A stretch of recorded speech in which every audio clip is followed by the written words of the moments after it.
its excellence in medical education. We have been pioneers in introducing so many things in our curriculum, and the credit goes to our Pro Vice Chancellor, sir, for all these achievements that we have achieved over the years. Since time management is the need of the hour, so I must introduce our first speaker of the day, Dr. Joanna Shapiro, who is Professor Emeritus and is affiliated to the Department of Family Medicine, University of California, Irvine School of Medicine. She is founder and first director, Program in Medical Humanities and Arts, one of the first women to earn the tenure at VC Irvine School of Medicine. She has over 1,800 peer-reviewed publications and book chapters to her credit. She is elected member, Gold Humanism, Honor Society, and author to a beautiful book, The Inner World of Medical Students, Listening to Their Voice in Poetry. She also has a huge list of awards to her credit. More feathers to her cap, Gold Foundation Award, Paul Silverman Excellence Award in Ethics, Humanism in Medicine Award, Distinguished Leadership and Outstanding Faculty Achievement Award. The list is long, but we must let her start the session on medical humanities. Over to Professor Joanna Shapiro. Yes. Ma'am, are you able to listen to us? Thank you so much. I hope you can all hear me. Yes, ma'am. And thank you so much for that very generous, exceedingly generous introduction. First, before I get started, please allow me to express my deep sorrow at the loss of life of so many young lives resulting from the bridge collapse in Gujarat. My prayers are with the families, and I hope that they can find both peace and justice for this terrible calamity. Now turning to what I hope is a happier topic, my thanks to Dr. Kalra and the Himalayan Institute of Medical Sciences for inviting me to speak with you today. My goal this morning is to help you all consider the important role that the humanities and arts can play in the education of physicians and other health professionals. And before I go further, I'm going to try to, I'm going to need a little tech support because I'm getting the message that the host, which is you, has disabled my screen share. And I was hoping to present my PowerPoint. Ma'am, he's allowing you, just a second, ma'am. He's just allowing you, ma'am. We are allowing you to share your screen. Okay, yes, and there it is. Excellent. All right. Yes, ma'am. Yes, ma'am. You are able to. Yes. Okay. And I see that that is actually the end of my show. Don't want to spoil anything for you. Here we go. You know, what would life be without the challenges that technology presents to all of us? So as you can see, in this talk, I'm going to be addressing 3 questions. What is medical or health humanities? Why does health humanities matter? And how we can make health humanities happen. And I want to add that in reviewing the schedule for your conference, I was incredibly impressed at everything that you're doing in the health humanities. It really was humbling to see the advanced state of your work. And so please accept my apologies in advance if anything I say is too basic or is information that you have already thought about many, many times, but we'll hope for the best. So let me start with this question. What is medical, or as it is more commonly known now, health humanities? As you all probably know, health humanities is a very large umbrella that includes the study of literature, such as poetry, personal essays, stories, visual arts, including painting, sculpture, photography, comics, and performing arts, such as theater, music, and dance, also bioethics, the history of medicine, and even some social sciences, such as medical anthropology, medical sociology, and health psychology. Health humanities draws on all these disciplines in order to study health and illness from many different perspectives. And its goal is to help physicians and future physicians and other health professionals to learn more about their patients' experiences, the nature of the doctor-patient relationship, the importance of physician self-care and wellness, and importantly, how social justice and equity are implicated in healthcare.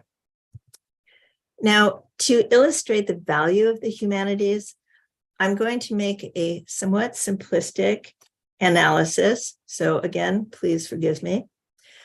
Let's say that broadly speaking, there are two ways of knowing things about the world: logico-scientific and narrative. Logico-scientific knowing, as we all know, relies on facts, scientific evidence, replicable procedures, generalizability, and universality. Its method of discovering what it knows is empirical research. Logico-scientific knowing leads to a biophysical understanding of disease. This is what logico-scientific knowing looks like. And it is a very, very important mode of knowing. But there's also narrative knowing. Narrative knowing assumes that our realities are socially constructed and that in any situation, multiple valid perspectives exist. Narrative knowing is how we explore questions of suffering and meaning.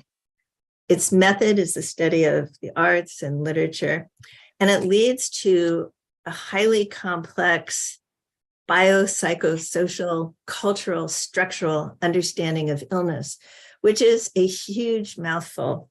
But if you think about it, this complex understanding is often much more closely aligned with our lived and felt experiences. This is what narrative knowing looks like. This is a poem titled Anatomy Lesson by a professor emeritus of internal medicine, Jack Coulihan. And with your permission, I will read it to you so you can kind of savor the beauty of his language and see how it clothes the skeleton that we just saw. When I move your body from its storage drawer, I brush my knuckles, Ernest, on your 3 days' growth of beard. Cheeks wet with formaldehyde, prickle with cactus. My eyes burn and blink as if a wind of sand blew through the room. Bless me, Ernest, for I cut your skin to learn positions and connections of your parts, caves, canyons, fissures, faults, all of you. Show me your flowers, your minerals, the oil of your spleen. Do not mistake these tears. These tears are not for your bad luck, nor my indenture here, but for all offenses to the heart, yours, mine, for the violence of abomination. Think of my tears as rain staining your canyon walls, filling your stream. They touch the blossoms. Narrative knowledge explores this paradoxical question: what is truer than the truth? A question that, of course, cannot even be asked from a logico-scientific perspective, because in that perspective, there is truth and the discovery of truth, and that is the end of the story. But narrative knowing is fascinated by such questions. And in this case, it provides the answer. What is truer than the truth can be a good story. I'd like now to turn to my second question is, why does health humanities matter? Or what are these truer than true truths that we can learn from the health humanities? I'm going to list several. And the first is that the humanities allow us to develop and demonstrate critical habits of mind. For example, they help us to use critical thinking strategies to challenge and calibrate our own thought patterns about patients, doctors, families, even ourselves, and even the society in which we all exist. The health humanities, of course, help us to practice narrative competence, or the ability to pay close, sustained, and critical attention to patients' and families' stories. And in another example, health humanities and arts, obviously, can help us to activate visual thinking strategies in clinical observation and interpretation. So in effect, they help us to train that well-known clinical gaze so as to closely observe not only physical symptoms, but the emotional and structural dimensions of the clinical encounter. Health humanities also enable us to develop and demonstrate cultural humility. In other words, to develop knowledge about the historical and cultural communities in which patients are embedded, and to see how these intersect with racial and class privilege, social inequity, and discrimination in ways that are expressed in healthcare and in health and illness.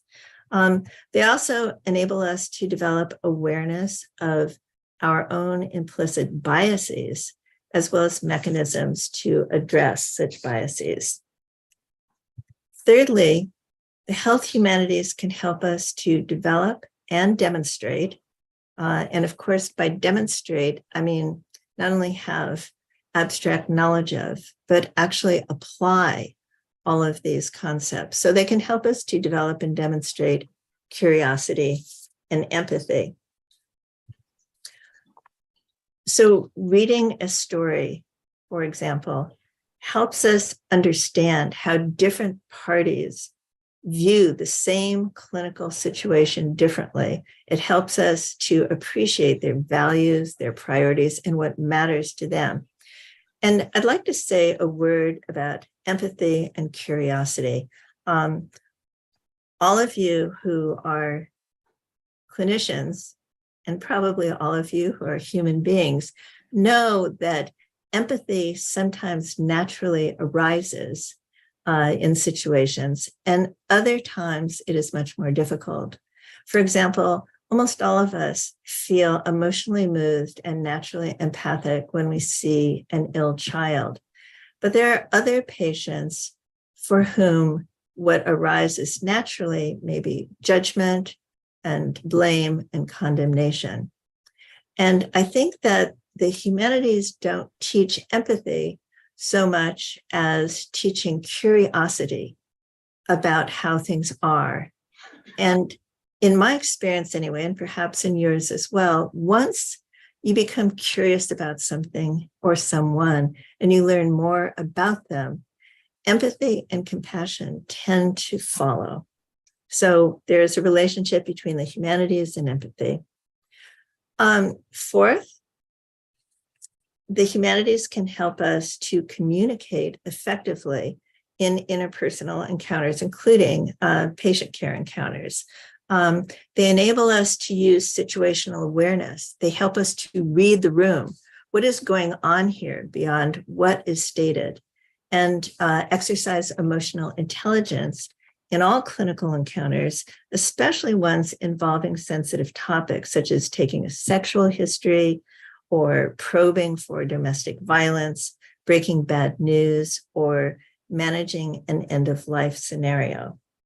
They also enable us to understand and apply knowledge about psychosocial approaches to illness, health, and treatment, so that as physicians and health professionals, we're not only looking at the physical manifestations of disease and its solutions, but also the emotional, psychological, and social and structural ones. Finally, the humanities can help us acknowledge clinical complexity, as well as to tolerate and learn from clinical uncertainty. Finally, the health humanities can help us to develop and demonstrate a humanistic and humane professional identity. The humanities, through critical habits of mind, as I mentioned, can help us to recognize and evaluate the culture of medicine so that we can question and sometimes challenge the water in which we all swim. The humanities enable us to engage in a purposeful and ever-evolving process of professional identity formation so that we are always challenging ourselves as professionals. They also help us to evaluate and negotiate that balance between work life and family life or personal life that everyone talks about, but no one can figure out. But through stories and narratives, we can learn how others try to navigate that line. The humanities can also help us identify factors contributing to resilience, as well as how to respond to warning signs of burnout. And finally, by utilizing creative expression, we can better understand ourselves and others so that we know not only how to synthesize and analyze findings from, say, the physical exam or the history of present illness, but also how to write a poem or create a sketch about a patient to deepen our full person understanding of that individual. Next, I'd like to turn to the third question, which is how to make health humanities happen. It's sometimes unproductive to talk in too much detail about developing a health humanities program because every institution has its own opportunities, its own constraints, its own structure that favors certain approaches and discourages others. Therefore, I'm simply going to highlight the three main areas that, regardless of your particular circumstances, lend themselves to program development. And obviously, the three legs of this health humanities program stool are curriculum, research, and community engagement. Of course, curriculum is an essential part of any educational institution. Therefore, it is essential to work toward making health humanities an integral part of the curriculum rather than just a nice add-on or frill, some sort of pretty adornment. Now, in order to do this, it necessitates both required courses and course components. I'm not sure if that concept is relevant in your curriculum, but in the States, we have some very large courses that run for a year or more, and those can be targeted to fold in health humanities material. These are courses that kind of provide a baseline or an anchor in humanities, arts, and social sciences. And of course, for those who want more in-depth exposure, elective coursework and experiences are very valuable. Not only academic work, but things like museum or gallery visits, theater performances, movie nights, spoken word events, art making, and so forth. Now, of course, research is always a key mission in an academic institution. In medical schools, administrators and faculty tend to think of research only in terms of quantitative, double-blind studies or basic science investigation. Now, it is important for faculty in the humanities to conduct both quantitative and qualitative health humanities research and scholarship. For example, it's really not outside the realm of possibility to conduct quantitative evaluation and assessment studies of learners' experiences. Qualitative assessment can provide deeper understanding about what is learned and how that learning can be applied in clinical situations. And of course, you always want to ensure that learners have plenty of opportunities to participate in or even do their own independent health humanities research. The final leg of this stool is community engagement. Faculty and students can reach out into the community through various cooperative projects to foster an understanding of how the arts can help express multiple perspectives relevant to clinical encounters. For example, students can collect narrative oral histories, perhaps of aging individuals in the community, to share with their families. They can participate in the creation of murals and other artwork in community hospitals and outpatient clinics. They can implement photojournalism projects to more deeply understand the communities in which they are training and the people who live in and are shaped by those communities. Now, I'm going to spend my few remaining minutes talking about the challenges to implementation of health humanities programs, as well as some solutions. Regardless of the structure of your particular institution, you are likely to encounter difficulties. And so I'm going to just list some of the ones I've encountered, as well as some ways that I've tried to ameliorate them. And I warn you that my suggestions are very obvious and commonsensical, but I mention them primarily to say that you are not alone in encountering difficulty and that there are always ways forward. So the first category of potential obstacles that I want to focus on is institutional. It is still often the case that there's a lack of leadership or administrative understanding of exactly what health humanities is. And this can be a big obstacle to advancing a program. So the solution, right? Educate your leadership, help them understand what you're doing and why it matters, how it aligns with their own missions for future physicians or health professionals. And I will note that it never hurts to, if you are able to do so, develop a prestige program that brings some sort of positive attention to your institution, because administrators love it when folks from the outside acknowledge them in positive ways. A second obstacle is resistance to providing curricular time. I don't know if your institution is anything like mine, but in my institution, curricular time is worth its weight in gold. It's very hard to get. So again, no easy solutions, but it really helps to recruit powerful allies who can advocate for your cause: deans of medical education, clerkship directors. And again, I would recommend that you pay special attention to training opportunities in the clinical years. A lot of health humanities programs, excellent programs all, focus on the preclinical years. But in my experience, it is in the clinical years where the benefits of humanities thinking and analysis and feeling can best be applied to patient care, and students, learners can really see for themselves the benefits. The third potential obstacle is that administrators often demand empirical research to justify the value of health humanities.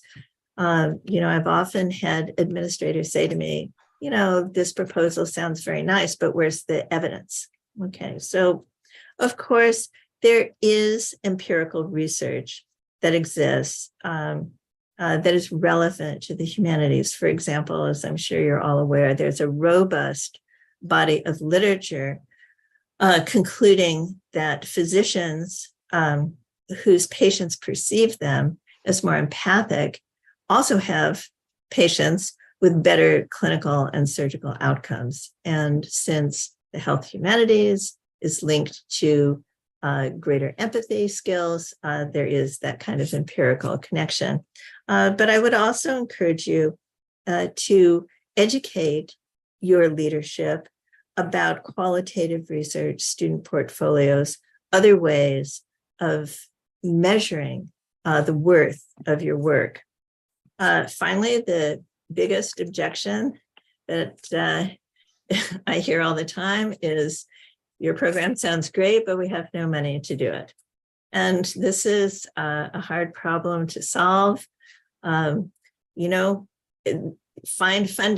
Find funding for yourself, write grants. One thing that I have discovered is that it can be a very good strategy to cultivate private donors who have interest in the arts, for example, and might be attracted to unusual, innovative programs. The second category of obstacles potentially comes from our colleagues. Here too, understandably, there can be a lack of understanding about what health humanities is. And same solution, you have to educate them. One thing that I have discovered that is very beneficial are conducting faculty development workshops for my colleagues. In essence, train the trainer, teach the teacher, show your colleagues ways that they themselves can integrate aspects of health humanities into their existing curriculum. And of course, it never hurts to invite them to special, cool health humanities events that you think they might enjoy, so forth. I did at this point want to mention how easy it is for misunderstandings between physician and non-physician colleagues to arise. I think this is very understandable once you think of the very different training that MDs and non-MDs receive, which in turn creates very different lenses through which the different parties understand and prioritize the world. And of course, non-physicians are not a homogeneous group. I think there is much tensions and difficulties between philosophers and art historians understanding what it is that they do as between physicians and non-physicians. But I think it can be a problem. And here I've learned that a valuable way to surmount this difficulty is to pursue a radical understanding of the other's discipline and the points of view that it leads to. And on a more practical level, the best way of overcoming skepticism and difference is to collaborate together. So whether it's a shared research project, a community engagement project, or co-teaching, work together, and I think it leads to very positive outcomes. The third category of potential obstacles is sometimes our students themselves. And these are all things that I have heard over the years from students brave enough to express them, either verbally or in writing sometimes. First is, studying the humanities and arts is a waste of time. It's not why I came to medical school. Now, of course, anytime we have learners saying that they don't like what we're teaching, they don't like the way we're teaching, the first obligation we have as their teachers is to acknowledge them, to let them know we see them and hear them, and we respect the validity of their point of view. Having done that, you can push back a little bit here.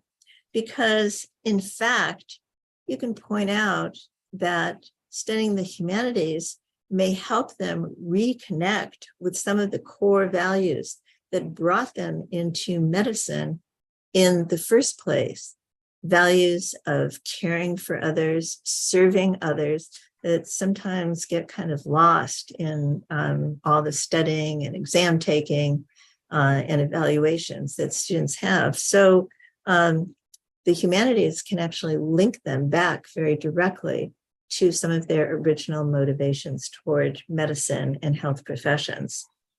The next thing I hear a lot is the health humanities has no immediate value because the material is not going to show up on any of our exams. And this is true. So once again, you can acknowledge and empathize they're working so hard. Why should they spend time on something that has no immediate payoff? And then once you've done that, you can offer an alternative perspective by suggesting that, in fact, the humanities may have some very important immediate benefits in helping them to better handle difficult clinical interactions, helping them to better connect with their patients, and enhancing their own well-being, for example, through participation in art making. Now, this in itself, this idea of direct participation in art making can lead to its own problems. Perhaps the largest one of which is students saying, I'm not an artist or a poet or an actor, whatever you're asking them to do. And of course, this is an opportunity to normalize because probably, unless you're partnering with a professional artist for the session, no one in the room is a professional. But you can also remind them that they aren't there to create great literature or great art, but simply to better understand themselves and their patients through alternative approach. Finally, and I think a very, very important concern is when a student will say, this work is making me feel very vulnerable, very vulnerable. Reading a poem or making a drawing can be an intensely personal act, very different from memorizing the anatomy of the hand. Thoughts and feelings can arise that make students feel unsafe, frightened, confused. And in this case, of course, it is essential to always respond with support for the person. That is always our first obligation. You can consider reframing because sometimes there is value in taking risks in life. And that's something to offer. But it's also true that you can suggest alternative assignments that may not feel so overwhelming or so personal. And finally, as in most things in life, there are potential obstacles that lie within ourselves. Speaking to the non-physicians in the audience, one of the problems, I think, is potential loss or fear of loss of professional identity. You're not, if you're a literature professor, you're no longer working surrounded by other literature professors, people just like you. You're surrounded by all these very strange, doctors and nurses. So what should you do? Of course, I think it's very important to stay connected to your roots through involvement with professional organizations. But I'd also point out that working in a non-traditional setting offers incredible opportunities to expand your horizons, learn new ways of thinking, and in essence, make your own hybrid identity. I was trained as a clinical psychologist, and even though I use those psychological skills every day, I no longer really think of myself as a psychologist, but much more broadly as a medical educator, and that is my new identity. It is also possible to fall prey to imposter syndrome. to ask yourself, am I really doing any good? Am I making a difference? To counteract such thoughts, you can reaffirm the worth of your work through professional validation, such as publication or presentations at conferences. And above all, don't overlook the support you can get from positive feedback from students. I will say that throughout my career, it was students, not the ones who are saying they didn't like this, but the other ones who encouraged me and gave me strength to go on. And again, I think the imposter syndrome question ultimately has to do with learning to trust yourself, to accept that you are fulfilling your piece of the cosmic puzzle, that you are doing what you were meant to do in life. And related to imposter syndrome is discouragement. I think that teaching health humanities still can be a lonely road. So it's important to seek support from health humanities colleagues, both inside and outside of your institution. And of course, you can always find healing by seeking refuge in what else? The arts and humanities. I'm going to close with a quote that you might have had a chance to read at the start of this by the current president of Stanford University, Dr. Mark Tessier-Lavigne. Dr. Tessier-Lavigne writes, "The arts give us comfort in times of hardship, connection in isolation, and new insights into our own experience. The arts can also help us imagine a better future for our world." I believe all of us in the healing professions hope that in some small way, we are working to overcome isolation, hardship, and suffering. As President Tessier-Lavigne suggests, engaging with the arts and humanities provides an excellent path toward becoming better healers and toward shaping a better world. Thank you so much.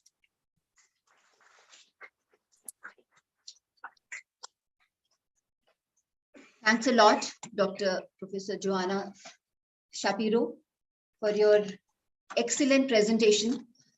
Now the house is open for questions, but because of time constraint, we will not be able to take many questions. So if anyone has any question for Dr. Joanna, you're welcome. Please pass the mic to the sir.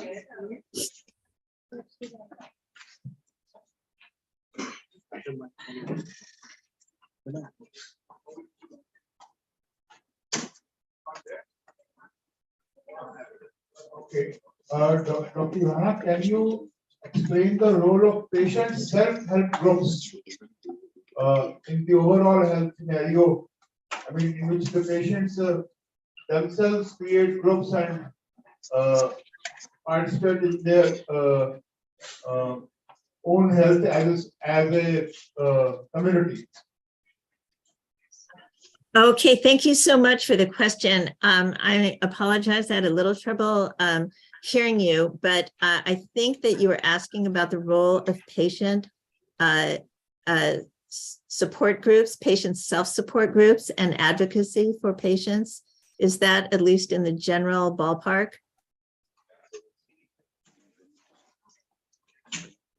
Okay, well, that in the interest of time, that is the question I will answer. Patient self-help groups, I think, are a very important phenomenon. They've been around a long time and their role has changed somewhat. But one thing, and I've been involved in different sorts of patient self-help groups, including patients with diabetes, patients with cancer, and so forth.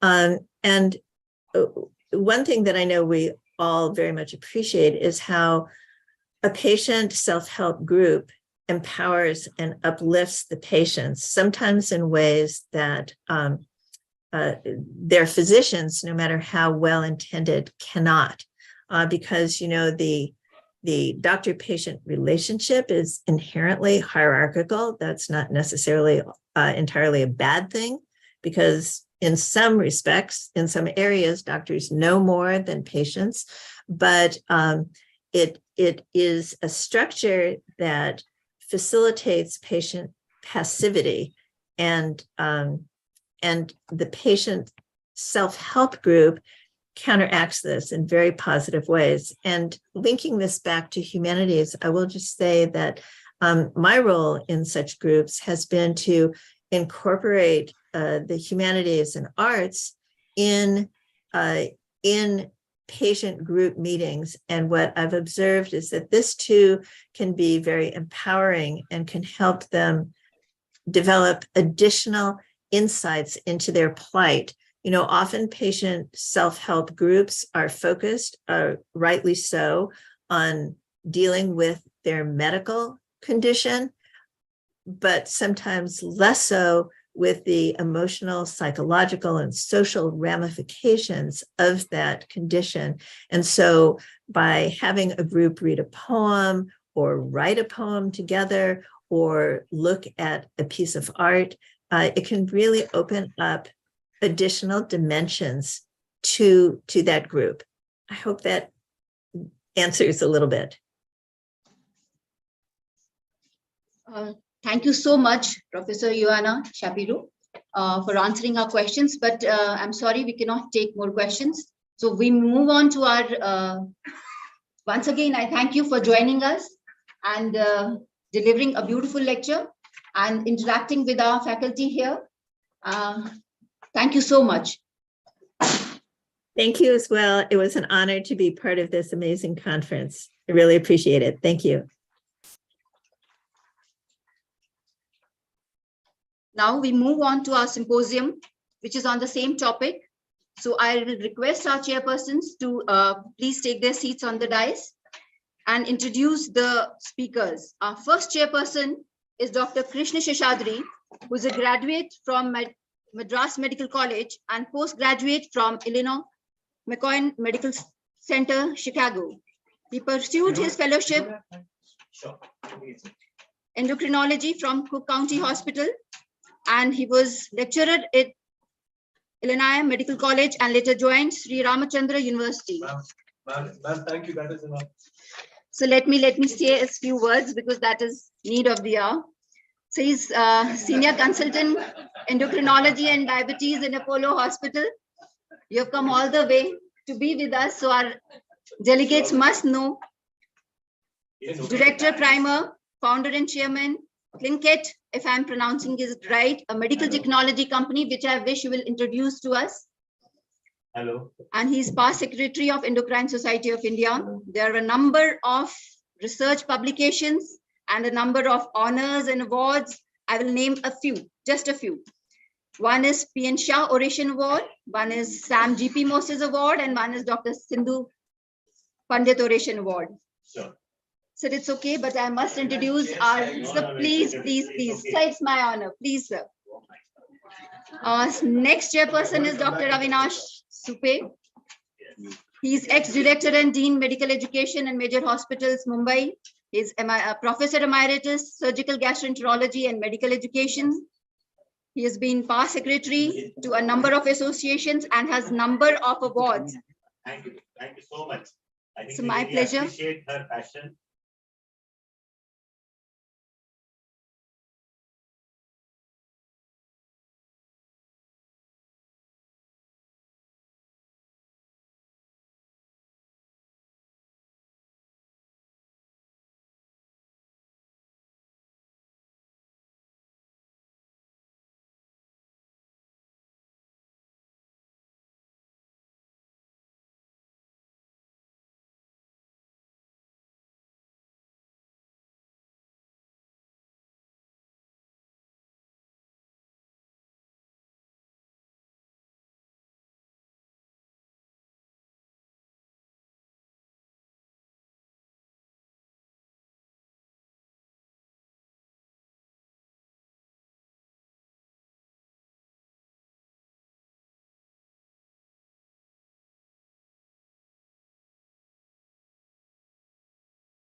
No.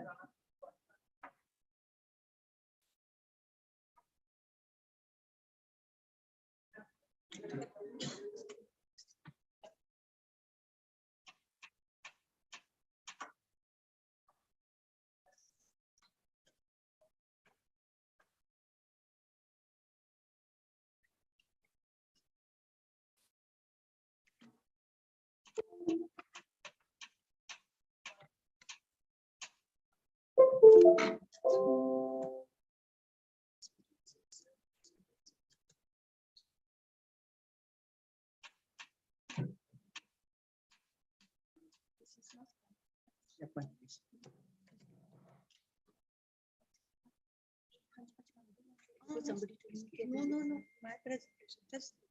Yes.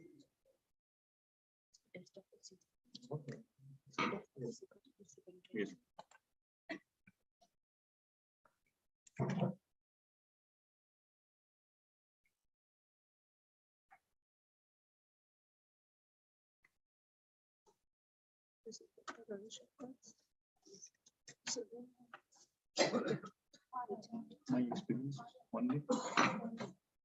My experience.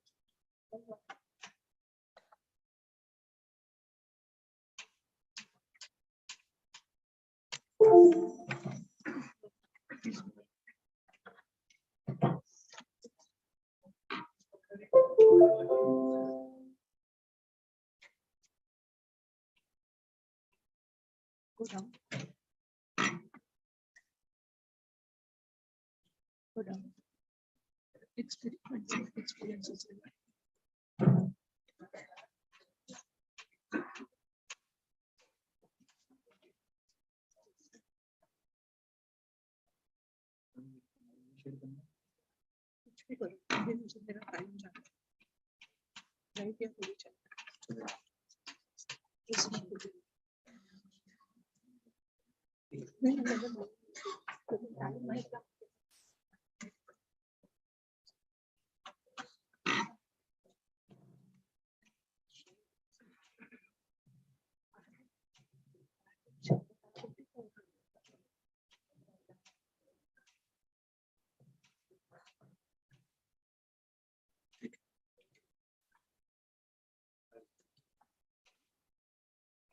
Hello, can you hear me? Yes, go close to the mic.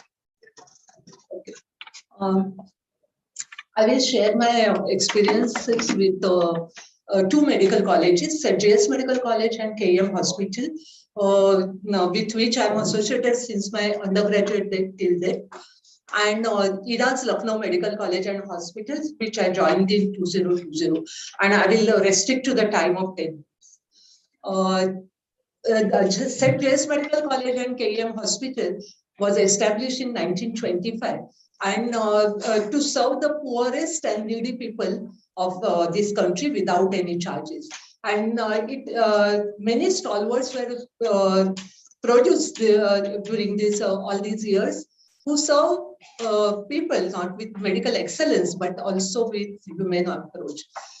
But with changing in time and changing in environment, the sight of ideals were lost, which actually drew us to the medicine itself. And we established in 2016 Dr. Manu Kothari, Chair of Medical Humanities. Dr. Manu Kothari was our professor in anatomy, a learned scholar, astute academician. He was an author of books like Cancer, Death, Medical Philosophy, Environment. And he was a strong believer in human approach. And these are all his quotes which I am quoting over here. A physician is nothing but a consoler of mind and soother of the body. Empathy will work more than medicines for human life and suffering. And the more the medicine gets weird to the technology, the more medical students get divorced from the proximity to the patients. And he strongly believed this till his death. So after his sad demise, the students, his students, colleagues, friends, all decided to have a chair on medical humanities, which is named after him. The objective was to inculcate in undergraduate and postgraduate medical students, humanity, ethics, love for philosophy and the arts, and whilst enriching their lives simultaneously, help them to treat patients with empathy and kindness. So a core committee was established, and there was an advisory committee to support that, and the core committee decided variety of activities, and then this constituted as a division of medical humanities. Who are our participants? All students. Sometimes we conduct program for individual phases, for interns, residents, faculty, sometimes mix of all. And now the 6 years have passed. We have started including the other disciplines as well, nursing, physiotherapy, occupational therapy, etc. These programs are conducted on the specific occasion. For example, we celebrated 90 years celebration week, or we have intern orientation program, first day of medical school, student festival, student conference, and whenever an opportunity is seen of free time during the curriculum. The attendance barring for certain programs is kept voluntary. What are these programs? We decided that we will expose them to a plethora of things related to art and the literature. And because what will touch the part of one student may not touch others. And there were different methods were used, but mainly there were lectures, which are interactive, workshops, discussions, and occasionally camp. We invited our own alumni to conduct some of these things, but we also invited people who are working and following the medical profession in the remote area where no other resources are available. We are calling people from some other field who are helping, living their own job or their own profession and helping the patients. We are calling people who are helping the lower stratum of our society. And of course, the more creative people, who are artists, who are poets, who are philosophers. And we had collaboration with number of institutes. For example, we have collaboration with Goethe Institute, German Culture Center, social groups, NGOs, the Human Library Mumbai chapter, and Mukti, which is a student-run organization. In 2020, there was some standstill period because of lockdown, but in August 2020, we again started having it on Zoom. So now we have got a hybrid. Some programs are on the stage during the college period, and some programs are on the Zoom platform. We also started video recording interviews with our faculty members who are superannuated. We wanted to give our students what was their times, what was the medical profession that time, and what they faced the challenges, how they dealt with it, and their philosophy. So apart from that, we also contacted our alumni who went into general practice, like Dr. Vasant Desai. And he was from the batch, was 1937 batch. We also had contacted our matron. She was a matron when I was a student, and now I'm superannuated. And also the person who was working in a dean office as a Hawaldar, but he has seen the generations of students and faculty members. We have started having booklet from 2000. The first booklet was on the interpersonal relationship, doctor-patient relationship, doctor-doctor relationship, medical teacher-student relationship. But most of our alumni and faculty members, they wrote into it, few were the residents. But in the second one, which was on COVID-19, the human angle, many of our students, as well as the other medical social workers, nurses, they wrote in this particular. There was not only essays, but there were pictures, there were paintings, photographs, etc. And we started our YouTube channel so that even if the student couldn't attend in person because of lack of time or faculty member couldn't attend it, they can go back and watch anything they want. And that can be again and again. Recently, we started a short course, Tribal Health in India, with an NGO working in the Chhattisgarh area. And there was 11 sessions were there, 1 session per week. And there was an opportunity to visit to that area as well. And we strongly believe it is the history of medicine which makes us. And therefore, we have started this lecture series, which is ongoing. Every Saturday, 6 p.m., there is a lecture on history of medicine. Different people, they come. It is not the history regarding the medical innovations, but how that has changed our culture, how politics has changed, how society has changed. And it is also during normal times, it is also during war times, pertaining to the individual departments as well. Are we measuring the impact of the students? We are recording the student participation, which is increasing, but at times it gives us frustration also, not that every time they attend. Okay, so in the student voice, we have recorded an annual, we conducted the conference on medical humanities, and our students are volunteering for educating in slums, and they are also in the medical education. We are recording the reflection not as a formal activity, but some of them who are in the organization.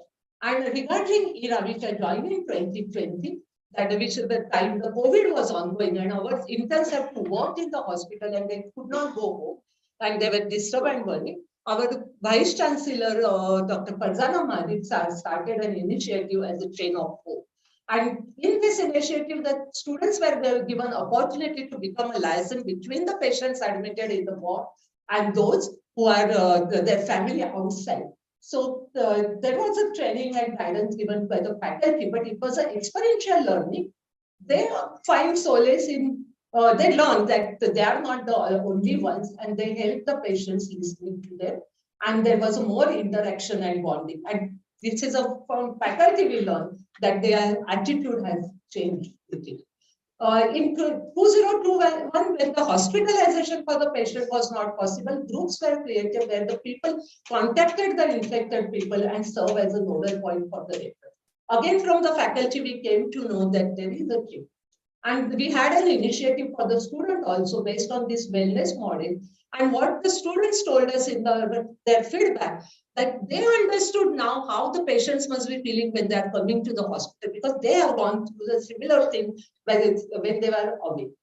ERA University also celebrates a day for their different departments, celebrate different days.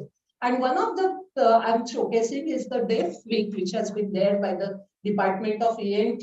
There were different programs and different students who were posted in the ENT and their residents. They were involved in this program. So they could learn the issues of the day. They could learn how to tackle with them.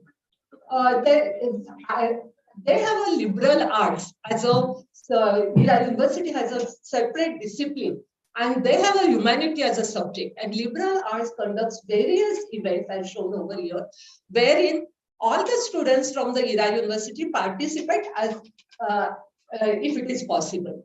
We are into building the interprofessional teams for our clinical and procedural skills, and we are thinking that we can have the interprofessional. Lastly, my experience at both the institutions is the objectives are similar. We are exposing the students to the variety of experiences. We are giving freedom to the students to select and participate, but they are closely observed by the faculty. They are appreciated, recognized, their encouragement is given. We know that evaluation of these programs is important, but outcomes are not easy to measure in a short span. So we are just looking out the ways for evidence documentation. Thank you.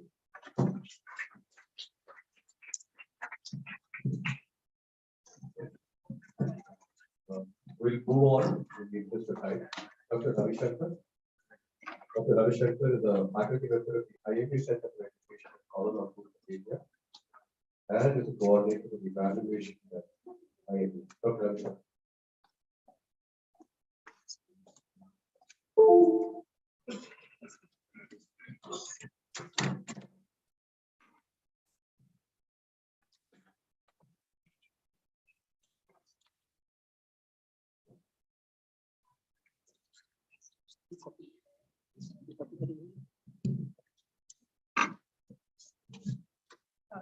sorry to interrupt, but I need to announce something. There are two vehicles which are parked at the space where it's obstructing the flow of the traffic, and we are expecting our chief guest to be with us soon.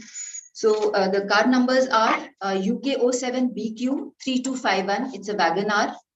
And second one is UK 07DR 9474. It's an Alto. So I humbly request you to please park it somewhere else. I repeat the car numbers: UK 07BQ 3251 and UK 07DR 9474, which is an Alto. Over to you, sir. Thank you, everyone. So I'm Dr. Ravi. I'll talk about my experience, slightly different because I've been in multiple countries. So the experience spans across countries. I'm grateful to Johanna.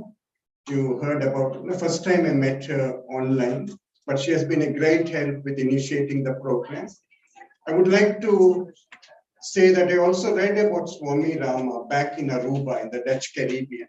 And it's maybe coincidence that I'm here at the institution which he founded. So health humanities, I'll briefly take you through my experiences. So I work at IMU Center for Education in Kuala Lumpur, Malaysia. So I'm not on TikTok and Instagram. I know TikTok is very popular. Maybe I think it's banned by the government, but so many people still post videos on TikTok. I see so many TikTok and Instagram posts. I'm not on either of those. Namaskaram, and thank you for having me. So I got involved in MH in 2007 as part of a 5-year educational fellowship. I was also our faculty member at that time. So I first initiated this at the Manipal College of Medical Sciences in Pokhara in Nepal. So this is Pokhara, a beautiful city at the foothills of the Himalayas. I believe some of you may have been privileged to have been there.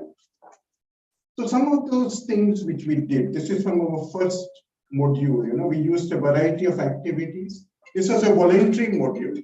So some of the students who were involved in that module were showing us few photographs. Then I shifted to the Kathmandu Valley, the beautiful city of Lalitpur, also known as Patan, known as a city of artists and artisans, a great center or a great place to initiate a program on medical humanities. So this is KISK Medical College. So I was initially planning a voluntary program like what I started with, but the principal was very keen and the academic director that we offer it to all students. So then we were able to expand it to all students. We used a variety of methods. So these paintings which you're seeing here are from students from the International Medical University and other universities in Malaysia. We call it the Inspire Art Gallery. So it's an online collection and it's also there throughout the university. We display their paintings and other art. These are some of the photographs. This is the first batch which we did way back in 2009. So we got role plays, we got group works, group presentations, many of the techniques which other presenters have talked to you about. We use similar interactive small group student learning activities.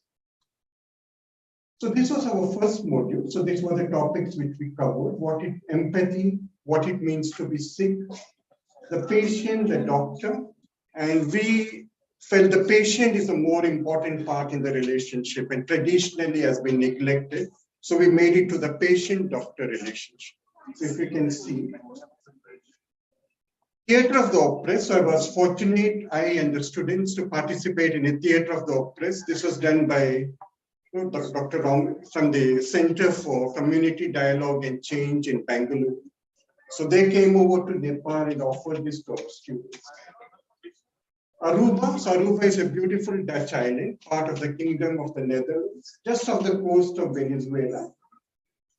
So this is Aruba, known for its beautiful beaches and a very touristic place.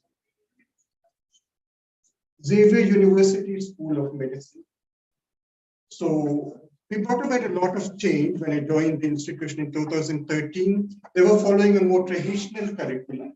We brought in an integrated curriculum, we introduced medical humanities, we used many of the methods, which I described previously. So some of the activities, group work, presentations, we also did, so these are some of the activities going on. We also did movie screening. So yesterday we had an interesting workshop on cinema education. So we began using movies among students. St. Lucia. So St. Lucia is part of what you know as the West Indies, part of the British Caribbean. Very different island from Aruba, which was a coral island. St. Lucia is a volcanic island, very fertile. American International Medical University. Again, similar thing. So Dr. Rose is a Canadian and psychologist, and he was involved in co-facilitating many of these sessions. So we had an interprofessional education. So we are lucky to offer that in AIMU. Nursing students and medical students could learn together. And Dr. Piryani, I think many of you know him, he was a PhD final fellow, was in Nepal for several years. Now he's back to his home country of Pakistan. Sessions in Indian medical schools during, had some time, so I was able to offer sessions at some of these workshops and maybe presentations at some of these institutions.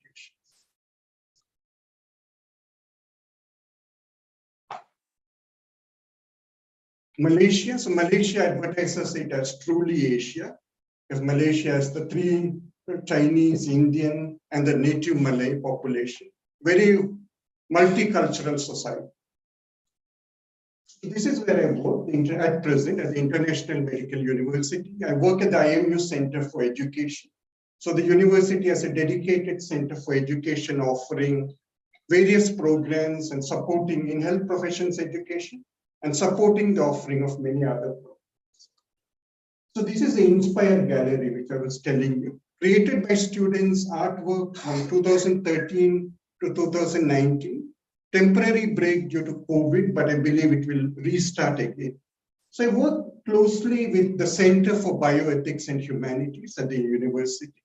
More of a supportive role, maybe when they need some guidance or when they offer some programs, sometimes assessors for student projects, student presentations, and overall support to the program. So yeah, we also looked, maybe before I end, we also tried assessing the impact of the work we had done long back, maybe 2009 and 2007. So we were able to measure, we looked at it from a qualitative lens, how students felt, those who did the workshop in our program in 2007, those who did in 2009, now they're all in practice, finished their post-graduation. So what impact they felt the work has had, on their lives and on their professional development.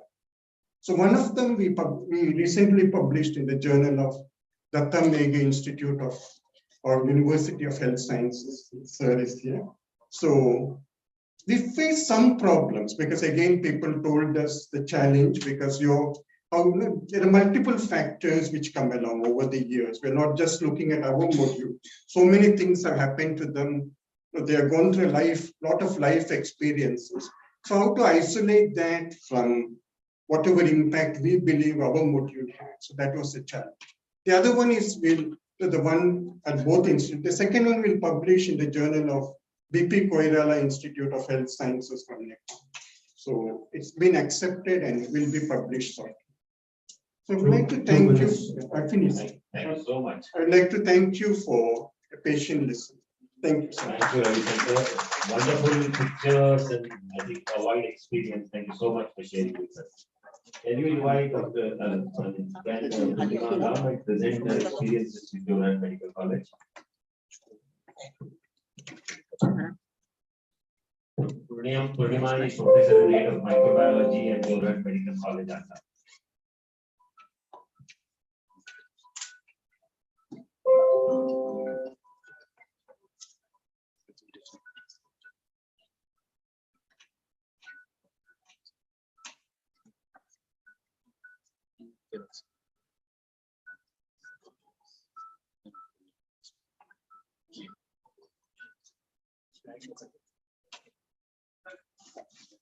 Is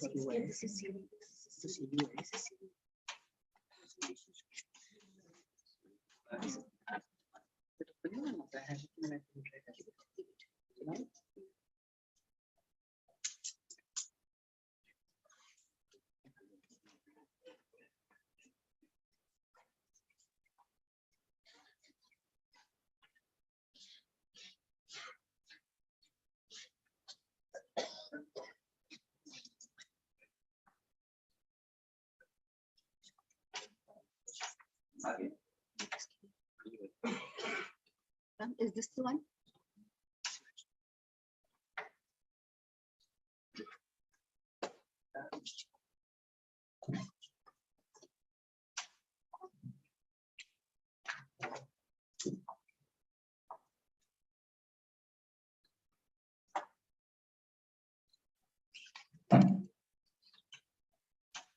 Respected chairpersons, my mentors over here, distinguished delegates.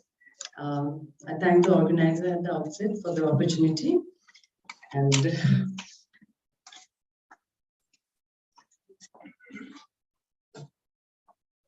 our journey started way back in 2015, and just like every story has a beginning,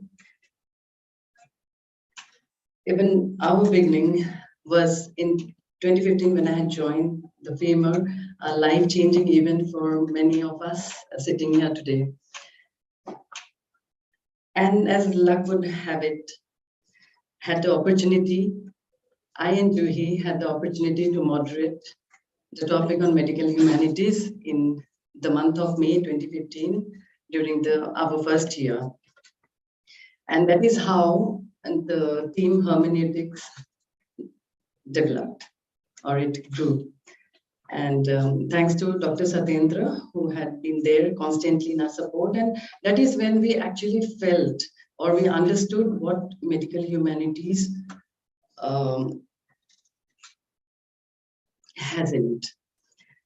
Thereafter, after this whole full month of this churning experience, it was felt that this should be taken to my institution so that the others also have an experience of medical humanities, which is a very uncharted area. And within that 1 month, although I got an overview of what it all encompasses, but still then I knew that there was a lot left to be understood and to be also shared with others.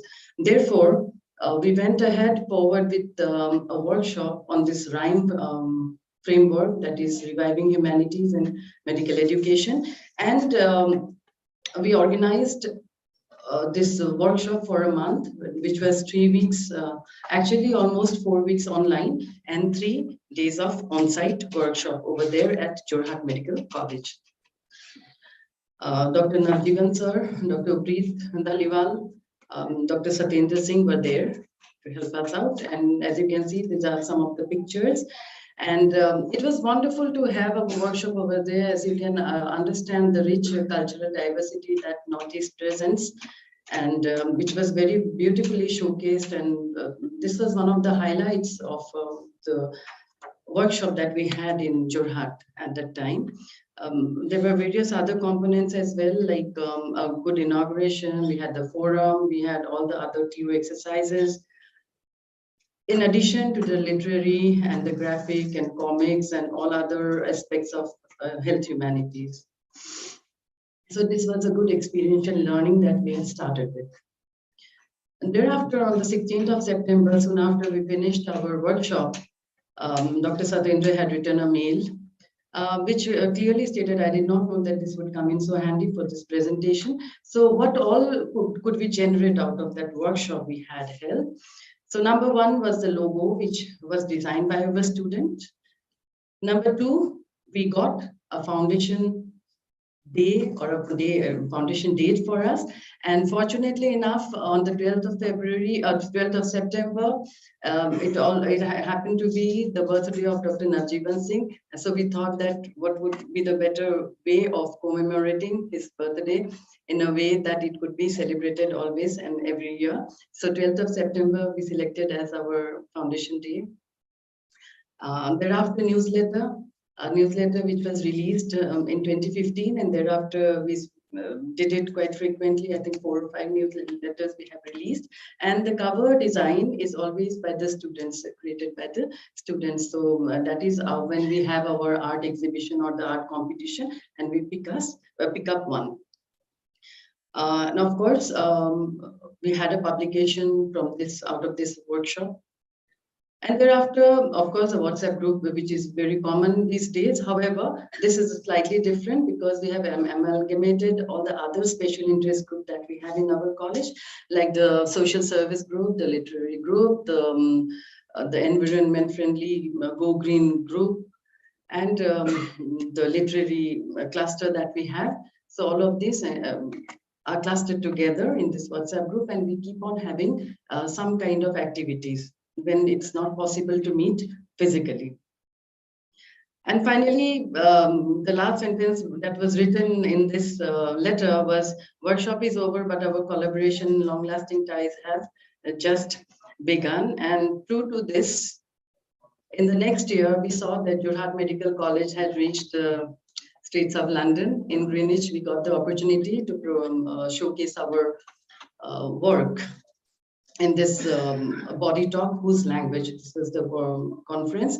And like Dr. Satendra had mentioned about the Association for Medical Humanities, this is the workshop, the conference organized by this association. And thereafter, in 2017, we came to HIMSS. And in between, during the entire year, I'm going year-wise, and during the entire year, we used to have 1 or 2 small activities for the students. And every year we used to have this induction program as well for the students who would like to come and join the humanities group. Although it was not in very great numbers, but yes, we had made this humble effort. So the student knew what health humanities was all about. Thereafter, again, in 2017, we got the opportunity to host the NCHPE 2017, where again, we had this TO workshop, and many of the faculties, many of us sitting here also got another chance to experience what TO was all about and how to bring about changes in our healthcare. 2018 again, NCHPE Nagpur. 2019, here we are celebrating the 4th Foundation Day, which we usually and always do online. It's not possible to have everyone physically there, but we do keep as a rule. And then 2019 again, we had this workshop by Ravi Ramaswamy for the students. This time, 2020, we all know we were actually living health humanities in the year 2020. So that experience probably none of us will forget. And 2021, again, we met in Amritsar. Now we are venturing out into a completely another uncharted area, that is transcare sector. And we have Priyam Kashyap, who is a trans woman student of ours. She has been selected as Transcare Cure Ambassador. And in 2022 also, the 4th newsletter was released, and we celebrated our 7th Foundation Day as well. And besides all this, we also keep on doing some awareness, street play, etc. To keep the students engaged and actually feel for all the ABCDE component wherever possible during the entire year. This is the orphanage that we have adopted, and the students really take care. They go and understand what kind of life a child has, or a human being undergoes when they have lost their parents or they do not have them to support. So some of the activities, this is the World Environment Day. You can see our principals are here also over with us on the cycle. So these are the kind of rallies, and some of the scholarship which we could generate out of the 7 years of experience are these 3 articles here. And then, sure, sir, I'm just done with. And 2 narratives by our students who are now postgraduates, one working in Tejpur Medical College and the other is elsewhere. So some of the challenges and opportunities as we had faced are in the area of capacity building, which now, since we are a Department of Medical Education, it's been taken care of. Time constraints, we know that the curriculum has given us enough opportunity now, and we're using this forum theater or other forms while teaching ATCOM. And among the health disparities that we encountered, now we are getting into this new dimension of trans-affirmative. Okay, and once again, we are here in 2022. So thank you all. Thank you for the patient hearing. Thank you so much. Thank you, Purnima. Thank you, Satyendra, Ima, and Purnima for wonderful talks. Really covered from the art to activity, from, I'm sure, from the poetry to philosophy, and from history to human connect. I think it really a big kind of a canvas is covered into these kind of areas. I think I would open this for questions and clarifications from the speakers. I think I would like to conduct question and answer. Yeah, please come forward and grab a mic. Yeah, please. Can someone pass a mic? Sure. Is somebody there? If So can I just start off while they get the mic?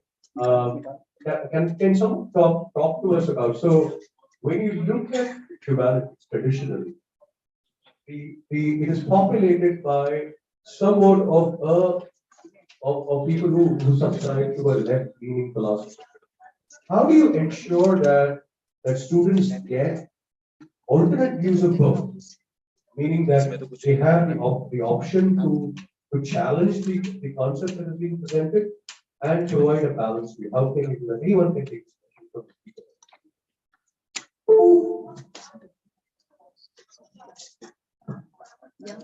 You want to take it? give me the mic. Can somebody give mic to Satyendra? Yes. Mic. So you can keep one. Good morning, everyone. So thank you for that question, sir. I think that is a very important question, and many times people have asked us this question, and how to take it forward. But even if you look at the word lecture theatre, right? So even there is a theatre component even in the lecture theatre. So, for example, when I take my physiology lectures, I never start with specific learning objectives. My first slide predominantly is a painting, visual art. And then gradually, when I finish my lecture, I use a lot of poetry, I use trigger films, I use visual art. And at the end of it, my slide comes with a specific learning objectives. The thing is, we need to think out of the box. The problem is, one of the problem which I perceive with the CPMA is that there is too much of structuring which is happening, which sort of, hindered your creativity. If you want to become a humane doctor, you need to get out of that, tubular vision of everything into a checklist. You cannot put everything into a checklist. So that's why we need to, because every learner is different. There are very theoretical models for that. And that's why to reach to their level, we need to go to their level and use all the methodologies which are available. So the question actually was how do you keep our political and our social view of the world out of this and provide an opportunity for the student to reflect and make up his or own mind when we're exploring? We need to provide both perspectives, sir, from your own personal perspective as well as the students' perspectives. Because we are not the typical teachers nowadays, we learn from the students as well. So it is very important to provide that democratic space where it is open to both point and counterpoint, and that's how it emerges.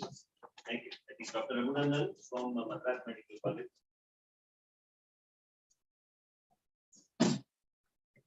This works.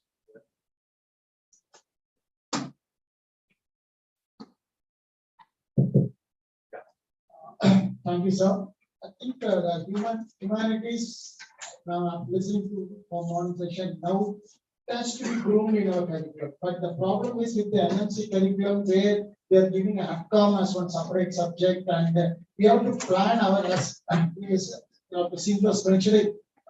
It's not maybe it's a hidden curriculum where every faculty of the whole curriculum should take this and incorporate in their teaching learning methods. Otherwise, we can't find a separate session or separate, because previously we used to have 1 year pre-medical course where all these values were added. But now they removed it straight away. That's not on the medical subject. I understand. I think Dr. Shapiro said very rightly that what were the issues. I think most of the medical colleges who are doing this are facing the same issue. But I think we have already put it into the humanities, into documents also. I think it should be able to really pick up. In one of the documents, we have already put this as humanities as word. And I think we made it point to see that it becomes official and people are able to adopt it in that integrated with their curriculum. One more question I want to ask to Dr. Ravi Shankar is that you went through different cultures and different institutions. So how do you see the difference between those institutions from different countries, from the West Indies to Malaysia and Nepal to India? Thank you for the question. So I think Nepal was quite similar to India. There are differences, of course. One issue, of course, is the issue of language. But then when we use more paintings and other things, so paintings were very well received, no cultural and no other issues. And also we also looked at, our language everywhere was English. So that's the only common feature. That in Aruba and all these countries, the medium of instruction was English. And that was not the first language of most of the students. But they were able to adapt quite well to literature, maybe not very complicated literature. But to literature as a whole, they were able to adapt quite well. Malaysia, of course, is again English speaking. Again, English is one of the languages widely used. So not much problems with English, but again, the paintings we found were very effective. Film is very effective also. But one problem, of course, with literature, sometimes the context might be. Yeah. So we use less of literature. I think we have two people who want to comment, Dr. Mishra sir and No, Chair, I have only two comments to make. Number one, it's true. We need to realize that even ATCOM module per se, incorporation of humanities is not a totalistic approach which has been worked out in the CDNE. National Education Policy 2020 gives us definitely a very huge leverage in which a fresh look needs to be undertaken towards even the ATCOM, its incorporation, broadening the scope of the ATCOM for the purposes of realignment of the curriculum as a whole. On the basis of two doctrines which very rightly were pointed out way back in 1979 in the Belmont report, which brought out that health sciences have to have an edifice of the philosophy, and therefore the frame of reference of philosophy mingled with the frame of reference of the health sciences alone will be in a position to make that human approach which is desired. And therefore, even the more experiences, Chair, which were narrated, only two illustrative examples I will give in terms of what the poetic versions can make a difference. Like Dr. Satendra was talking about the poetic reference to death. And a very beautiful reference is put across in small 4 lines, which I would like to put across with your confidence. When you are contemplating death as an inevitable reality, the poetic version of it can be, which is so touching, कि कफन पढ़ाए हाथ को नजर तो कब दबा गई, सिंगार क्यों सहन गया बहार क्यों लजा गई, न जन्म कुछ न मृत्यु कुछ, बस इतनी सिर्फ बात है, किसी की आंख खुल गई, किसी को नींद आ गई. It is in that context. It's not just the reference that you talk about. The insight which gets worked up into it in terms of the philosophical contour, and then the way of looking and way of understanding and decipherence that itself gets spoiled. So this is the correlation which is called as philosophical, scientific frames of reference overlap. I think these are the principles which we need to work out for the purpose of incorporation of alignment of the CCME all afresh in the context of NPE. Only two news to share. ATCOM per se has been accepted by Central Council of Indian Medicine. I have got a letter 2 days back for the purpose of incorporation of competency-based Ayurvedic education. And I'm happy to share that even Nursing Council Chairman has accepted that ATCOM will be incorporated in competency-based nursing education as well. Thank you. I think that's all time we have. One question I can take. I want to respond, if I may, to Dr. Sure. Krishna's question. I'm okay. I wanted to comment on your question about the marriage between, or the politics of a marriage between humanities and medicine. If we permit us learners to take what they may, to bring what they wish, left, right, center, whatever they wish, give them the freedom and the safety in a classroom, And let whoever wants to take whatever they want from that. Then I think it doesn't, we don't impose our views on them. We give them perhaps a viewpoint, we start the discussion and then allow them to interpret the painting or the poem or whatever they like from whatever angle they wish. And then everyone just sort of takes what they want from it. Right, thank you. My interest in this was starting with a movie called The Dead Poets Society. I know how many of you've seen it. Yes, If you sir. haven't, Yes, sir. that's probably a must for the humanities to, as a starting. This is a great discussion to start with. I'm sure 3-4 years from now, we should probably have a national curriculum in humanities that comes into the curriculum. With that wishes, thank you to all our wonderful speakers. I think we're going to take a break. Sir, no, sir. So No, before we're not going to take a break. No, sir, I'm sorry to intervene, but before we take a break for tea, which will be served in the ground floor of this building, and there's a request that we will have to break for lunch at 12:30 and be back by 1:30 because the gates will close by 1:30 because of the chief guest. So we have to adhere to the time. Then now I request our chairpersons to kindly give away the certificates of appreciation to our learned speakers. So for the first one, sir, I'll request Dr. Sir, to Dr. Satendra, I'll request that you please, one of you step down the dais and please give the certificate of appreciation to Dr. Satendra Singh.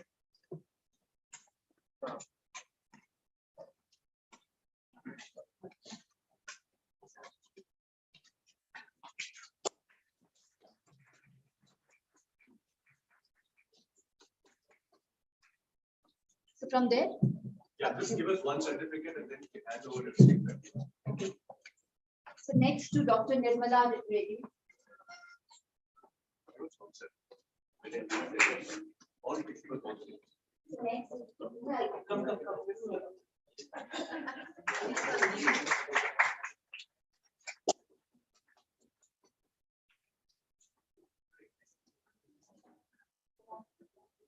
Dr. P. Ravishankar.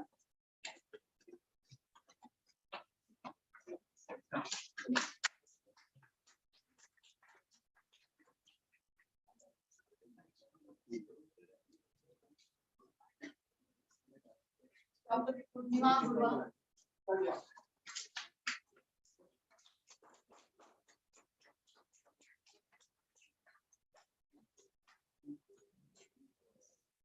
Now I request Professor Dr. Satendra Singh to give away certificate of appreciation to our chairperson, Dr. Krishna Sheshadri.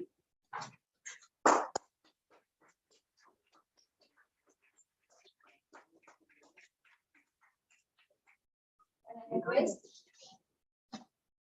Okay, so please. Thank you so much. Thank you so much. And I request Professor Dr. Himanshu Pandey. Pandya. I'm sorry. To give away the certificate of appreciation to Dr. Avinash.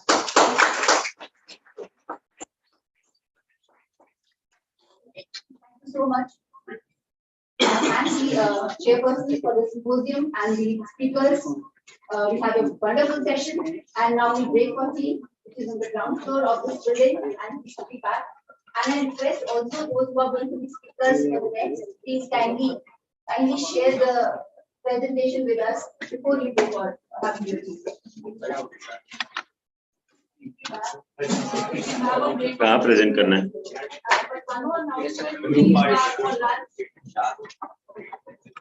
ये तुम्हारा थोड़ा system ये करो ना। So, then I announced that for lunch it should be back by 1:30.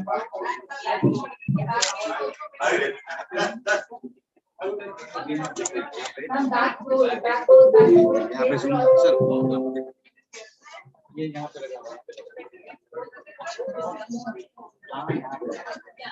So the speakers for next week, please kindly share your presentation.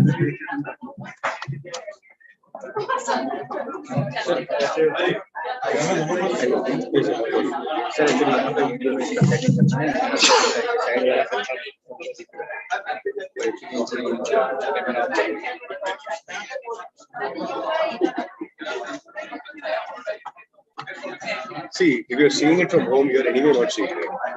Yeah.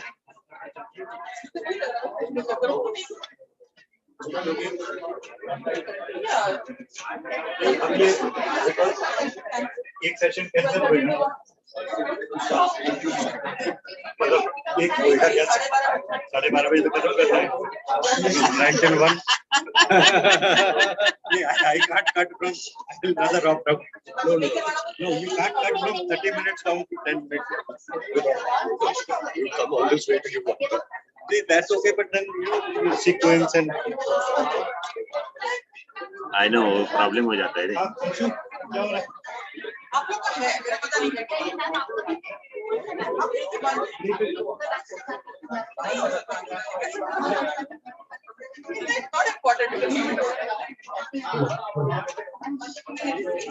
क्या मेरा presentation क्यों copy नहीं हो रहा है Just open it and then say that.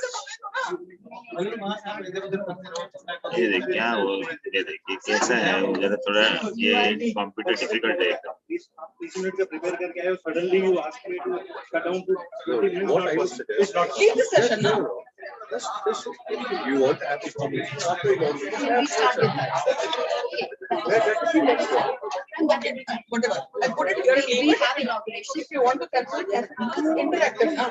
वैसे कुछ है नहीं कुछ मतलब academic है नहीं उसके बारे में I'm there at the session. It's okay. I'm not.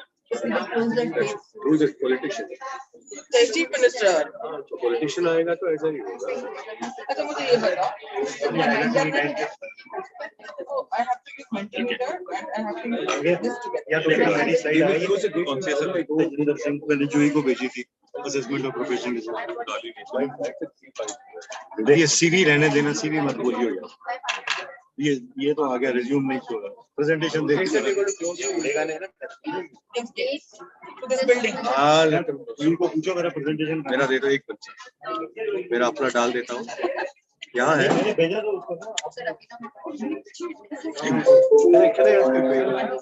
Go have a cup of coffee and come back. You're not going to sort out anything right now. Go. No, sir, it's okay. It's okay for me. I will sort out everything. I don't think it's what happened. I don't think any politician is going to come out right.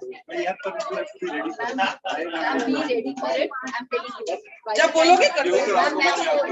Sir, मेरा पहले ये कर दीजिए sir. Can I just put my session? 1 second. I'm going first. Just give me a minute. Maybe have your first talk. Ah, wait 1 second. No. Let me put my thing and I'm going to go. ये आप बाद में कीजिए.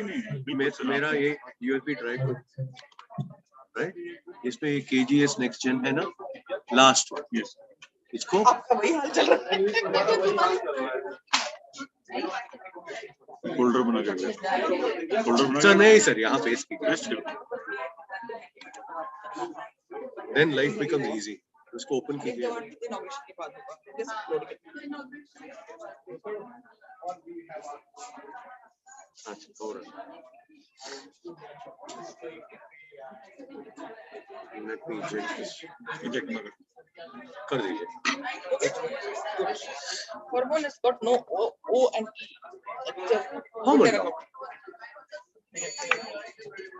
In fact, it was one of the oldest fit I had. It's almost 13. मेरा जो session है उसमें आप हैंडल करोगे ना टेक्निकली पूरा.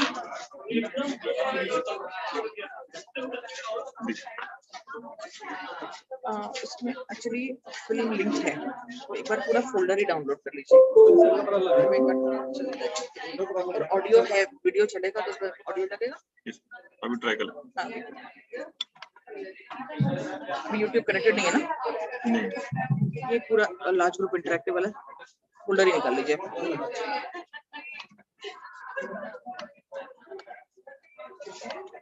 हाँ बंद हो सकता है. हाँ नहीं दिखी. अच्छा चलो ठीक है. नहीं मतलब नहीं ठीक है. वीडियो चल रहा है कि नहीं दिखता. आवाज आ रही है. मैम हाँ सर. वो ना आपको ना यहाँ पे भी शो करना है, तो जूम चल रहा है, तो आपको यहाँ से लेना पड़ेगा ये यहाँ पे शेयर में। अब आप यहाँ से उठाएंगे, डायरेक्ट डेस्कटॉप से नहीं उठाएंगे, ओके है ना, क्योंकि जूम को हमें वही प्रेजेंट करना है। राइट। अब आप यहाँ से अपना फोल्डर खोल के पहले वीडियो चलाएं। पहले वीडियो चलाइए। नहीं नहीं ये नहीं, इसको चलाइए। इसमें लिंक है क्या, देख लीजिए, चेक कर लीजिए। नेक्स्ट स्लाइड, ये स्क्रीन बड़ा स्क्रीन देखिए। अब चला के देखो कि आवाज आ रही है।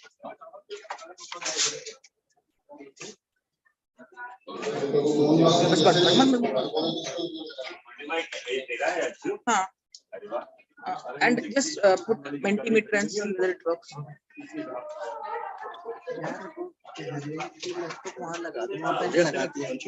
सर बस ऑनलाइन Mentimeter। ठीक है, हो गया आपका। नहीं, Mentimeter का एक बार शुरू कर दीजिए। ये बंद कर दीजिए। ये नहीं ऑनलाइन नेट लगाइए। नेट वो भी आप वैसे जाएंगे। वो ठीक है, बट वो कैसे जाऊं? बट वो अल्टरनेटिव कैसे चलेगा फिर? उनको देखने की जरूरत नहीं है, फिर यहाँ कर लीजिए। Mentimeter, MENTI। वेबसाइट का नाम बताओ।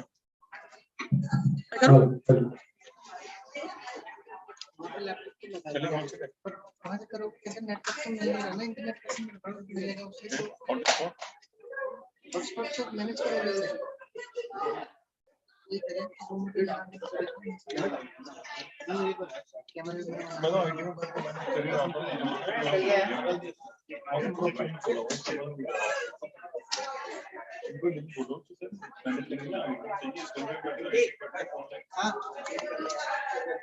मैंने कैमरा ऑन कर दिया। ये वाला कर, पहले ये चल रहा था ना, अभी हटा दिया। सर ने बोला ना यहाँ हटाने को, सर ने बोला जो यहाँ से स्पेस देगा उसको फेस देखना चाहिए। यही तो पीछे कह रहे हैं लगाने को। हाँ सर, सर ये कैमरा ऑन हो गया। बस बस लाइट जल गई। How do I log in? आपको कहाँ लॉगिन? इसके अंदर Mentimeter में। एक मिनट, साइन अप मत करिए, साइन अप मत करिए, एक मिनट छोड़ दीजिए। ऊपर नीचे करते हैं। हाँ, लॉग इन करिए। लॉग इन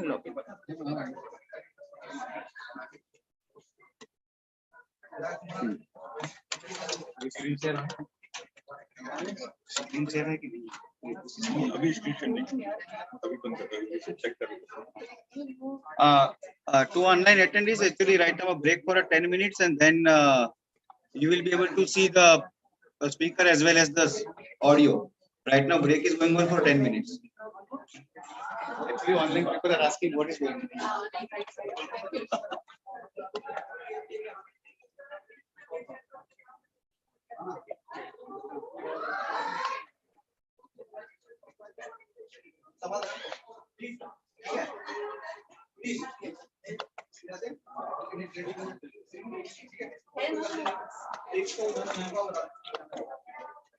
प्रेजेंट कैसे करें? ये अगर यहाँ लॉग्ड इन है तो वहां भी दिखेगा? नहीं अभी एक मिनट मैडम, एक नहीं, मेरा एक पावर पॉइंट चलेगा, फिर ये अल्टरनेट होगा ना? हाँ तो चलेगा ना? हाँ चलेगा। ठीक है, मैं सिर्फ इसको क्या भी नहीं चाहिए, स्क्रीन करो, तो बंद कर लीजिए। सर आप अपना कर लीजिए सर।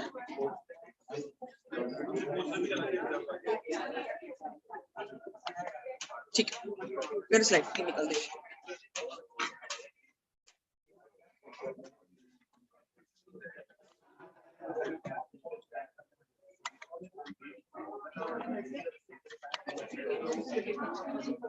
सर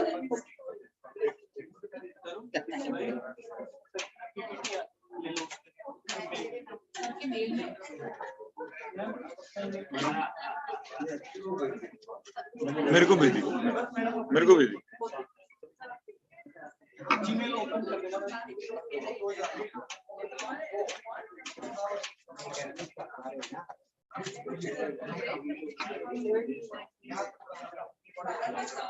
ये दिव्या मैम की खुली हुई है, इसमें भेज। ये तो जूही मैम की है ना? दिव्या मैम मेरी खुद गई, इसको बंद कर दो।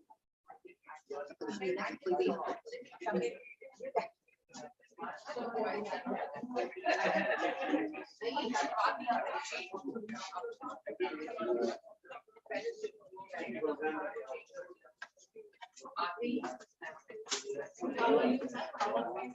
presentation. That's because the CM has. I know.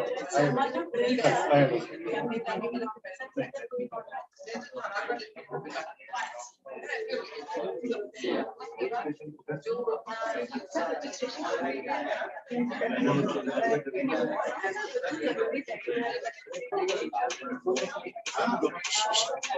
ये इसमें इधर आओ।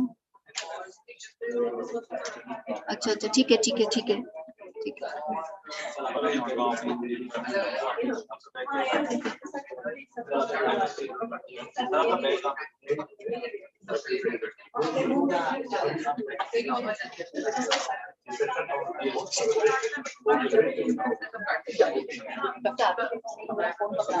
वेरिफिकेशन कोड आएगा।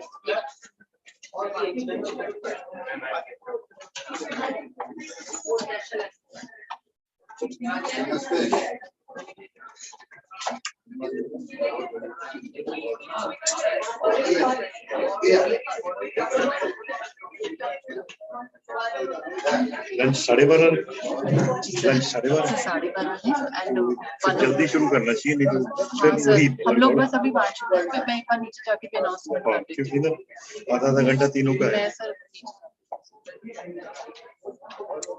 आपने भेज तो दिए लेकिन ये मेरे से तो मांग रहा है। नहीं आपके इसमें आ रहा आ गया उसमें आ गया है। सर ये नया डिवाइस है ना, एक मुसीबत ये है कि आपको खुलता ही नहीं है। यहाँ मैसेजेस नहीं आ रहे। नहीं उसमें आ गया सर, इसमें तो आ गया, इसमें तो आ गई है सर। नहीं इसमें नहीं आएगा, मतलब मेल में तो आ गया लेकिन ये आपको यहाँ कहीं आएगा। सर वही मैं यहाँ पर ना सिग्नल शायद नहीं आ रहा है।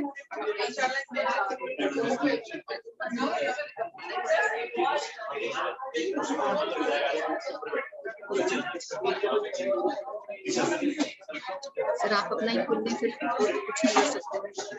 मैं सो नहीं बेटा कौन जो ये कौन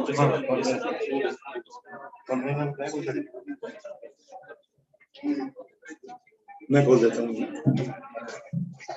सर हो गया हो गया।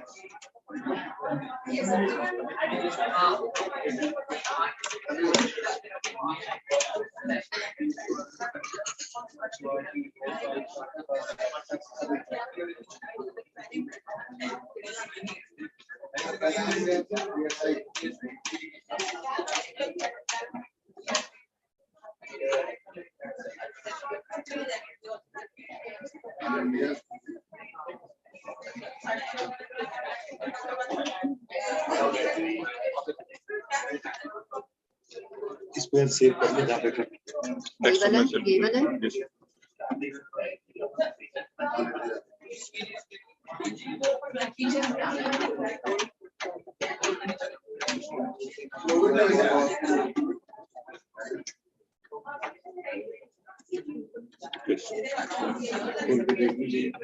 सर आप एक बार ना ओपन करके देख लीजिएगा, इसी में नॉट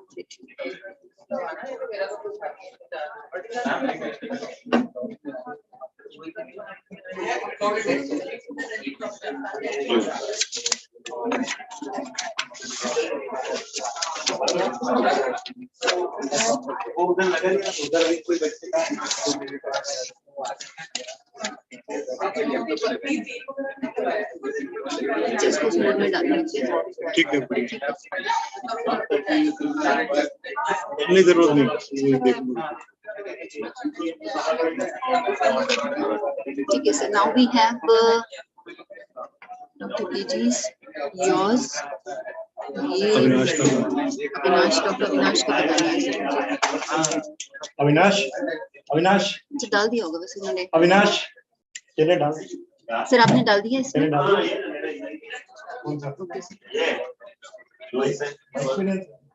नहीं नहीं sir version 5 okay version 5 is yours, this is his, this is yours and एक मैम डॉक्टर अंशु नहीं वर्जन 5 अविनाश का ना। हाँ डॉक्टर अविनाश ये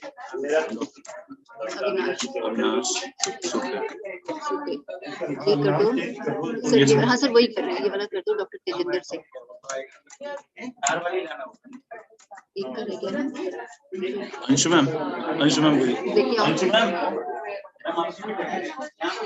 ये है ना लास्ट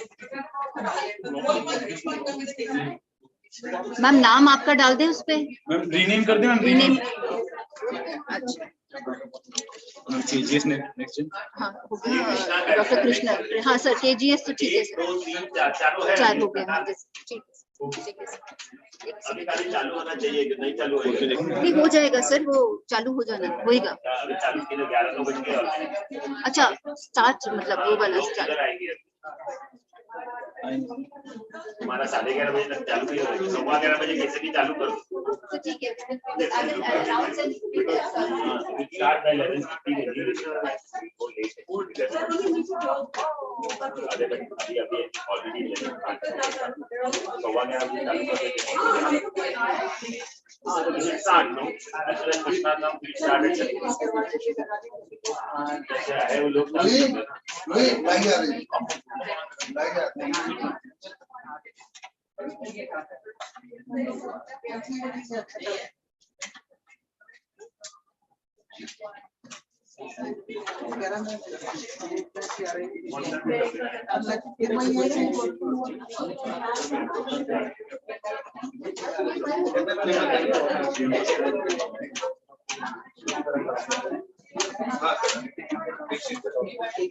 हमेशा जब भी हम आते हैं वो कैमरा से बात कराएगा तो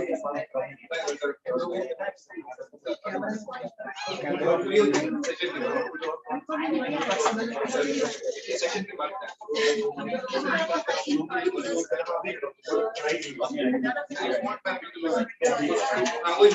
सेशन के बाद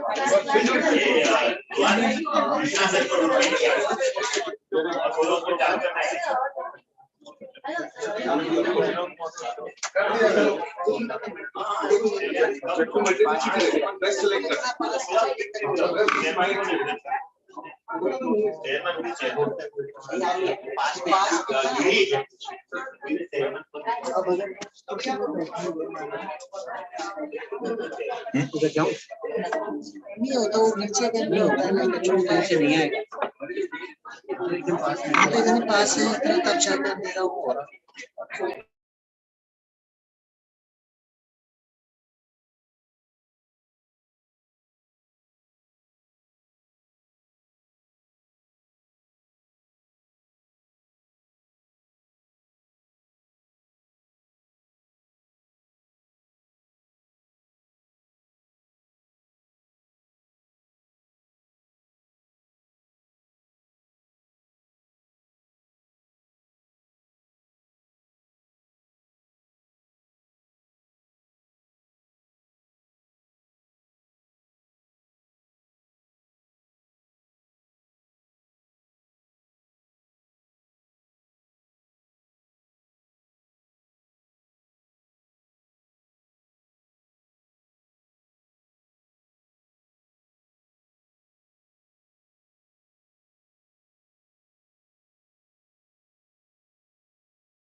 You've already been very nice, Krishna.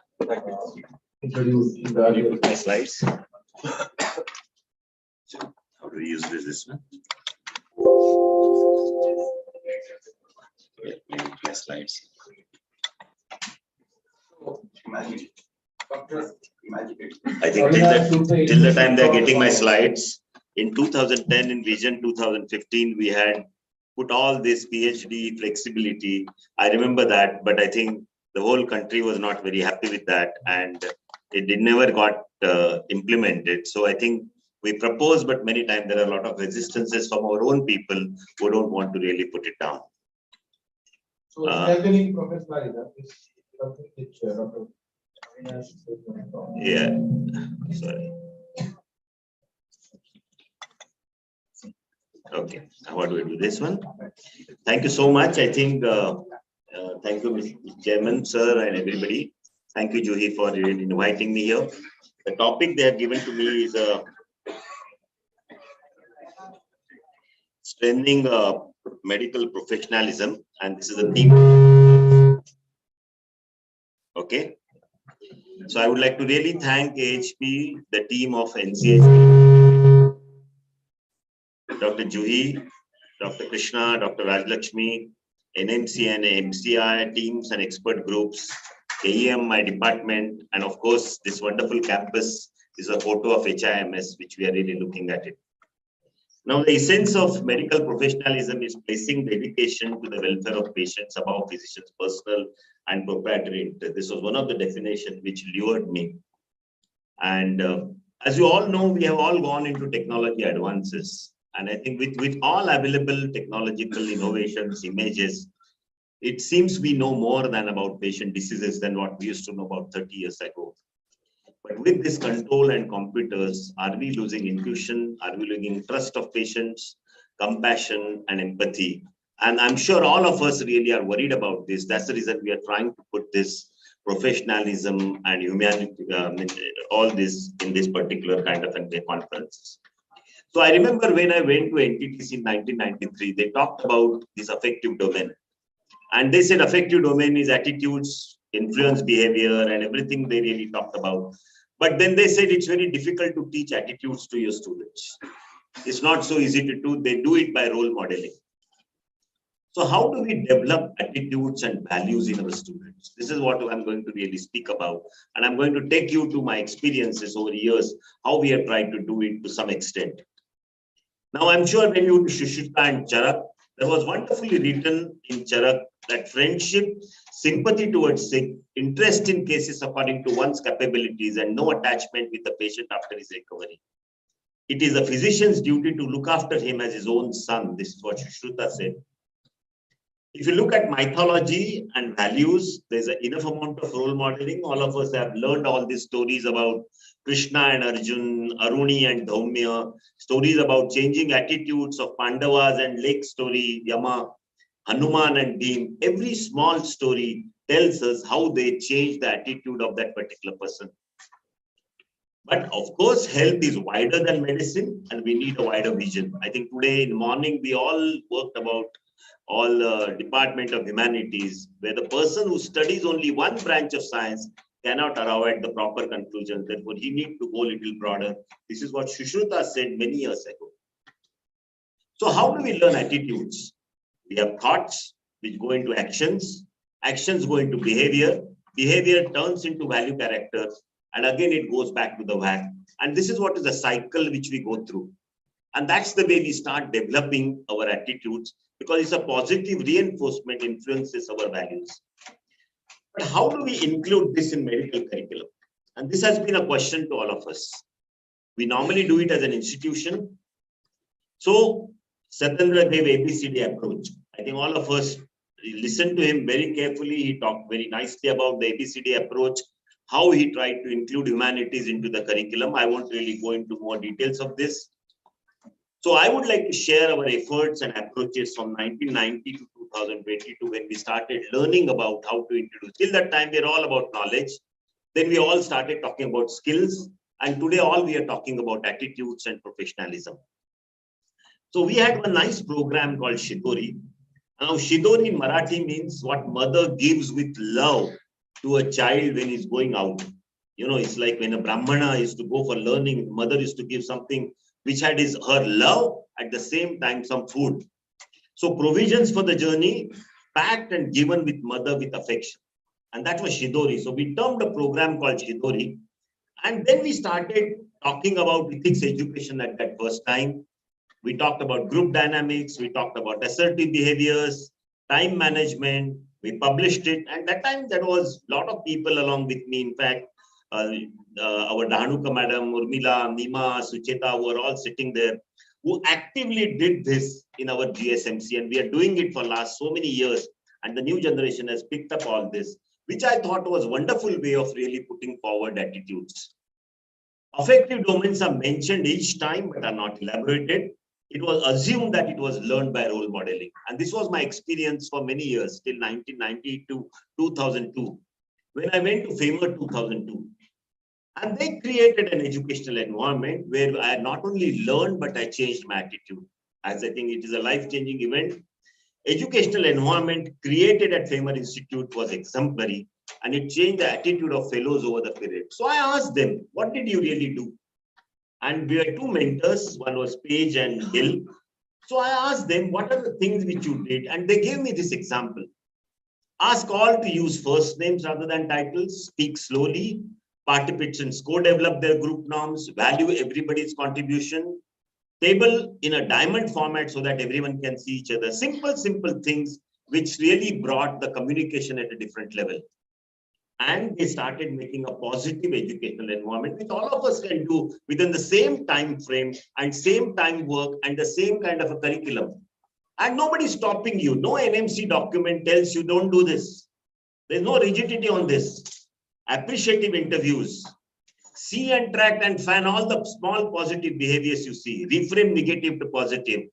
Celebrate what's right with the world. Express gratitude, inventory assets, and I know there are more. I'm sure these are something which I learned, imbibed, and over the next 20 years when we follow this, I realized that it made a lot of change into the way professionalism developed in my students. So the positive educational environment not only improves learning, but also changes attitudes of fellows and of your students. And we all have experienced it for many years. So then came ICMR. I remember ICMR came in 2003. And that time there was a question of, should we really take ethics to the students? So there were 5 universities. And from across India, I was one of my MUHS representative, Vasanta was there. And we developed ethics education program. We developed case studies, and we implemented in 2004 with our that time vice chancellors.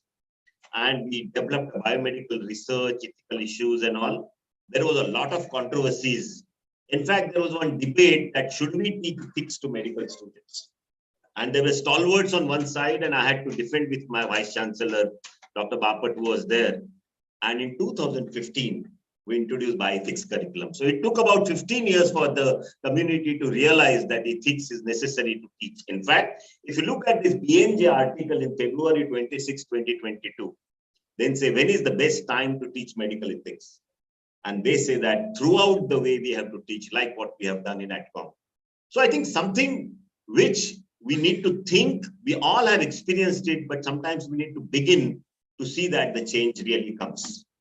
FAMER Regional Institutes was one of the best experiences. We saw attitude changing experiences. Though it were shorter courses, we saw from Cairo to Ludhiana and from China to Indonesia, everywhere we saw the same kind of a change of professional experience, which we began in KEM in 2005, got replicated across the world. And I think that gave us a lot of confidence that yes, professionalism can be really taught. Then came the Vision 2015 document. I'm sure this came in 2011.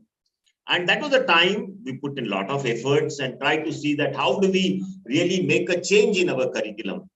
So what was the thought in Vision 2015?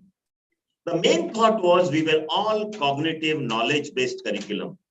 So we wanted to give a sizable amount of portion onto skills and attitudes. And this is a major change into whatever you call 2018, 19, GMR. What is in it more in that we are trying to push yourself for more from cognitive, which we are trying to reduce, and we are now trying to improve skills and the behavior. I think this is a major change of curricular elements. You want to look at it. This is what the change we want to achieve. So there were a lot of newer elements into the curriculum. I'm sure all of these are there. We would not really go into this, but leadership and reflective practice, which was one, narratives. And this was the CARB initiative, which Krishna talked about, and how everybody sees it differently, whether it's a student, who is a physician, whether it's a patient or is a health administrator. How he looks at it in a different way, we need to think about it and we need to really include it in our curriculum. So I remember I wrote one article in BMJ about violence against doctors cannot be tolerated. But if you analyze everything, 90% of instances, the violence against doctors is because of the communication issues. And this was one which we were not really addressing it before. Now it's a time we need to really go into much more details. I'm sure all of you are interested in communication, but we need to go it much more deeper and tell everybody to have this. And I'm sure the violence against doctors will reduce. So came AdCom. And I'm sure it's thanks to Dr. Mishra and my whole expert group team who helped us to really put it down. And it was not only knowledge, skills, attitude, and ethics, it was also values and responsiveness. If you look at the AdCom cover, it has all that really put it down. So that's the hidden agenda, which we want to make it unhidden. So AdCom model came in 2018. It was the first, actually we started doing it in 2014. It was only AdCom, then E was added. Then AdCom, they will develop modules actually. There is a lot of flexibility for discussion. It's not a very rigid module. And there is a lot of gray area which we want people to really understand. And we tried to do it vertical implementation across the curriculum. We wanted to customize the modules which were done in the West to our own settings. And there are many methods which people can really use it. But rather than seminars, guest lectures, and small group, we want people to use different kind of also methods, including theater of operas if available, and many more methods for the purposes of introducing all these modules.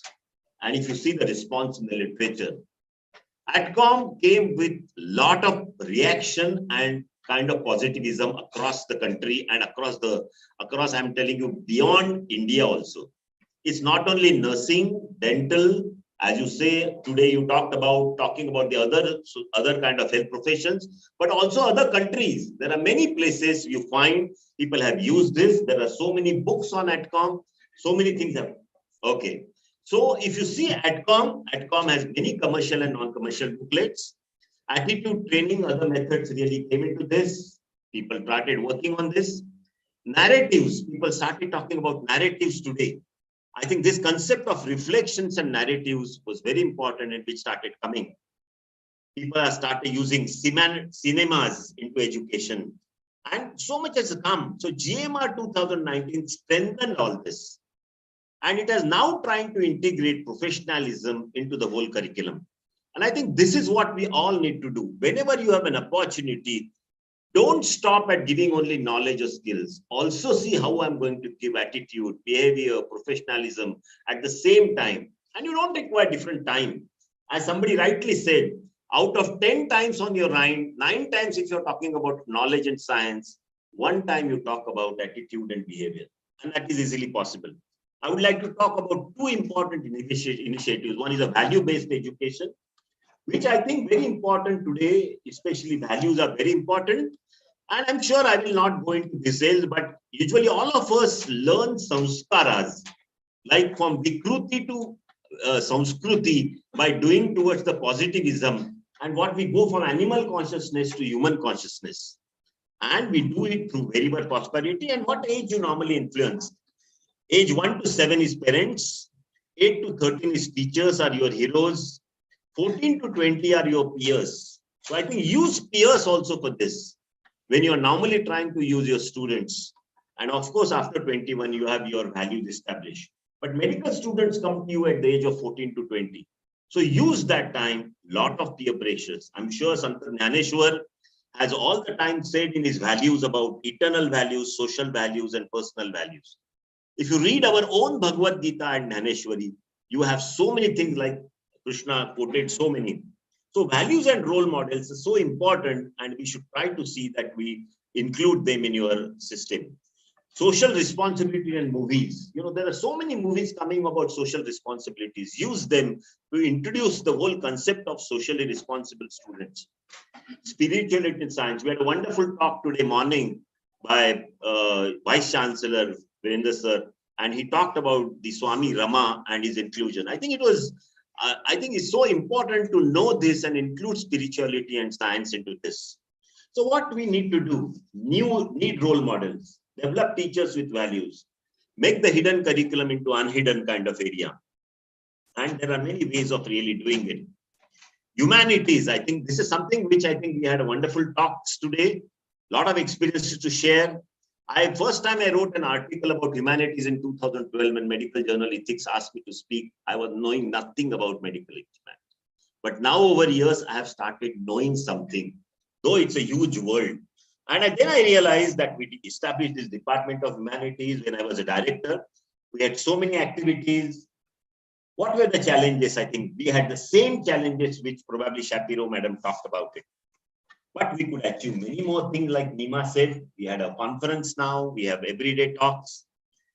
The last point is how do you measure medical professionalism? I'm sure Tejinder is going to talk about it and I won't really take that. But there's a lot of work now being done on assessing this professionalism. There's a lot of impact evaluation we should really do. That we would like to see what we have done. We have got reaction positively. We have got learning positively, but we still are not understood what is the impact and results about this. And there's a lot of articles coming on this. Many PG programs are having programs on this. Lastly, I would like to say a lot of our interns and students are showing social commitment over the last 6 years, which I thought was a very positive point to really share. What is future? Mixed reality is coming up in a big way. Last 2 weeks ago, I was working, and last 6 months, I'm working with AI and HoloLens. And we are talking about livers, and we are talking about the whole pictures about mixed reality. But one thing I learned, that mixed reality can also record and analyze your communication, body language, and attitude. So if you look at the whole professionalism, communication is one component. The attitude and behavior and the professionalism is other component. So today we probably able to take and analyze communication component and analyze it, give what you call as a learning analytics, give feedback to the students and try to improve it. Maybe the part which is going to be attitude and behavior will continue to remain subjective, and that probably need little more clarification over a period of time. In today's students who is stuck with NEET, clinical training and research and humanities, I think we need to really see how he is going to cope up. Most of the time he lands up with only NEET. So professionalism in today's era needs to go towards the professional identity, and we need to develop the professional identity for the student. And that's where probably our role as teachers is going to be. To summarize, there are a lot of new initiatives like ADCOM module, foundation course, humanities are likely to bring paradigm shift in medical education. We are shifting some part of the knowledge time into skills and attitudes, which is a good thing. ADCOM training and other activities like humanities will emphasize professionalism. Existing faculty development network, curricular governance, and educational monitoring will help implementing this curriculum. We are going through a phase of turmoil, and I'm sure over a period of time, all of us will probably change it. Values are important for medical professionals. Values are imbibed by students by observing parents, teachers, and role models. And attitude needs to be imbibed through formal and informal training and hidden curriculums. So let's do it together. That's what I want to say. Thank you so much. You have questions? You want to allow me questions? Are there any questions? Sure. We just take one question. The want of time have been told by the organizers that we really need to wind this up. Dr. Jankar. Excellent session. I just want to highlight the contribution done by NCHPE. We had a UNESCO chair of bioethics in Haifa and we created a vertically integrated curriculum of ethics in all branches. It might be the before the ADCOM model. And as a chairman of Association of Medical Students of India, we covered 13 universities and maybe another 25 private universities, and that was the. Thank you. that was a positive step towards Sure. getting at home model. I think Dr. Jamkar, you will realize there are a lot of changes coming from different heads, but I think we all need to see that they ultimately take our students towards that. Right. I just wanted to say that. Sure. Let us Thank you. help create a vertically integrated curriculum for ethics. Sure. Thank you. Thank you so much. And thank you so much, Dr. Jamkar, for your words. And now we're going to Dr. Tejinder Singh, please take the desk. Dr. Singh needs no introduction. TS, whom, as we call him very fondly. Over to you, TS. And he is going to talk about assessing professionals. Sure.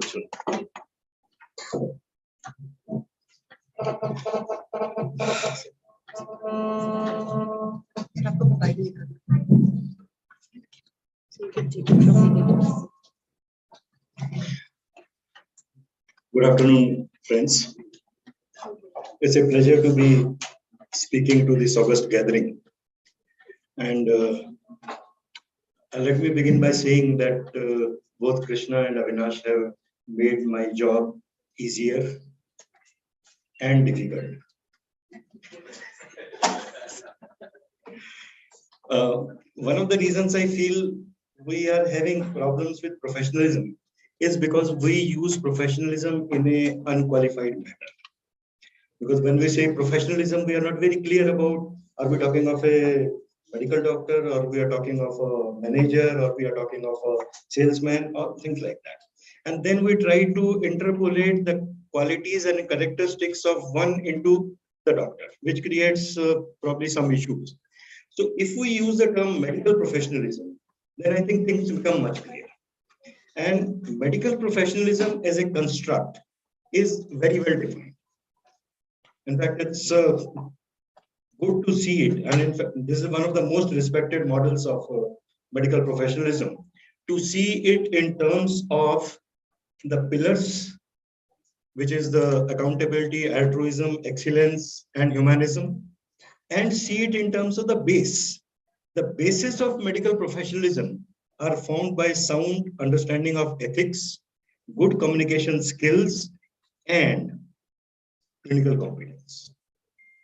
So this model by Arnold and Stern is probably one of the best ways to perceive and conceive medical professionalism.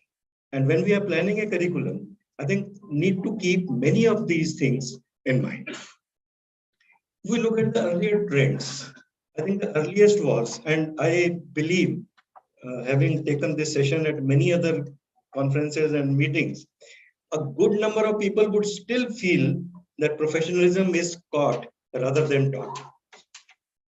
But if we look at the global trends, and what is gradually emerging is that the idea of teaching and assessing professionalism was to pick up unprofessional behaviors. There was a reason, I'll come back to it. And the next was to help the students to acquire a set of professional attitudes and values. So for the first one, probably there was no need for assessment, because there was no structured program, no objectives, no guidelines. So you just hope that you leave the student in an environment and he would learn. But with the other two, probably the need of assessment is much more than what it was with the earlier models. And I hope both my speaker friends will forgive me for saying that we did talk about the teaching and the learning methodology, but we have left out the assessment part. Why assess professionals? There are two types of answers to this. One is a very simple and practical answer, and the other is an educational answer. The simple and practical answer is that we have conceived our Indian medical graduate as somebody who would exhibit professionalism. And since we have made professionalism as one of the core competencies or roles, whatever name you want to call it, 3.5 section in the GMER lists the competencies of professionalism, sub-competencies of professionalism. So there is no reason why we should not be assessing professionalism. I mean, it makes little sense to me to write something in competencies and then not really assess it, because then you are conveying a very wrong message to the student by not doing so. Coming to the educational reasons, the students lack professionalism as much as they lack knowledge and skills. Now, we do not leave our students in the ward that please go and pick up clinical skills from your teachers just by observing them. We teach them, we assess them, and same thing has to be done for professionals. Because to think that we need to teach clinical medicine, but they will catch professionalism is probably something of a mismatch which is going to happen. Secondly, the present behaviors of the students, they predict future actions. And there are a lot of studies, Papadakis et al. And others in the literature to say that people who were accused of professional misconduct or malpractice in later life actually had a history of unprofessional behavior back in their medical school. So if we are able to pick up those unprofessional behaviors early, then probably many of these things could have been avoided. And as rightly said by Vinash, most problems against doctors don't relate to conduct or competence. I'll rephrase what Krishna said. Patients don't choose their doctors by seeing their gold medals or their NEET scores. There are other things which help the patients to decide whom they should be going for treatment. And lastly, the assessment is the tail which wags the curriculum down. By assessing professionalism, you are conveying to the student that, look, this is something which is very important. This is something which you need to learn. Now, what should be the assessment attributes for professionalism? And it has to be a little different from the assessment of knowledge and skills. So they should be in a realistic context. And this context actually becomes very important. Now, a child presents with fever and altered sensorium and convulsions. Now, in a primary health center, to say that will stabilize the child and refer to a higher institution would probably be okay, professional behavior. But in an institute of neurology, probably anything short of getting a PET scan would be an unprofessional behavior. So this contextual issues plays a very vital role in assessing professionalism. There's no one clear-cut answer. There should be a situation which involves conflict. No use asking him write an essay on professionalism or write a short note on whatever aspect you are going to ask. It should be something where he has to get into the situation, what the term Krishna often uses, immersive experience, and then try to sort out. It should include trainees in the design and implementation, and most importantly, it should provide feedback for behavior modification. Assessment of professionalism is not only for pass-fail or to give some marks or put something up on their records. Rather, it is something for them to behave, to change their behaviors. Now, there are various challenges. And probably this is the reason why we are willing to strike but afraid to wound. First, there are various definitions of professional. Everybody views professionalism in a very different way. Then the role of environment and the individual. A student is getting a seat after paying a hefty sum of money, and then you are expecting kind of honesty and integrity from him. That makes things difficult. Then there are different thresholds on professional behavior. I'm reminded of one incident, Jugesh, sitting in the audience somewhere. Yes, I'm reminded of one incident from my institute, one of my residents. He was performing a lumbar puncture. Obviously, the child was crying. He has to cry. So what this fellow did was to take a sticking tape and put it on the child's mouth and did the lumbar puncture. Now, we had no way to, censor or check this student. We could call him, talk to him, quote and unquote, counsel him, etc., etc. But he went through, he became a pediatrician. No, these are some of the issues. And I'm not even talking of shortage of faculty, shortage of staff, shortage of time, etc., which would be the usual response of the teachers to any assessment of profession. But presuming that we had enough teachers, enough staff, enough time, etc., would assessment of professionalism would still happen? Probably not, because of more prominent issues. And one of the most important one is the subjective versus objective. We are very afraid of bringing this subjectivity. In one of our earlier papers, we have actually argued with a lot of literature support to say that expert subjective judgments are as valid and probably more reliable as compared to the objective judgments. So what is in the assessment is more important rather than what is about the assessment. Something related to subjectivity and objectivity is what is called McNamara's fallacy. You try to measure everything in numbers. So we believe that anything which exists in a physical form and can be measured. Whether it is professionalism or it is beauty or it is honesty, anything, you can have a scale and measure. But that doesn't happen. And so you have to choose your assessment instrument in a way that you may be able to get better information without even numbers. There are a lot of linkages. Now we have two models. One model of professionalism, one is model of clinical competence as perceived under Indian medical graduate. And if you look at the connectivity, these are some of the things I could think of. But if you look deeper into it, when I was trying to make this slide, I could draw 100 arrows connecting something with the other. How can you be a professional without being clinically competent?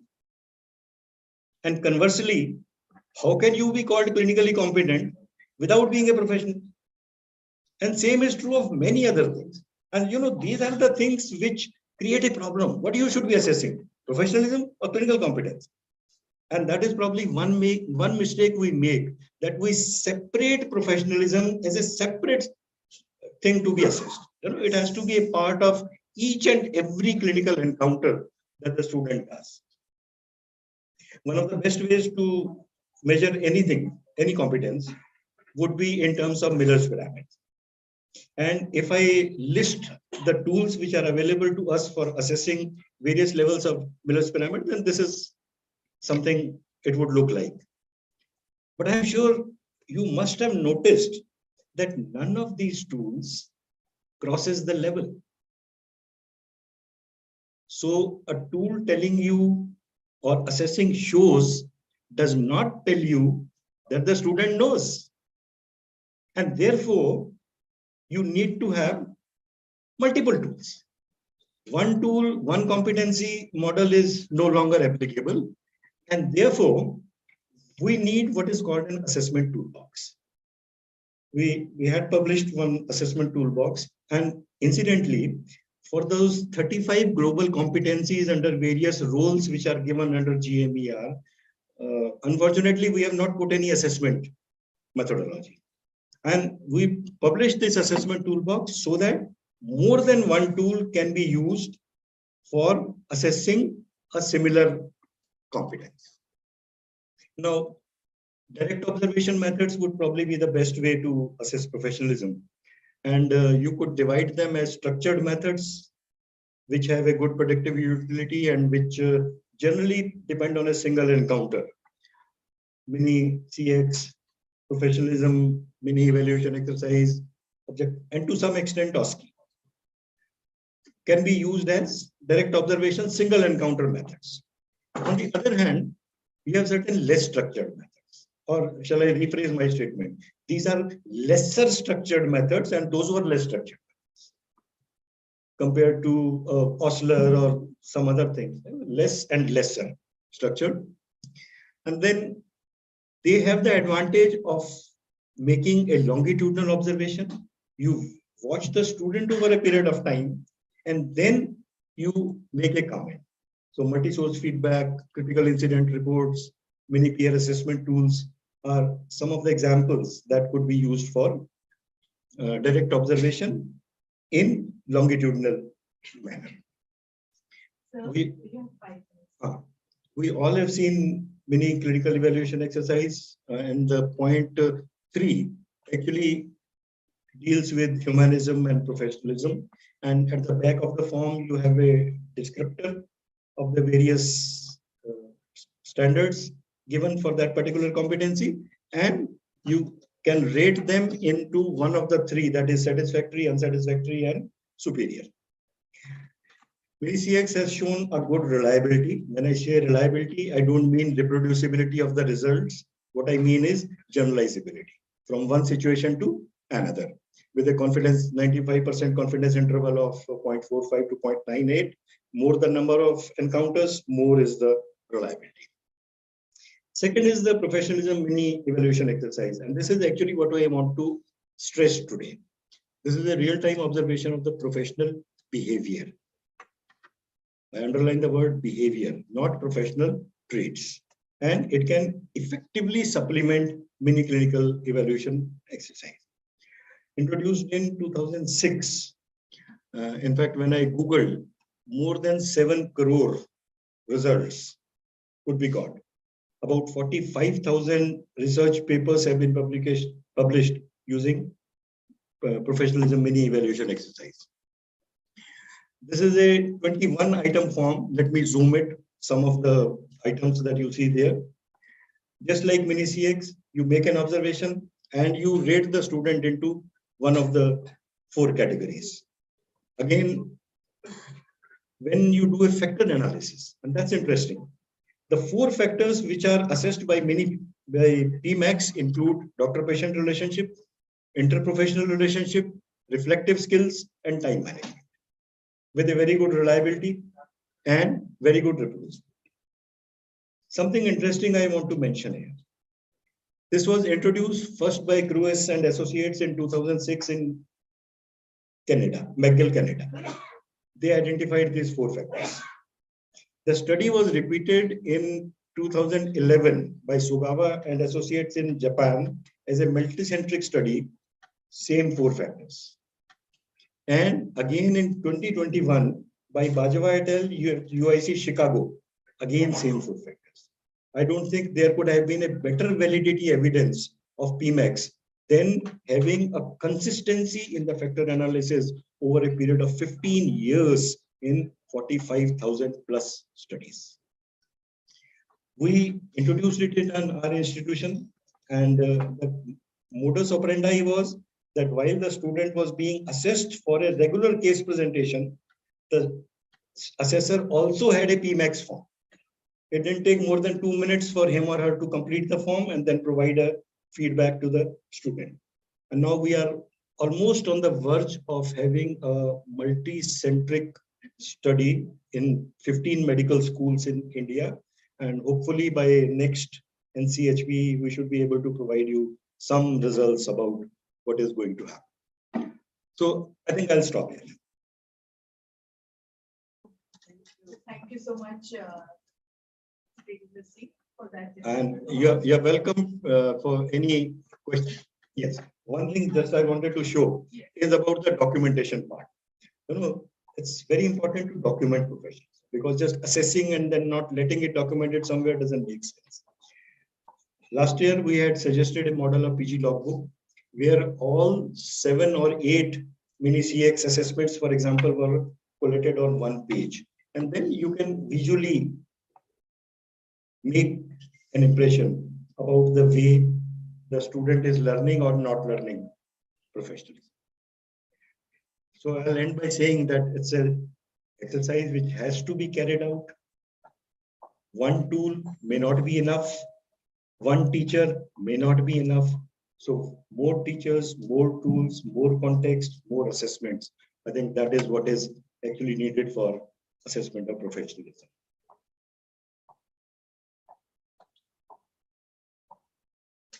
Thank you, sir. Thank you. We can take one question. And I've been told by the organizers that we need to wind up and move for lunch immediately. And we will come back, and Dr. Anshu's session we will have soon after lunch. So please gather back in to the this hall by 1:15, and over to you. Do you need to make any more announcements? Ma'am, I'll make the announcements later. So, Yeah.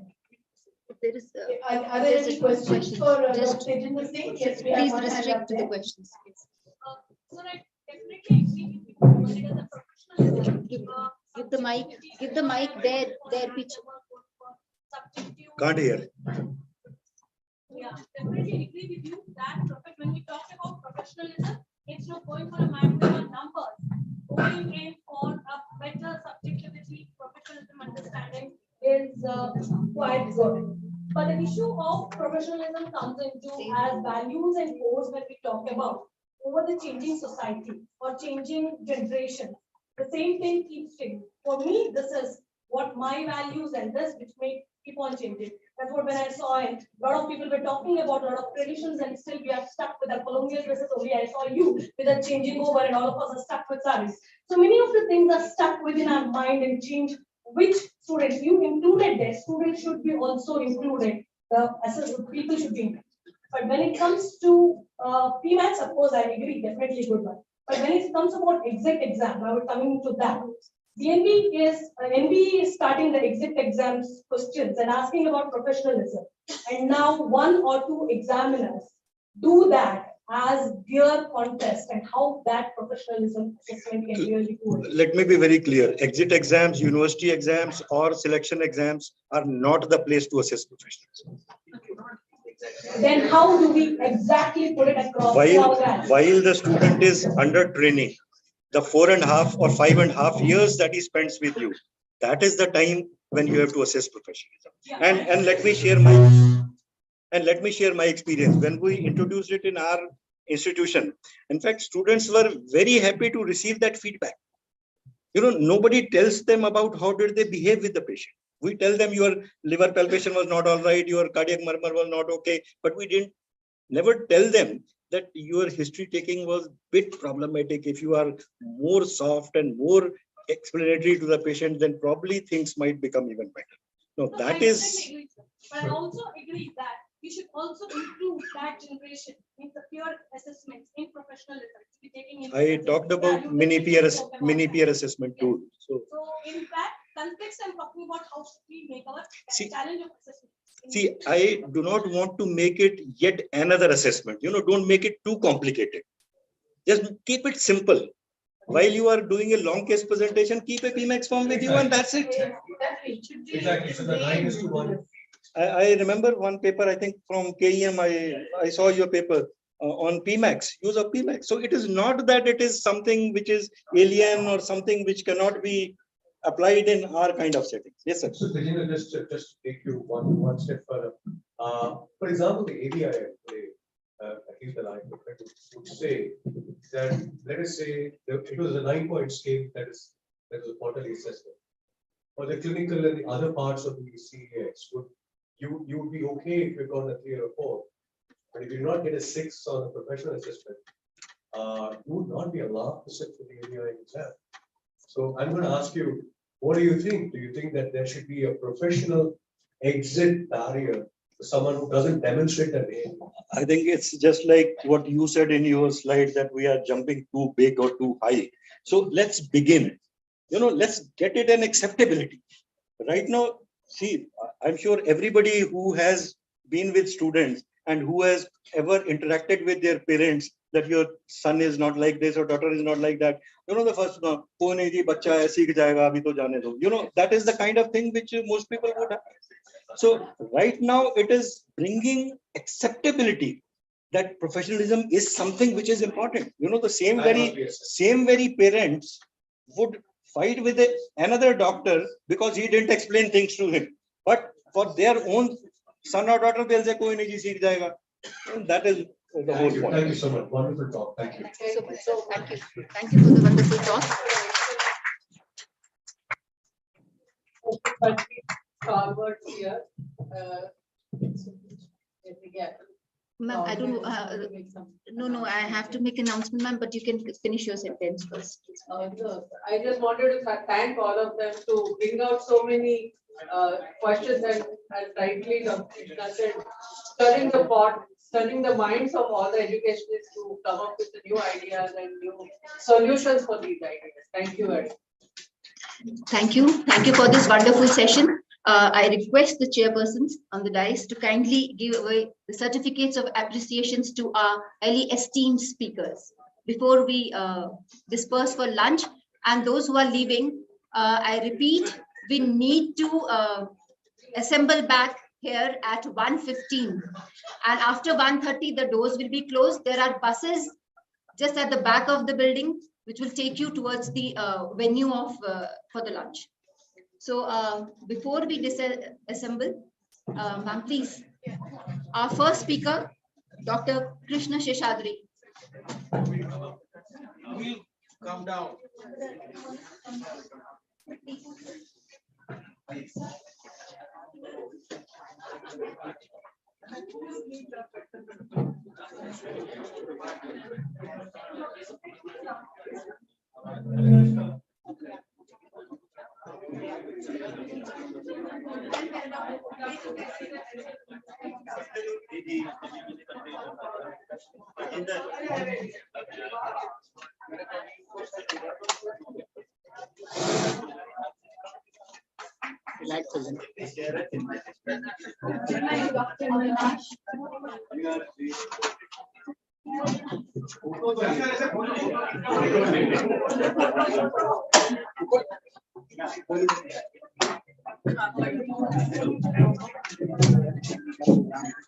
बंद कर दी हाँ है ना CM ने बोलेंगे ये तो चलेगा नहीं उसमें बट देखेंगे जुड़ेंगे कौन कौन कैसे देखेंगे क्या तो फिर चलता रहे कैसे करोगे प्रोजेक्टर थोड़ी चलेगा सीलिंग पे इधर लाइट नहीं पड़ती आप प्रोजेक्टर तो बंद रहेगा ना एक कुर्सी है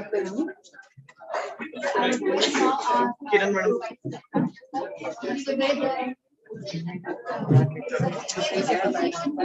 अरे बीच में बदल दिया बहुत चीजें बदल दी उन्होंने अभी HDMI ने कांच की टेबल हटा दी ये तो चेंज करना तो उसमें छोटी बात है कांच की कोई चीज नहीं होती यहाँ पे लैपटॉप चली सारे ये कह रहे प्रोजेक्टर बंद रहेगा सारे ये कह रहे हैं वो भी कह रहे हैं कि मैं मैडम से पूछूंगा मैडम मैंने बंद करो कोई नहीं छोड़ दीजिए मैम छोड़ दीजिए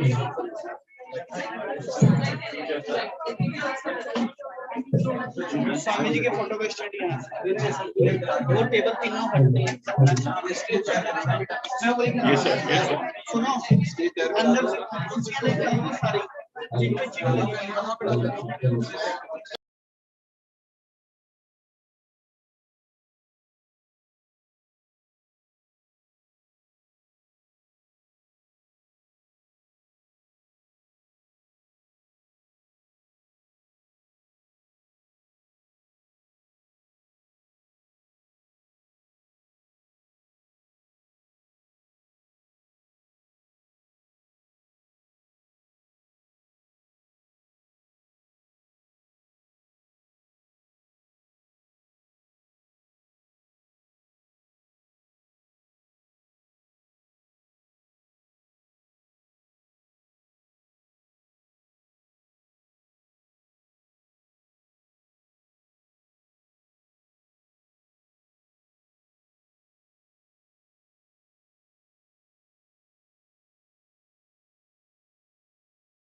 लड़कों के साथ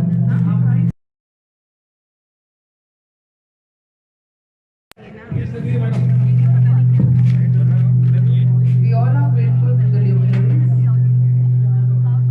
Good afternoon, ladies and gentlemen. कोई हमें साउंड तो आ रही है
ठीक है चलो लंच करके आते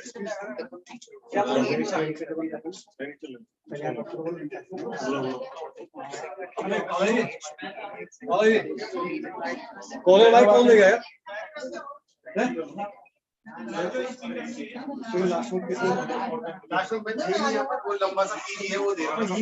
यार कॉलर भाई को अभी जरूरत पड़ेगी देख लो बाकी से अरे नीचे देख लो एक बार नीचे नीचे अरे वहीं लगा हुआ है वहाँ कौन वहाँ की जरूरत की नहीं है वहाँ चले नहीं रहा अरे भाई वो नहीं करा किसी ने जो लगा के रखा वो वैसे ले गए ध्यान दिया वो तो लंच करने वहाँ चला गया मीटिंग वो छोड़ दो ये बोलो बोलो मैं लाओ भाई डायग्राम हम लोग आया करते ये स्टैंड ले आओ ये नहीं ये क्या करना है आगे ठीक है बोलो भाई कहाँ भैया बोलो भाई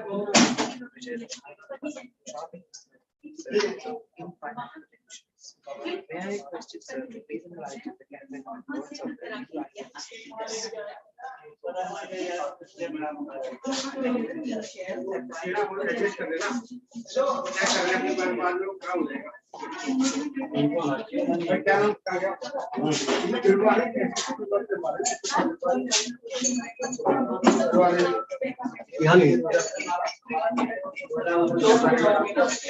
एक मिनट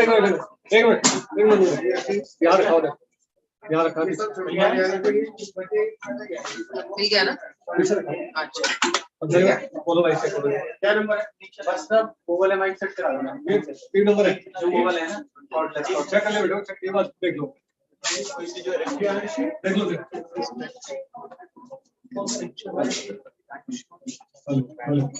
3 नंबर बढ़ा दे अरे 3 नंबर क्या करूं 3 नंबर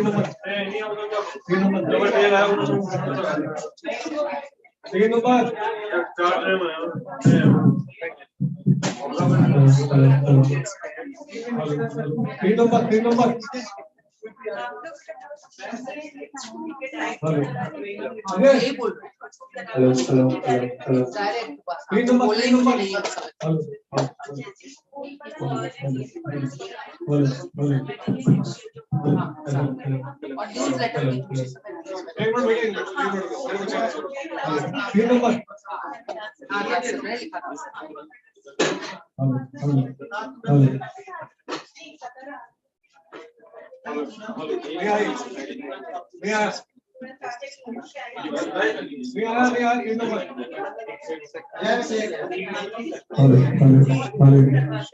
नंबर है कितना नंबर है 6 नंबर है मेरी आवाज आ रही है ठीक है ना ठीक है अब कौन सा रहेगा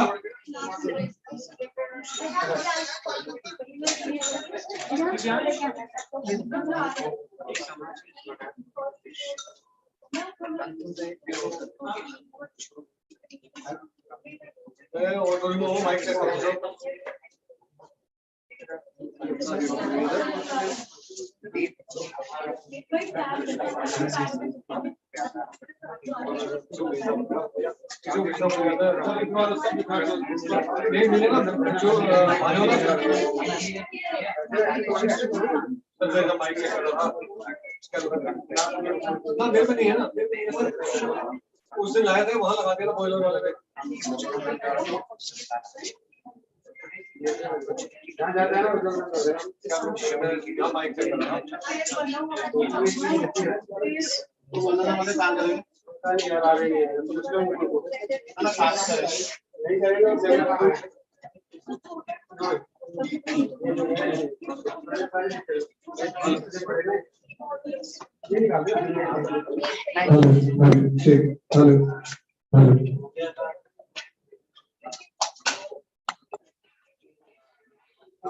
ये ऊपर से लाल लाल है।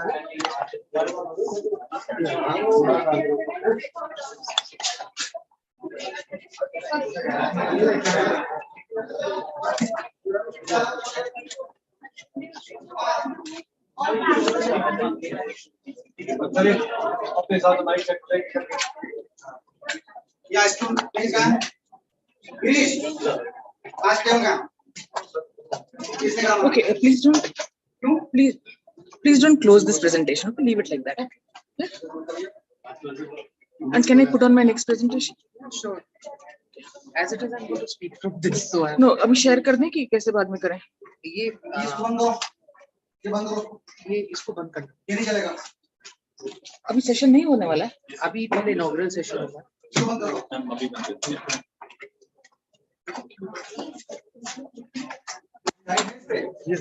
सर ये लाइट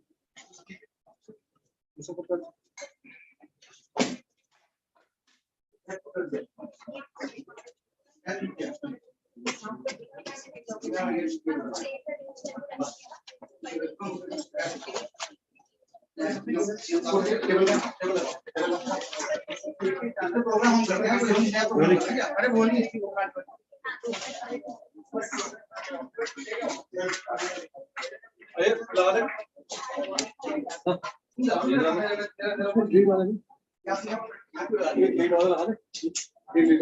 एक दूसरा लाना पड़ेगा बड़ा।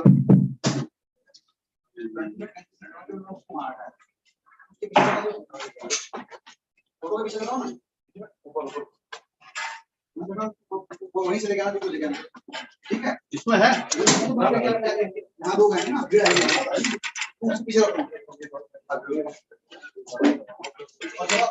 लेके आएगा समझा दो।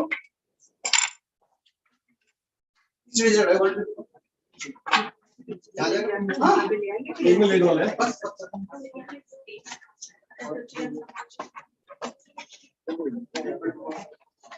कहाँ गिरी सुनिए आप?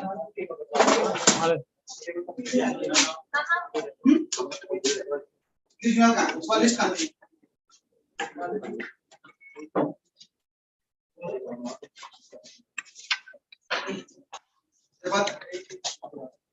इस कुर्सी पे यहाँ कौन?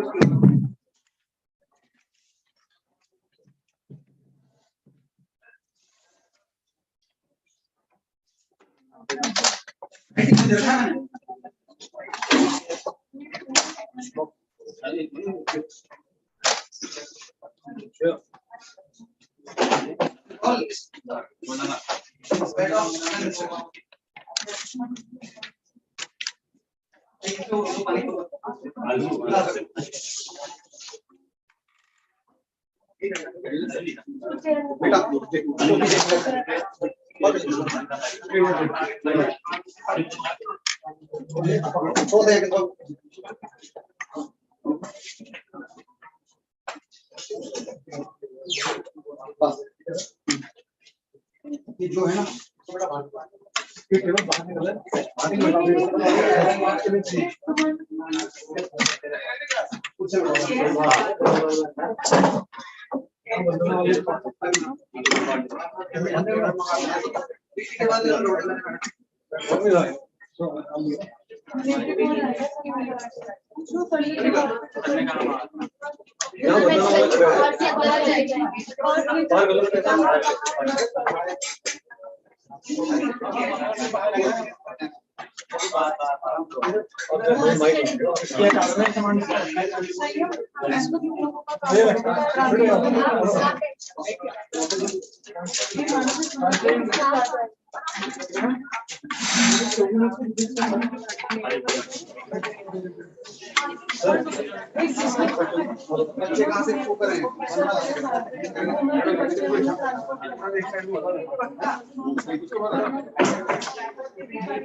वॉलंटियर वाले बुके वाले पीछे से आना।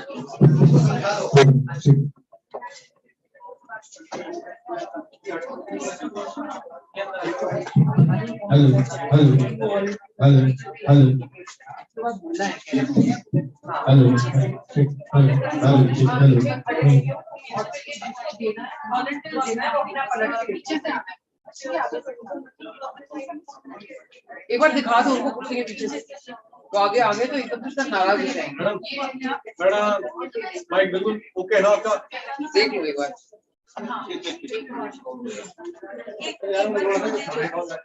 All the volunteers, थोड़ी वॉल्यूम बढ़ानी पड़ेगी। All the volunteers, ठीक है।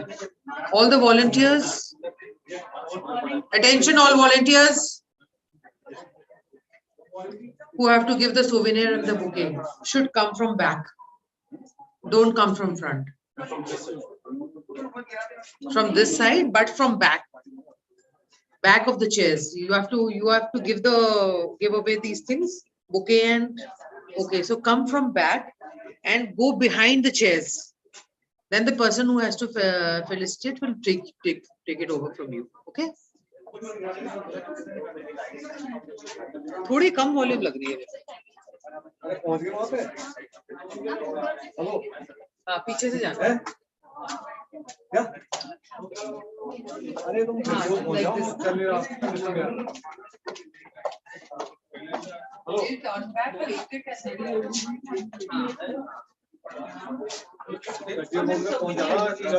souvenir तो पीछे से आ जाना। हाँ आना सबको पीछे से ही है, उनके आगे से नहीं। ठीक है मैम, ठीक है वही से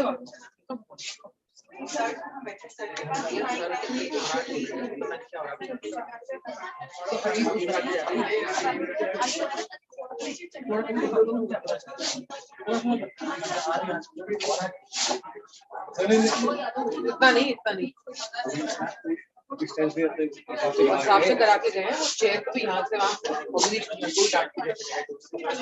के दिया तो फिर भी नहीं पता। हाँ बोला होगा सब लोग लाइट ही लेते हैं, लाइट ही देते हैं ना। मुझे पता है कि अल्टीमेटली कुछ होने वाला तो है नहीं। जोशी देखो यार ये कम है volume.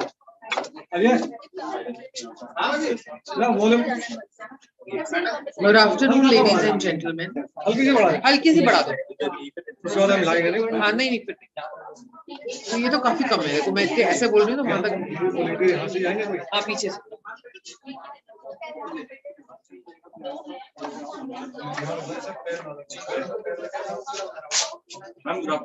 Good afternoon Jain. Joshi से पूछो। हाँ या आप उनसे पूछ लो जो है। टेबल तो यहाँ पे रख नहीं रहे, स्टूल पे रख लोगे? हेलो भाई मैडम आप देखिए Good afternoon, ladies and gentlemen. आप ठीक है, आप ठीक है.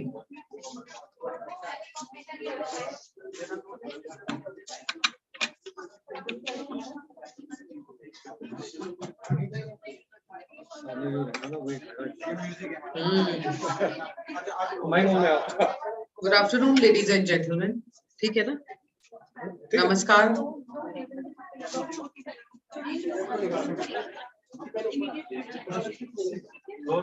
विचार पर मैं सुन चुकी फालतू में. मेरा लेना देना कुछ भी नहीं है. मेरे को तो बुला लिया उन्होंने, तो मैं आ गई. हाँ,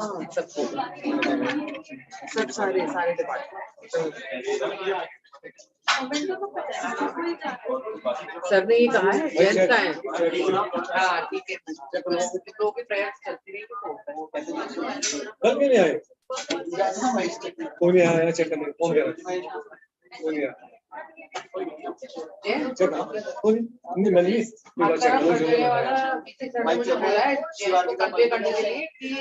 ये मैं सोच रहा हूँ पिछली बार बंद हो गया तो इस बार मैं सोच रहा हूँ हम नहीं कर रहे. और लड़कियां लेना बस ठीक है. इस बार जो हुआ वो इस बार के सोच. अब क्या करें, आगे खड़े हो जाओ. इनके आगे रख लो, बेटर है.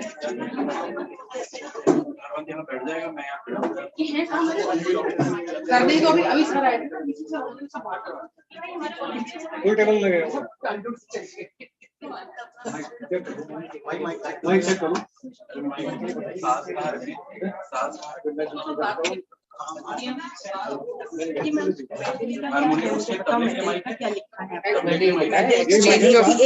बस एक ही है ना. वो ट्रेमिल अभी किसको देनी है? पीछे से ट्रेमिल लाके डॉक्टर ये देंगे. डॉक्टर अंशु को डॉक्टर सिराज होगा. अंशु जो डॉक्टर सिराज का. डॉक्टर अंशु के पास आना है मतलब. अंशु मैडम बैठी है वो साड़ी में. अच्छा, वहाँ जा के देना? नहीं, वो स्टेज पे ही है ना. They are sitting on the stage. I request Dr. Siraj and Dr. Anshu to continue the event with the tradition of exchange of medallion from Dr. Siraj to Dr. Anshu. Doctor Siraj को देनी. Doctor Siraj जहाँ पे बैठे हैं ना, ये कब आएंगे? अच्छा, और ये after the release of souvenir. अच्छा, सोविनियर के लिए क्या करना है? कुछ नहीं, पीछे से I request the dignitaries to release the souvenir of the conference. एक को देना है. पहले तो रिलीज सबको देना है. सबको पहले ट्रे में ऐसे देना है. खोलेंगे ना, वो लोग खोलेंगे सबको एक पीछे से पकड़ेंगे. यही आगे से एक लाइन, आगे से आने की जगह नहीं है. और इससे पहले क्या है मैम? इसके पहले लास्ट स्पीकर बोलेंगे. ये अपने स्पीकर के बाद वो सब स्पीकर के बाद पहले तो मैं मतलब फ्लावर और शॉल एंड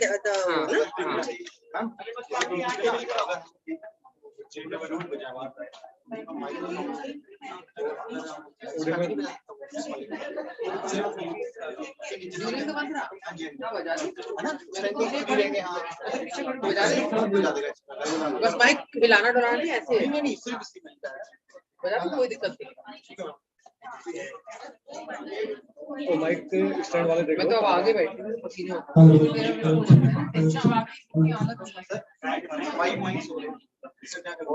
अच्छा वो तो नहीं बोलो. माइक की आवाज ज्यादा नहीं है. ज्यादा बात क्या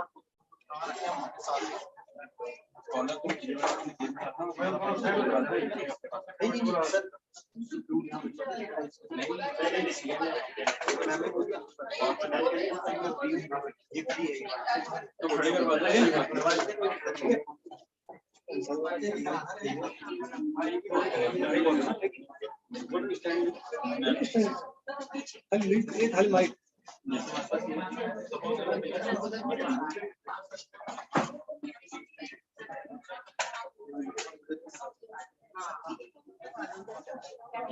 वो ध्यान रखना.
हाँ ठीक है दादा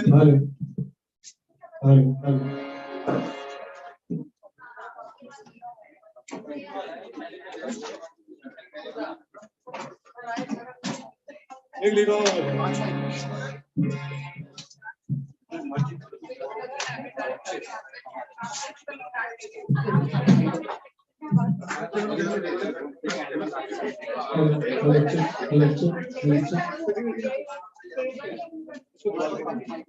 ठीक है कब तो हो जाएगा तो सामने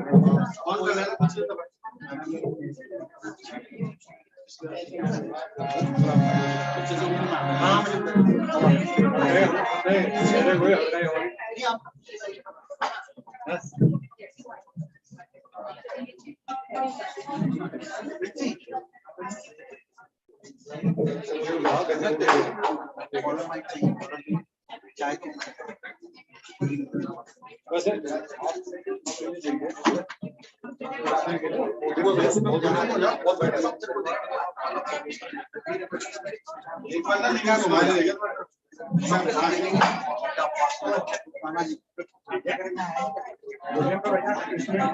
जाएगा ना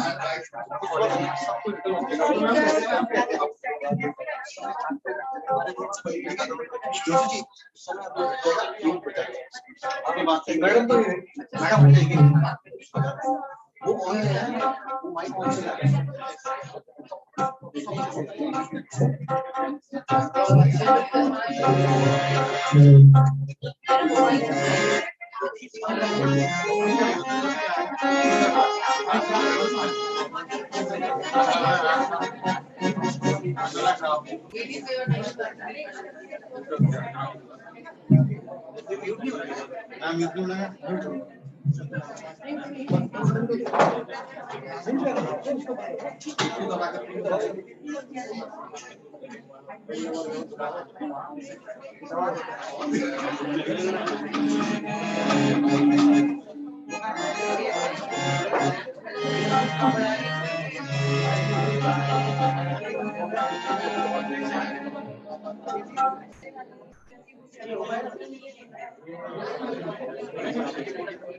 वाले बोले भाई और सावधानी कर लो जो माइक में होगा 500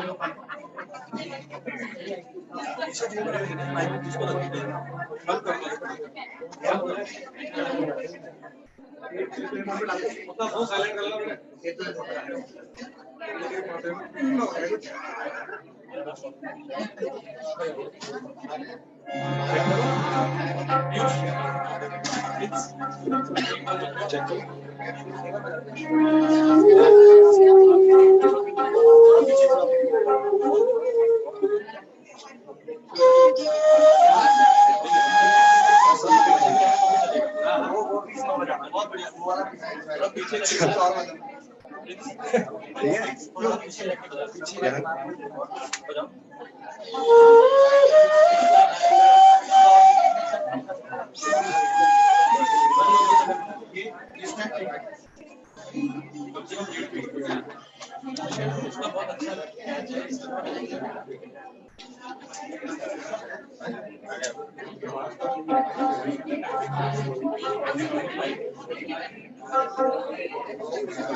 And maintain silence as a step towards the mental preparation of this program.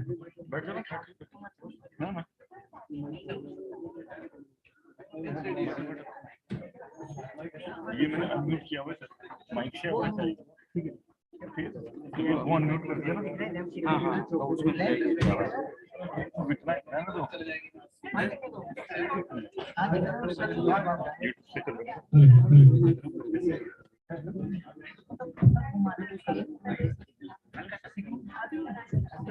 One minute.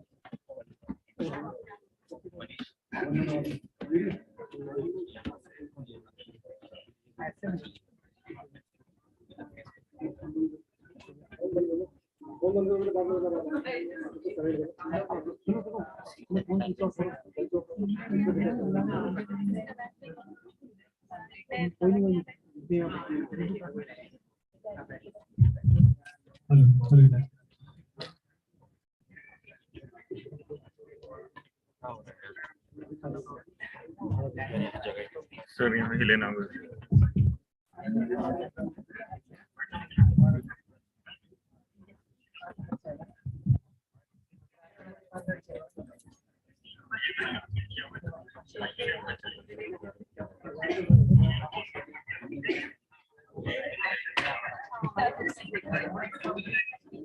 अभी बैठे हैं इसके बाद सीखने के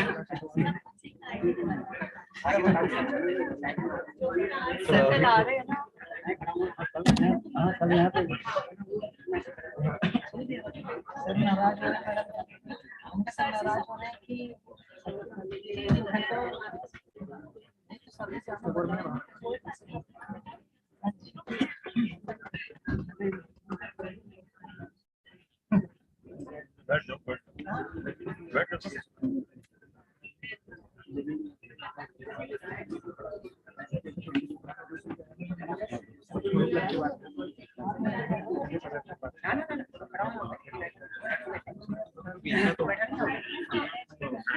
वरना परसों हमने बात करके ब्रेकआउट रूम का तो सॉल्व हो गया, लेकिन सर वो किया काम ब्रेकआउट में खोला आप नहीं, अब बंद करते हैं, इस समय सही नहीं।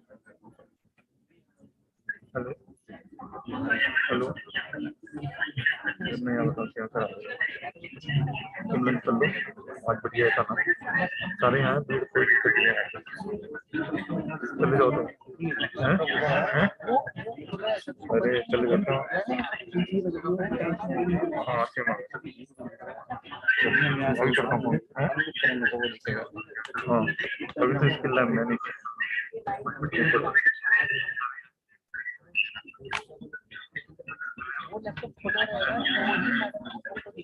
हाँ हाँ हाँ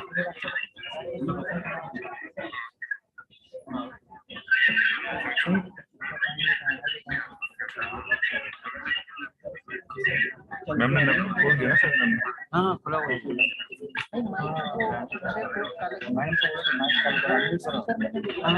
अनम्यूट को बोलो, अरे अभी आवाज आया नहीं, म्यूट करवा रखा है, म्यूट कर देते तो मैडम बोलेंगे ये वाला मतलब, हाँ ये अभी म्यूट कर दो, अपना वाला म्यूट कर दो।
Good afternoon, ladies and gentlemen.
The chief guest and the guest of honor and other honorable guests have entered the hall. I request you all to please rise and greet them with a warm applause.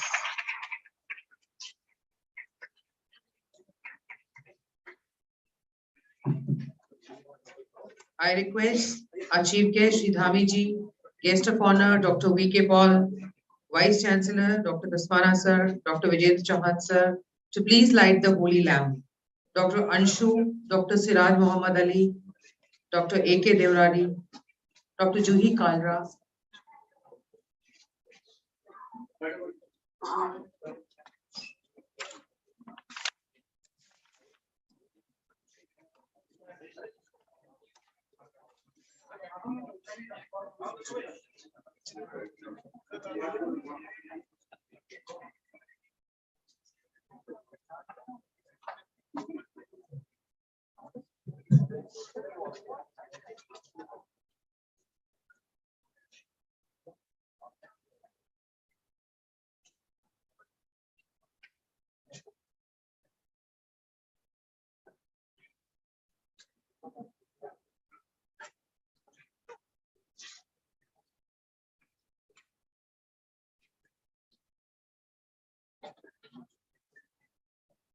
So we will be honored to have you on the dais for the ceremony ahead.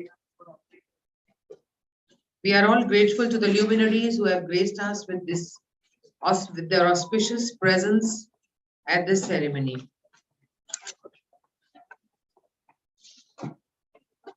I welcome the galaxy of intellectuals, honorable guests, venerable teachers, and beloved students. On this day, we have gathered here for NCHPE 2022, the 13th National Conference on Health Professions Education. I, Dr. Jyoti Dwivedi, on behalf of our institute, would like to present a gracious welcome to you all. We are extremely privileged to welcome Shri Pushkar Singh Dhami ji, the Chief Minister of Uttarakhand, as our chief guest. Thank you, sir, for giving us your precious time.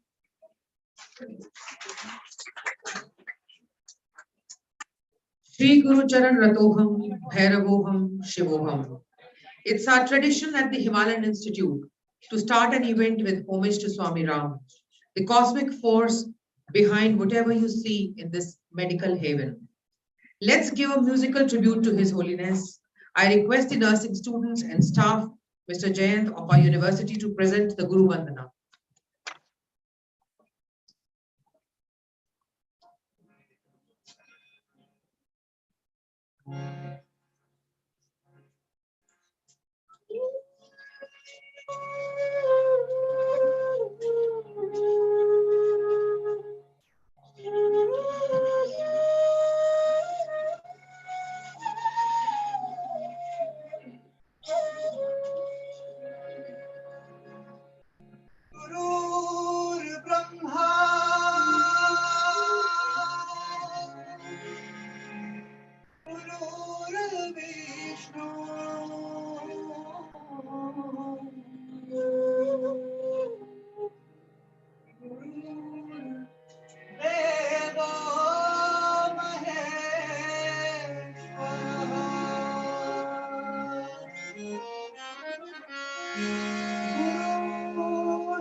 Flowers and memento are a way of expressing our gratitude towards our guests and dignitaries who have spared time for us. We have with us the youngest and the extremely talented Chief Minister of Uttarakhand, Shri Pushkar Singh Dhami ji, doing a commendable job in the development of the state. May I request our Honorable Vice Chancellor, Dr. Vijay Daswana ji, to present a bouquet, shawl, and memento to our chief guest, Dr. Deepshika and Rohan, to please facilitate the process.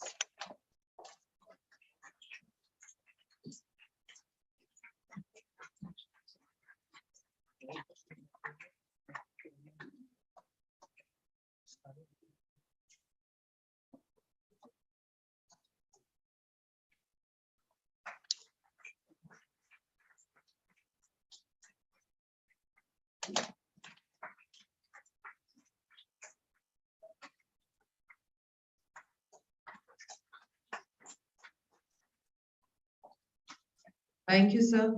We also have with us Dr. V.K. Paul, who is globally recognized medical scientist and a public health exponent. May I request our Honorable Pro Vice Chancellor, Dr. Vijendra Chauhan, sir, to present a bouquet, shawl, and memento to our guest of honor, Dr. Paul, the prestigious member of Niti Aayog.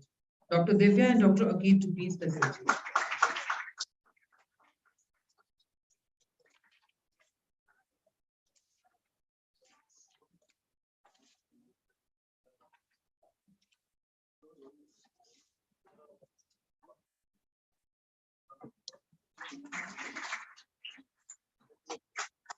Thank you, sir.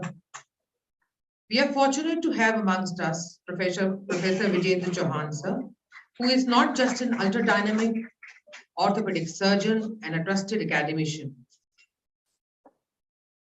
but also a person with great morals and a soul full of love. Linked to the roots of this institute since its inception, Dr. Chauhan is member presidential body and the Pro Vice Chancellor of Swami Ram Himalayan University. He is a well-known medical educationist and loves to conduct regular workshops on mind, body, and spirit. I request Dr. Chauhan to kindly shower the hall with welcome flowers.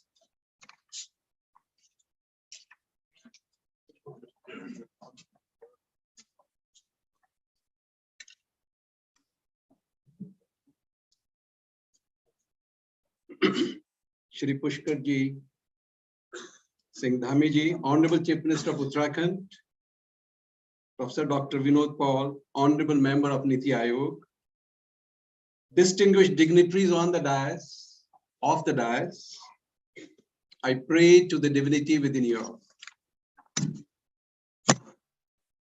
It's indeed a great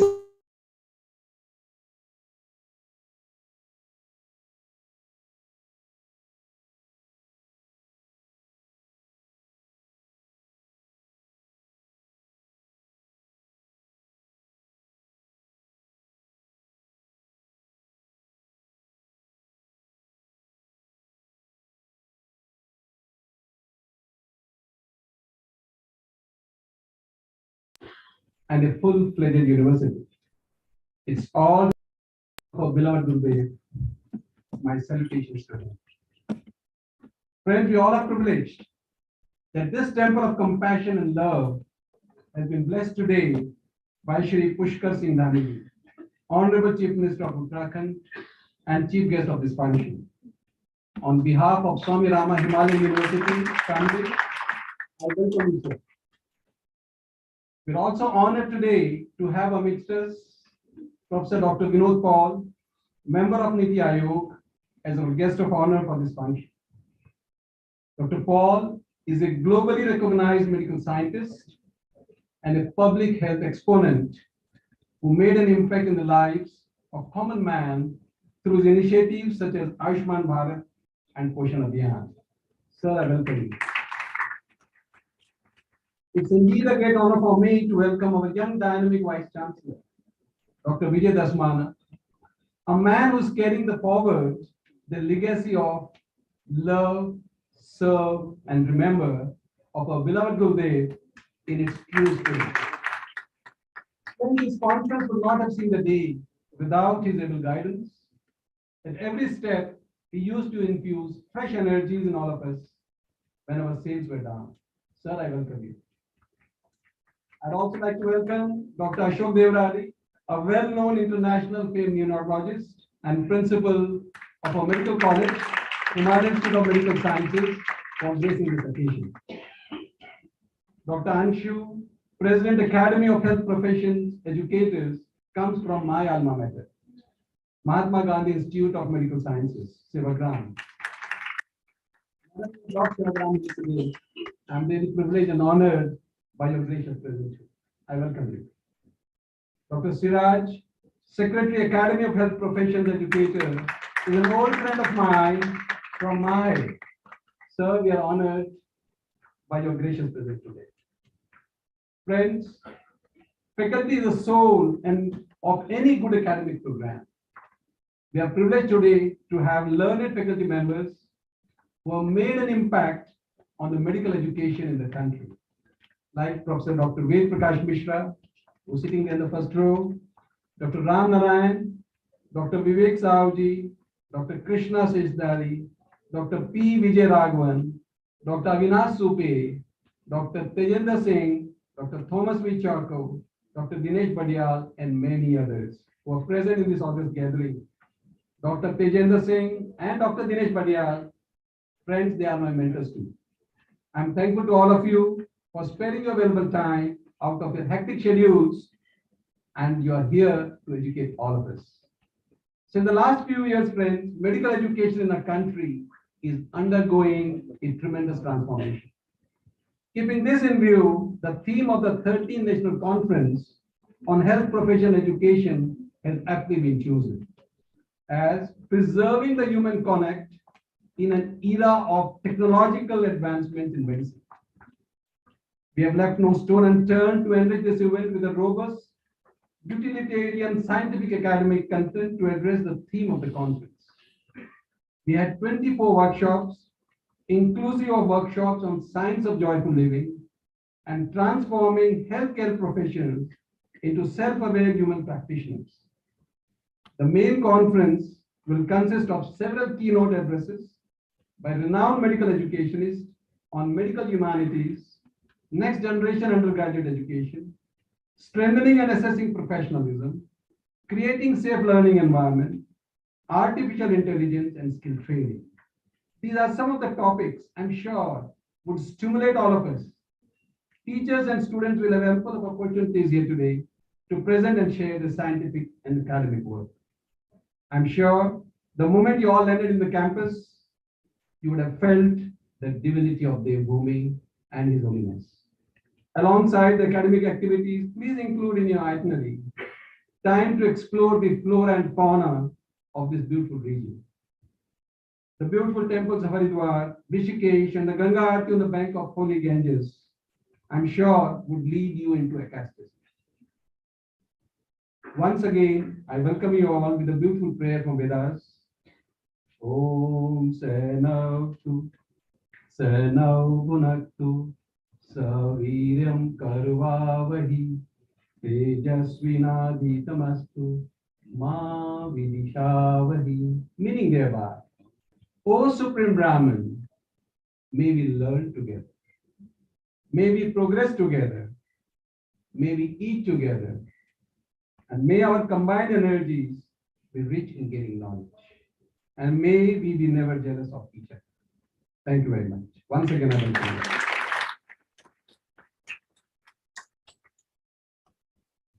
Thank you, sir. Dr. Anshu has served as faculty member and resource person at all 4 Indian FAMER regional institutes. She is a global faculty for the FAMER Institute at Philadelphia. Dr. Anshu has many awards to her credit: the Commonwealth Academic Staff Fellowship, CMCL FAMER Fellowship, FAMER Institute Fellowship from Philadelphia, International Fellowship in Medical Education, NCHPE from Maastricht University distinction. I would now request Dr. Anshu, President of NCHPE Executive Committee, to address us all with her valuable words. Dr. Anshu. Honorable Chief Minister, Shri Pushkar Singh Dhamanji, Honorable Guest of Honor, Dr. Vinod Paul, Member NITI Aayog, Honorable Vice Chancellor, SRHU, Dr. Vijay Dasmana, respected Dean, HIMS, Dr. Ashok Devrali, Pro Vice Chancellor and Organizing Chairperson, Dr. Vijendra Chauhan, Secretary AHP, Dr. A.M. Siraj, Organizing Secretary, Dr. Juhi Kalra. In the audience, distinguished guests, Dr. Ved Prakash Mishra, my mentors in the field of medical education, esteemed delegates, faculty and students, good afternoon. It is indeed a matter of privilege and pride to be given this huge responsibility of being the president of the Academy of Health Professions Educators for the year 2022. Medical education today is at the crossroads, and this is because the competency-based medical education is a relatively new concept which has been thrust upon us, and added to that, in the because of the COVID pandemic, we've had to deal with the pressures of online teaching. As luck would have it, the teachers themselves, the faculty themselves, have had no experience in both these things. So because of this, this journey is going to be a turbulent one. It's going to be a bumpy one.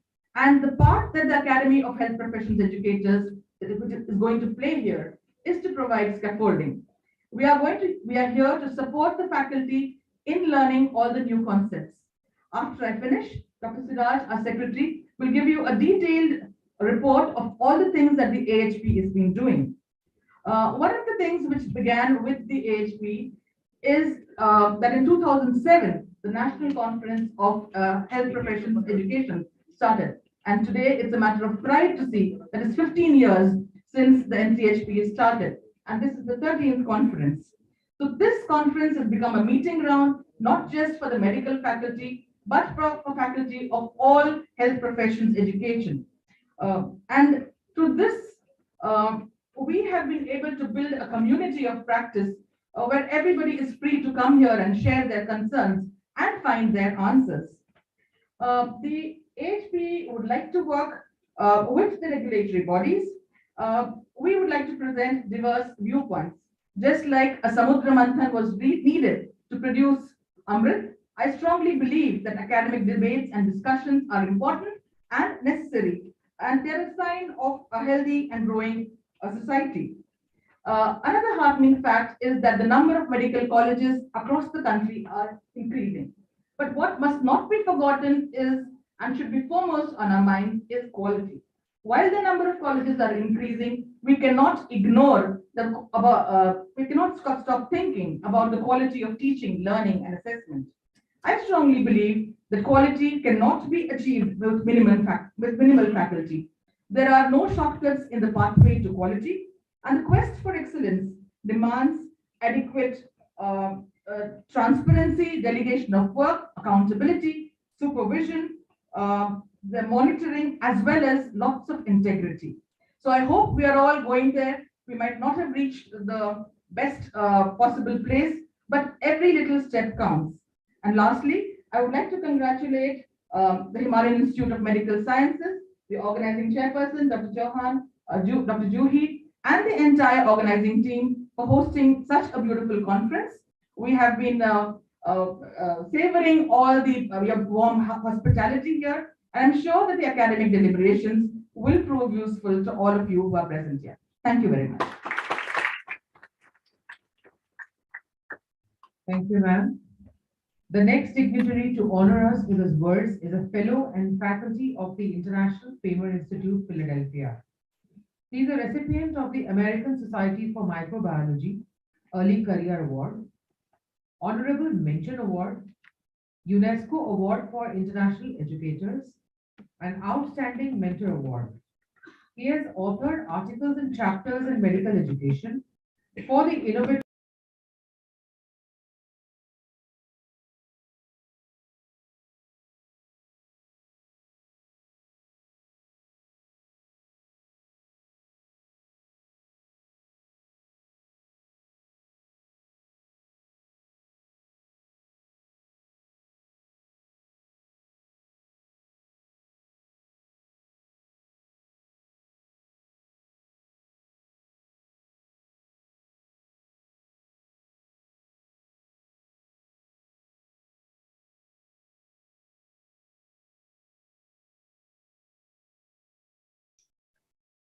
Anshu, members of the Executive Committee of HPE, and other members of the Academy, other distinguished guests, Professor V.P. Mishra, and my teachers and mentors in medical education are here, and medical educators who have joined from various destinations of this country. Cordial greetings from the Academy of Health Professionals Educators, India. Being at the inaugural session of the 13th National Conference for Health Professionals Education, organized by Himalayan Institute of Medical Sciences, Swami Ram Himalayan University at Dehradun. As the Secretary of Academy of Health Professionals Educators, it's my privilege to give a brief summary of the activities that the Academy is involved in. AHPE primarily caters to the professional development of health professions faculty by organizing faculty development programs that focus on various domains of teaching, learning, assessment, academic leadership, and scholarship. During the COVID pandemic, we shouldered the responsibility of creating awareness and providing necessary knowledge and skills for medical faculty to deal with the necessities by organizing around 15 webinars that focused on online teaching, online platforms, and processes involved with online delivery of the curriculum, learner engagement, and assessment modalities online. The monthly AHPE webinars are also focused on leadership, scholarship, and quality management of health professionals education. As implementing CBME is now a national priority, the ongoing sessions now largely focus on various aspects of CBME and its implementation. The current membership of the Academy tallied to 415, with affiliates representing all Indian states and international members from South and Middle Eastern countries. It is encouraging to notice that in addition to faculty from the medical schools, Members from other health professions are also on steady rise. They represent dentistry, nursing, allied health professions, including physiotherapy, optometry, medical lab technology, to name a few, along with the streams of alternative medicine. Looking to the future, AHP plans to expand its evidence base in Indian context through the explicitly established special interest groups that deal with professionalism, faculty development, interprofessional education, and health humanities. This morning, we heard Krishna Sheshadri lamenting about having no national initiatives for actually forming curriculum in our own context. I believe that academy with its expertise can actually shoulder this responsibility to roll out curriculum in these most important areas. Academy is also considering the production of its own journal. However, to begin with, the repository of useful resources for health professional educators and AHPE guides, similar to the AME guides, that focus on high priority areas of faculty interest will soon be developed.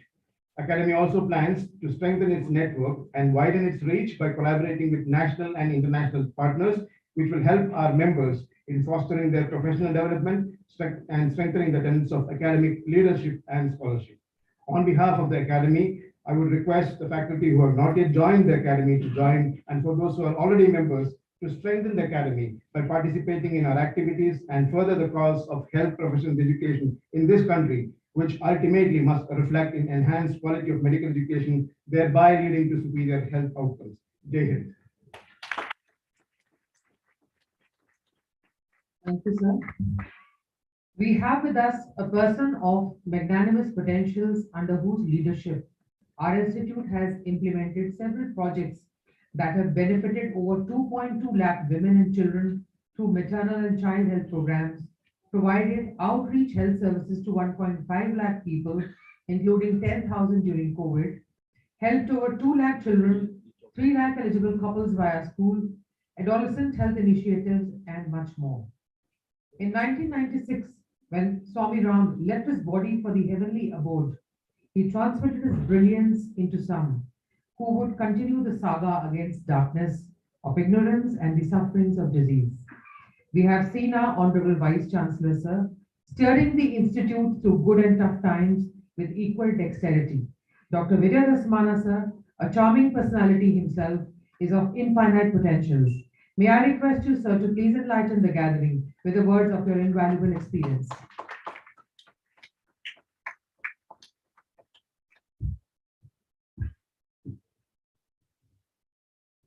आप सबके अंदर नीत परमात्मा को प्रणाम करते हुए अपने हृदय की गहराई से आप सबका हार्दिक अभिनंदन करता हूं।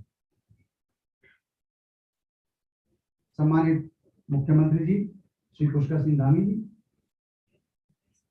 सम्मानित डॉक्टर विनोद पॉल जी,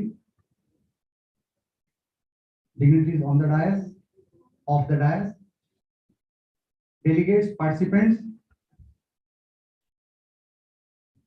इस मेडिकल कॉलेज, इस मेडिकल इंस्टीट्यूशंस के छात्र छात्राओं, आप सबका गुरुदेव स्वामी राम जी की इस नगरी में हार्दिक अभिनंदन। जहां जहां गुरुदेव ने अपने प्रकल्प शुरू किए, विदेश में हो चाहे हिंदुस्तान में हो, एक थीम, एक वाक्य, एक सूत्र, एक प्राण जिनकी वजह से संस्थान चल रहे हैं, वो सूत्र योगः कर्मसु कौशलम। अपना काम कुशलता पूर्वक करें, यही योग है। और हम सब यहाँ पे कर्मयोगी बैठे हुए हैं। मैं नहीं समझता कि किसी और चीजों में पढ़ना चाहिए। अगर हम अपना काम कुशलता पूर्वक करते हैं तो बहुत बड़ी एक सेवा इस राष्ट्र की होगी। हमारे ऊपर बहुत बड़ी जिम्मेदारियां हैं। हम मेडिकल प्रोफेशनल्स को तैयार करते हैं, चाहे वो मेडिकल के हो, नर्सिंग के हो, पैरामेडिक्स के हो। उनके ऊपर हम कुशलता से उनको पढ़ा सकें, उनको सिखा सकें। ये हम सब लोगों का बहुत बड़ा दायित्व है। टेक्नोलॉजी को कैसे यूज करके हम लोग अपनी स्किल्स को आगे बढ़ा सकते हैं, इसी विषय पे ये 2 दिवसीय कॉन्फ्रेंस आप लोगों ने आयोजित की है। आप सबको बहुत बहुत बधाई देना चाहता हूं, आपका हार्दिक अभिनंदन करना चाहता हूं।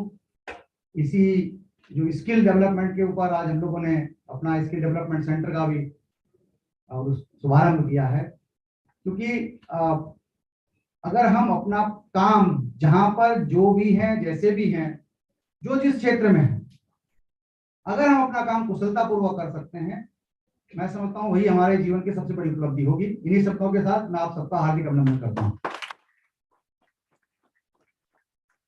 Thank you very much, sir. Today's guest of honor, member of Niti Aayog, is credited for conceptualizing the Ayushman Bharat program, the largest health insurance program of the Government of India. He has also contributed to formulating the Poshan Abhiyan, the Government of India's overarching, sir, चाहते नहीं कि मैं कुछ बोलूं उनके बारे में, to improve the nutritional outcome for children, pregnant women, and lactating mothers. Dr. Paul, Dr. V.K. Paul.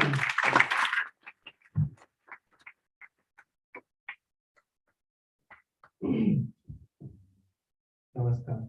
Good afternoon.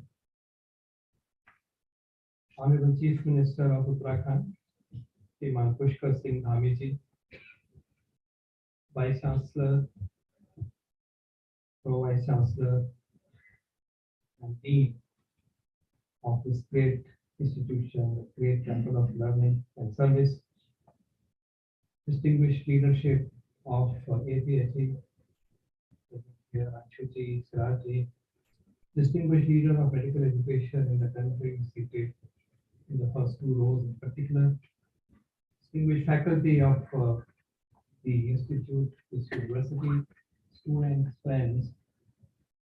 I'm truly indebted, grateful and blessed to be amongst you on this auspicious day. And my deep salutations to His Holiness Swami Ram, who has made us possible to assemble in a temple of love, a temple of service, a temple of holiness, divinity. We are too fortunate, too much of a fortune for all of us. I'm very impressed with the activities of the university, in particular in the sphere of medical and professional education. The quality of services is well known. I'm conscious of the fact that under TMJ, you very often are outperforming almost all the hospitals in the region. You have specialty-driven care, evidence-based care. And truly, the vision of His Holiness Swamiji is being taken forward by the leadership of the university. And in this, having Professor Ashok Devani, my very dear brother, colleague, who joined here as Dean recently, you have a great asset, you bring great energy, and great push, and great humanitarian approach to education and care in this institution. And I request the Honorable Chief Minister to also use his talent in the sphere of maternal and child health for the larger cause of healthcare of the state. The 13th National Conference on Health Professional Education, NCHPE 2020, is a proud moment. Series of meetings maturing into the 13th event. It's creditable. Many noble causes, many noble movements don't get sustained. Very happy that this movement is sustained. This has a vigor, this has rigor, and this has the connect with the best developments and best practices and the best thinking, the global thinking that you all bring to this discourse in the country. As Dr. Anshu, you very correctly said, yes, we are at an interesting phase with medical education. We have a wonderful competency-based curriculum undergraduate. I'm so proud of that development. and the opportunity as chairperson of the BMJ to take forward the work done by stalwarts of medical education. It's a game-changing development. But to deliver it in the true spirit is a challenge. But we must take up that challenge. That's how development happens. It's very easy to stay put where we want to be. We are. Business as usual is the easiest thing to do. But we are shaping the minds and the brain and the heart of tomorrow's doctors. And they have to fit into the new regime, new context, new India. And that would require thinking changes in the curriculum at the least, and to deliver it effectively across the nation. So the efforts in that regard are truly laudable.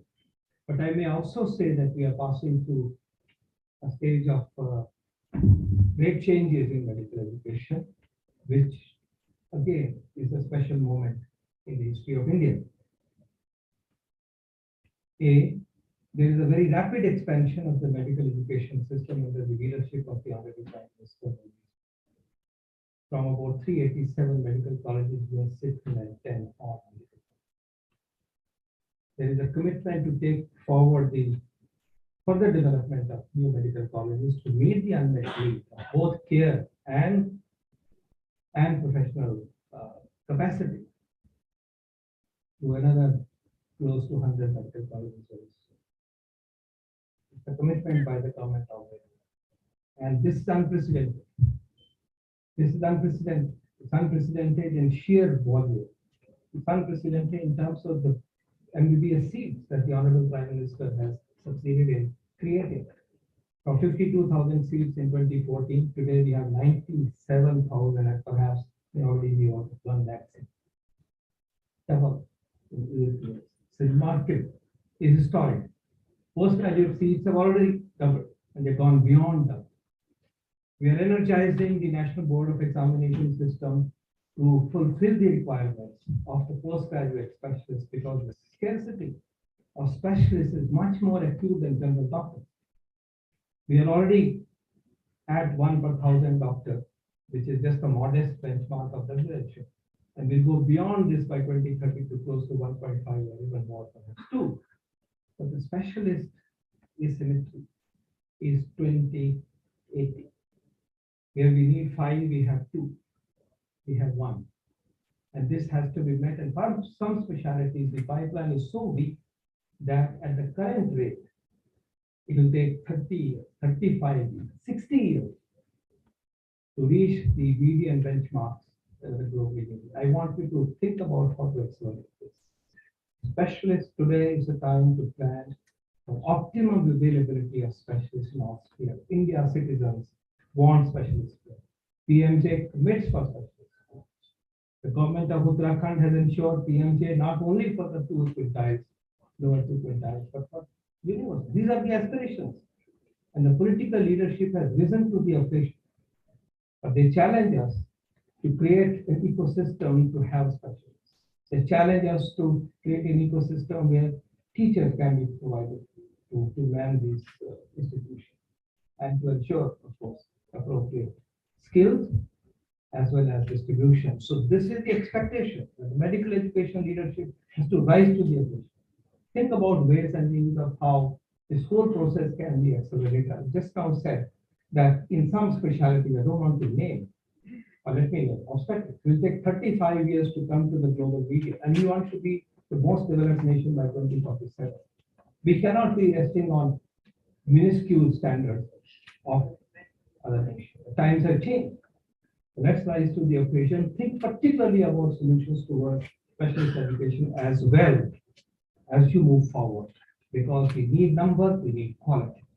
And in that context, today's inauguration by the Honorable Chief Minister of a great skill center, the best skill center that I've ever seen, is a great event for this university. I congratulate you, Vice Chancellor Sahab. Congratulate the entire fraternity. There are other changes in medical education sphere. In the presence of the Honorable Chief Minister, I take the opportunity to enlist them, sir. The advent of the National Medical Commission, a new regulatory regime is historic. And this is taking our nation forward in better regulation and more comprehensive, more effective role of the government and the stakeholders in taking forward medical education. We are also looking forward to starting the district residency program. Sir, in that program, in the second year, all postgraduate students, 55,000 of them today, maybe 85,000 in 2 years, 3 years from now, will be posted at district hospitals for 3 months each. So you have a workforce for the nation of 55,000 students rotating, which means every district at the saturation point will have 5 to 8 to 10 specialist residents in each district hospital. Please prepare yourself for that, and leadership think about how to do it the best way. I want to emphasize 2 more points here. One, in MBBS education, there is a flaw, a fundamental flaw. The flaw relates to the fact that our training has been on acute illnesses and communicable diseases. And the timings are such that students don't get an opportunity to see the course of the disease. So I see diarrhea patient, tomorrow becomes okay, done. But hypertension and diabetes don't lend us to that kind of a decision making and training. So you need to follow. If the first drug fails, what do you do? If I don't conform to better sugar control, what do you do next? I want to bring in a lexicon in our discussion, namely continuity of care, not continuity. Student must learn to follow up, because chronic diseases are lifelong diseases or long diseases. If they don't see the course of the disease over a period of time, when will they make decision to start the third drug? And so on. And mental health, acute care, fine, but what about future? And so on and so forth. So I bring your concern to continuity of care, and I also would plead with you to bring back the discipline with vigor of the family medicine. It is a pity that in the NMC system, only 3 or 4 medical colleges, private, public, all included, are running a family medicine. What is wrong? When I talk to stakeholders, they tell me family medicine must be very important. We need a general practitioner. We need a doctor of whom I can, try. Why there is no demand in the private sector? Why there is no demand in the government sector? The government sector demand they have corrected by ensuring that the IPHS standards have a family medicine specialist provision at CSC as well as at the district hospital, amounting to 7,500 such positions. But can we look at why private sector is not demanding this? As leaders, we should change that. But then at the same time, please strengthen the pipeline for family medicine. India is missing a great opportunity in care. Please speak up for family medicine.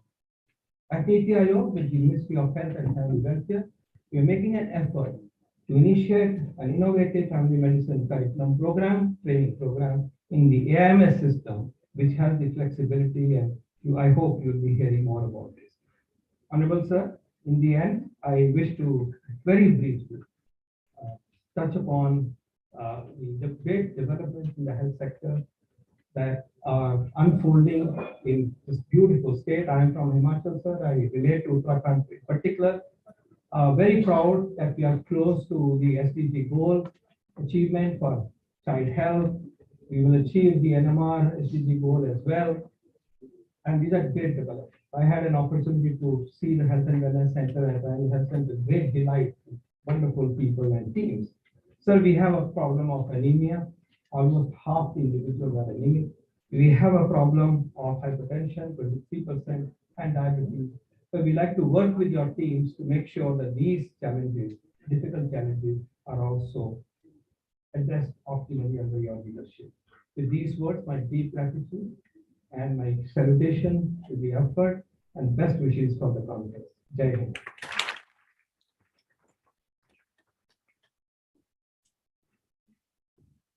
Thank you, sir.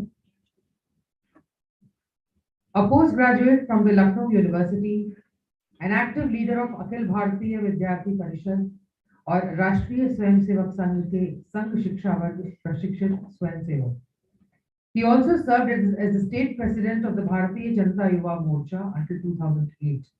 During this time, he was credited with asserting the state government to reserve 70% of opportunities for the local youth in industries of the state.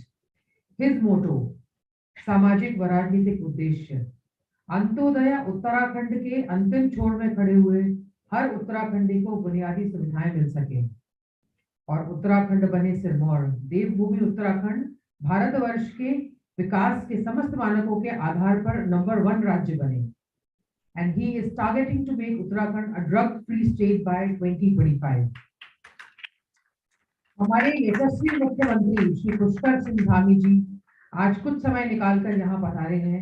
मैं doctor ज्योति आपका अभिनंदन करती हूँ. आपके वचनामृत के लिए हम लालायत हैं. Today we have an opportunity to hear your thoughts and this will surely be going to encourage us in our future events. Pushkar Singh Dhami ji sir.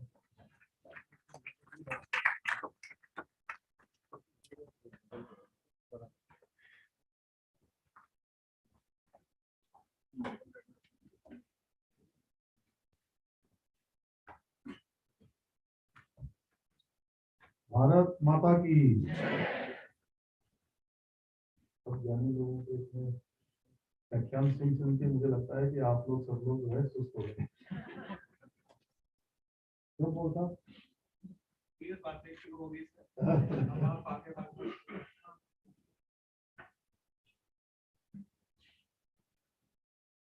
चिकित्सा शिक्षा पर आयोजित इस 13वें राष्ट्रीय सम्मेलन में अभी हम सब लोग इनको सुन रहे थे.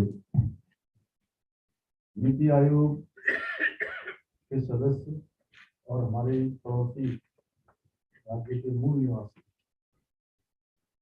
और जिन्होंने बहुत सारगर्भी, बहुत सरल तरीके से बहुत सारी बातें हम सबके सामने रखी. इस प्रकार से भारत की सरकार काम कर रही है शिक्षा के क्षेत्र में. चिकित्सा के क्षेत्र में डॉक्टर विनोद कुमार पाल जी, स्वामीराम हिमालयन विश्वविद्यालय के कुलपति डॉक्टर विजय धस्माना जी, और जब धस्माना जी ने काम संभाला था बहुत छोटी आयु थी, 26 साल के थे, तब से लगातार इस विश्वविद्यालय को लगातार आगे बढ़ाने के लिए उन्होंने अपना सर्वस्व, जो समर्पण भाव है, उसके कारण से आज हम देख रहे हैं कि विश्वविद्यालय इस प्रकार से लगातार तरक्की कर रहा है, लगातार उन्नति कर रहा है.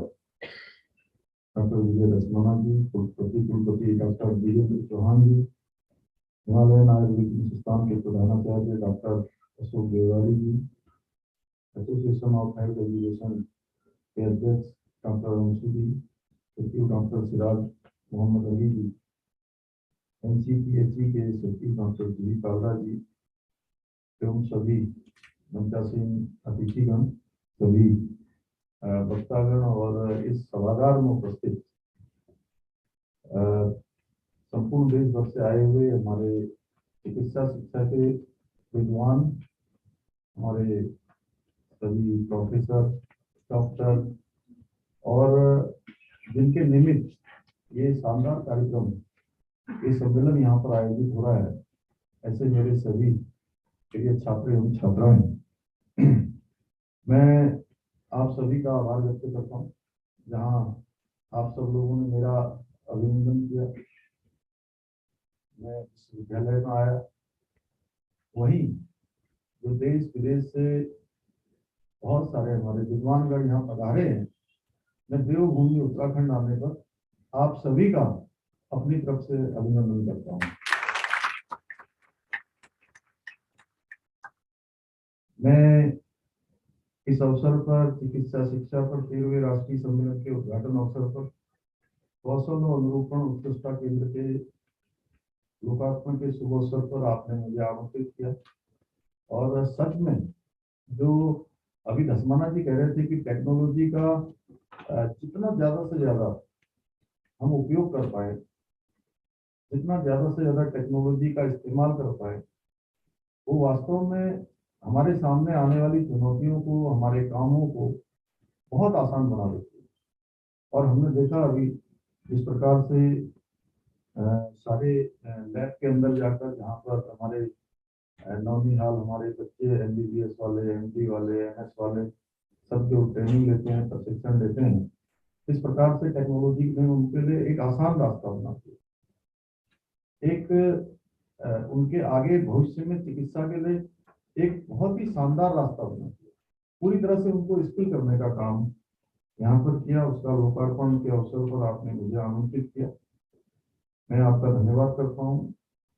मैं युवा साथियों के बीच और जब भी कोई विश्वविद्यालय का कार्यक्रम होता है, किसी विद्यालय का कार्यक्रम होता है, कोई छात्रों से जुड़ा हुआ कार्यक्रम होता है, जब विद्यार्थियों से जुड़ा हुआ कार्यक्रम होता है, तो मैं अत्यधिक व्यस्तता के बाद मैं अगर सबसे ज्यादा प्राथमिकता किसी को देता हूँ तो ऐसे कार्यक्रमों को देता हूँ। इसमें आना चाहता हूँ। इसमें बताऊँ कि अभी क्योंकि आज का कार्यक्रम भी मेरा क्योंकि जहाँ से पॉल साहब हैं वहाँ चुनाव चल रहे हैं और चुनाव में मेरी भी तो ड्यूटी वहाँ पर लगी हुई है, तो लगातार मेरा वहाँ आना जाना है। लेकिन मैंने आज वहाँ थोड़ा उनसे अनुमति मांगी क्योंकि मैंने बहुत पहले ही अस्माना जी को कहा था मैं जरूर इस कार्यक्रम में आऊँगा, तो आप सबके बीच में पहुँचा और यहाँ पहुँचकर सच में सभी हमारे विद्वानों ने जिसने यहाँ पर अपने विचार व्यक्त किए, आपके विचारों से एक नई ऊर्जा मेरे अंदर भी आ गई और मुझे लगता है कि यहाँ से जाने के बाद और तेजी से और ऊर्जा से और उत्साह से और उमंग से मैं भी काम करूंगा। और मैं देख रहा हूँ कि सबके चेहरे यहाँ पर सब लोग हंस रहे हैं। इस अवसर पर मैं हिमालयन इंस्टीट्यूट हॉस्पिटल ट्रस्ट के संस्थापक गुरुदेव श्रद्धेय स्वामी राम जी को नमन करता हूँ। स्वामी राम जी को नमन करता हूँ कि जिनकी तपस्या के कारण से, जिनके आशीर्वाद से यहाँ पर एक शानदार ये परिसर बन गया है। और जैसा अभी अस्माना जी कह रहे थे मुझे बातों बातों में कि हम तमाम जगह के दून विश्वविद्यालय के, हमारे अन्य विश्वविद्यालयों के, मेडिकल कॉलेजों के जो बच्चे हैं उनको भी यहाँ पर ट्रेनिंग दे सकते हैं, वहाँ इनको भी हम प्रशिक्षण दे सकते हैं। स्वामी राम जी एक महान मानवतावादी, दार्शनिक, शिक्षक एवं श्रेष्ठ कर्मयोगी थे। स्वास्थ्य देखभाल और आजीविका कौशल प्रदान करके इस पहाड़ी राज्य में अवसरों की कमी को दूर करने के उद्देश्य से उन्होंने हिमालयन इंस्टीट्यूट हॉस्पिटल ट्रस्ट की स्थापना की।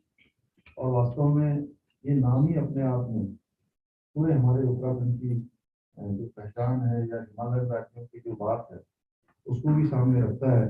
अभी पिछले दिनों नीति आयोग की जब बैठक हुई तो उस बैठक में मैंने हिमालयन राज्यों की बात करी थी वहाँ पर कि होता क्या है कि इस जैसे राज्य है हमारा, तो पूरे राज्य की जो हमारी जनसंख्या है 1,25,00,000, लेकिन पूरे साल भर हमें 7 करोड़ से भी ज्यादा लोगों की यहाँ पर जो व्यवस्थाएं हैं उसके हिसाब से करनी पड़ती है।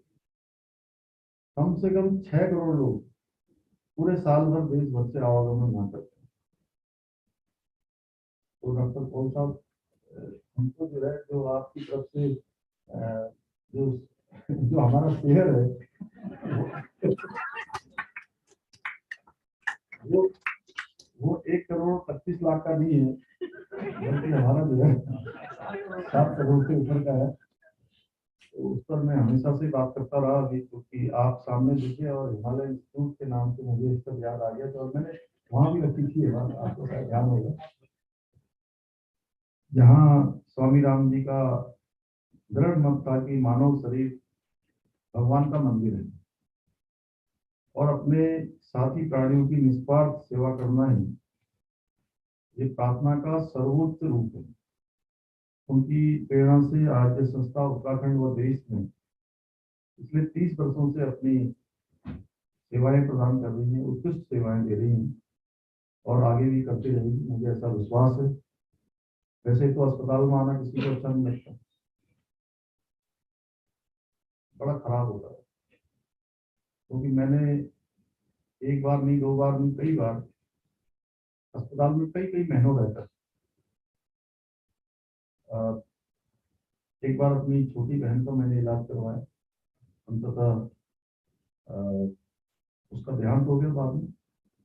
फिर करीब 4 साढ़े 4 महीने में अपने पिताजी के साथ मैं रहा अस्पताल में। तो मैंने तब देखा कि जो पेशेंट होता है वो तो लेटा ही होता है, लेकिन उसके साथ जो लोग होते हैं जिनको तीमारदार बोलते हैं, उनकी स्थिति बड़ी खराब होती है, मानसिक स्थिति भी बड़ी खराब होती है। और छोटी छोटी बातों में अगर डॉक्टर ने थोड़ा सा बता दिया कि आज इनकी तबीयत ज्यादा खराब हो गई है, तो वो पेशेंट को तो वो अपनी स्थिति में होता है, लेकिन जो साथ में होता है वो भी पेशेंट से जुड़ जाता है। पता नहीं आप लोगों ने इसको महसूस किया होगा, उसको थोड़ा सा भी दर्द होगा तो ऐसा लगेगा कि खुद को दर्द हो रहा है। तो ये मैंने महसूस किया है, इसलिए मैं तो कहता हूँ कि अस्पताल आने का किसी को मतलब किसी को भी भगवान जो है अस्पताल में दे, लेकिन उसके बावजूद भी इस परिसर में आकर आपको आपने बुलाया, उसे हम बीच में कुछ लोगों को देखने भी आ गए थे, बीच में आपको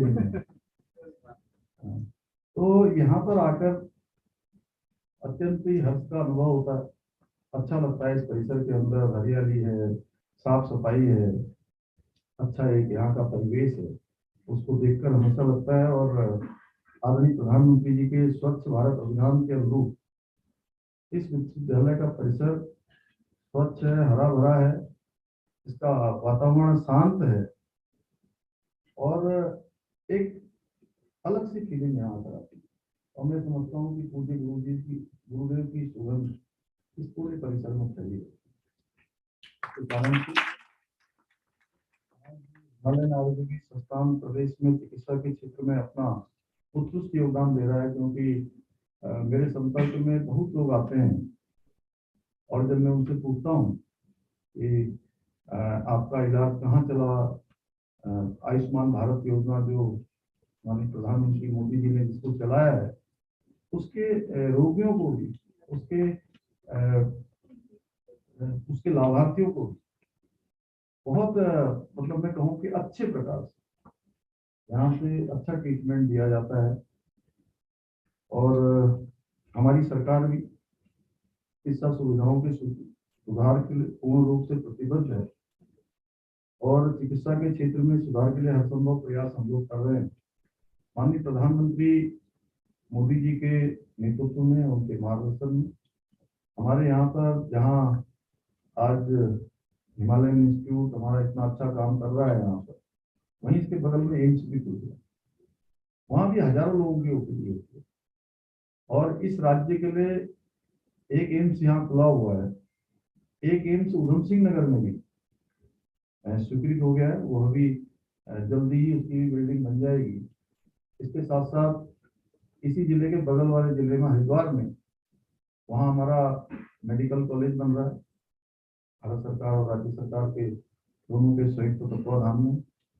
उधम सिंह नगर में मेडिकल कॉलेज बन रहा है, अल्मोड़ा में मेडिकल कॉलेज चालू हो गया है, पिथौरागढ़ में मेडिकल कॉलेज हमारा वह भी चालू होने वाला है, उसका भी काम शुरू हो जाएगा। उसके बावजूद भी हमारे सामने बहुत सारी चुनौतियां भी हैं, क्योंकि इस राज्य में जो हमारे हिमालयन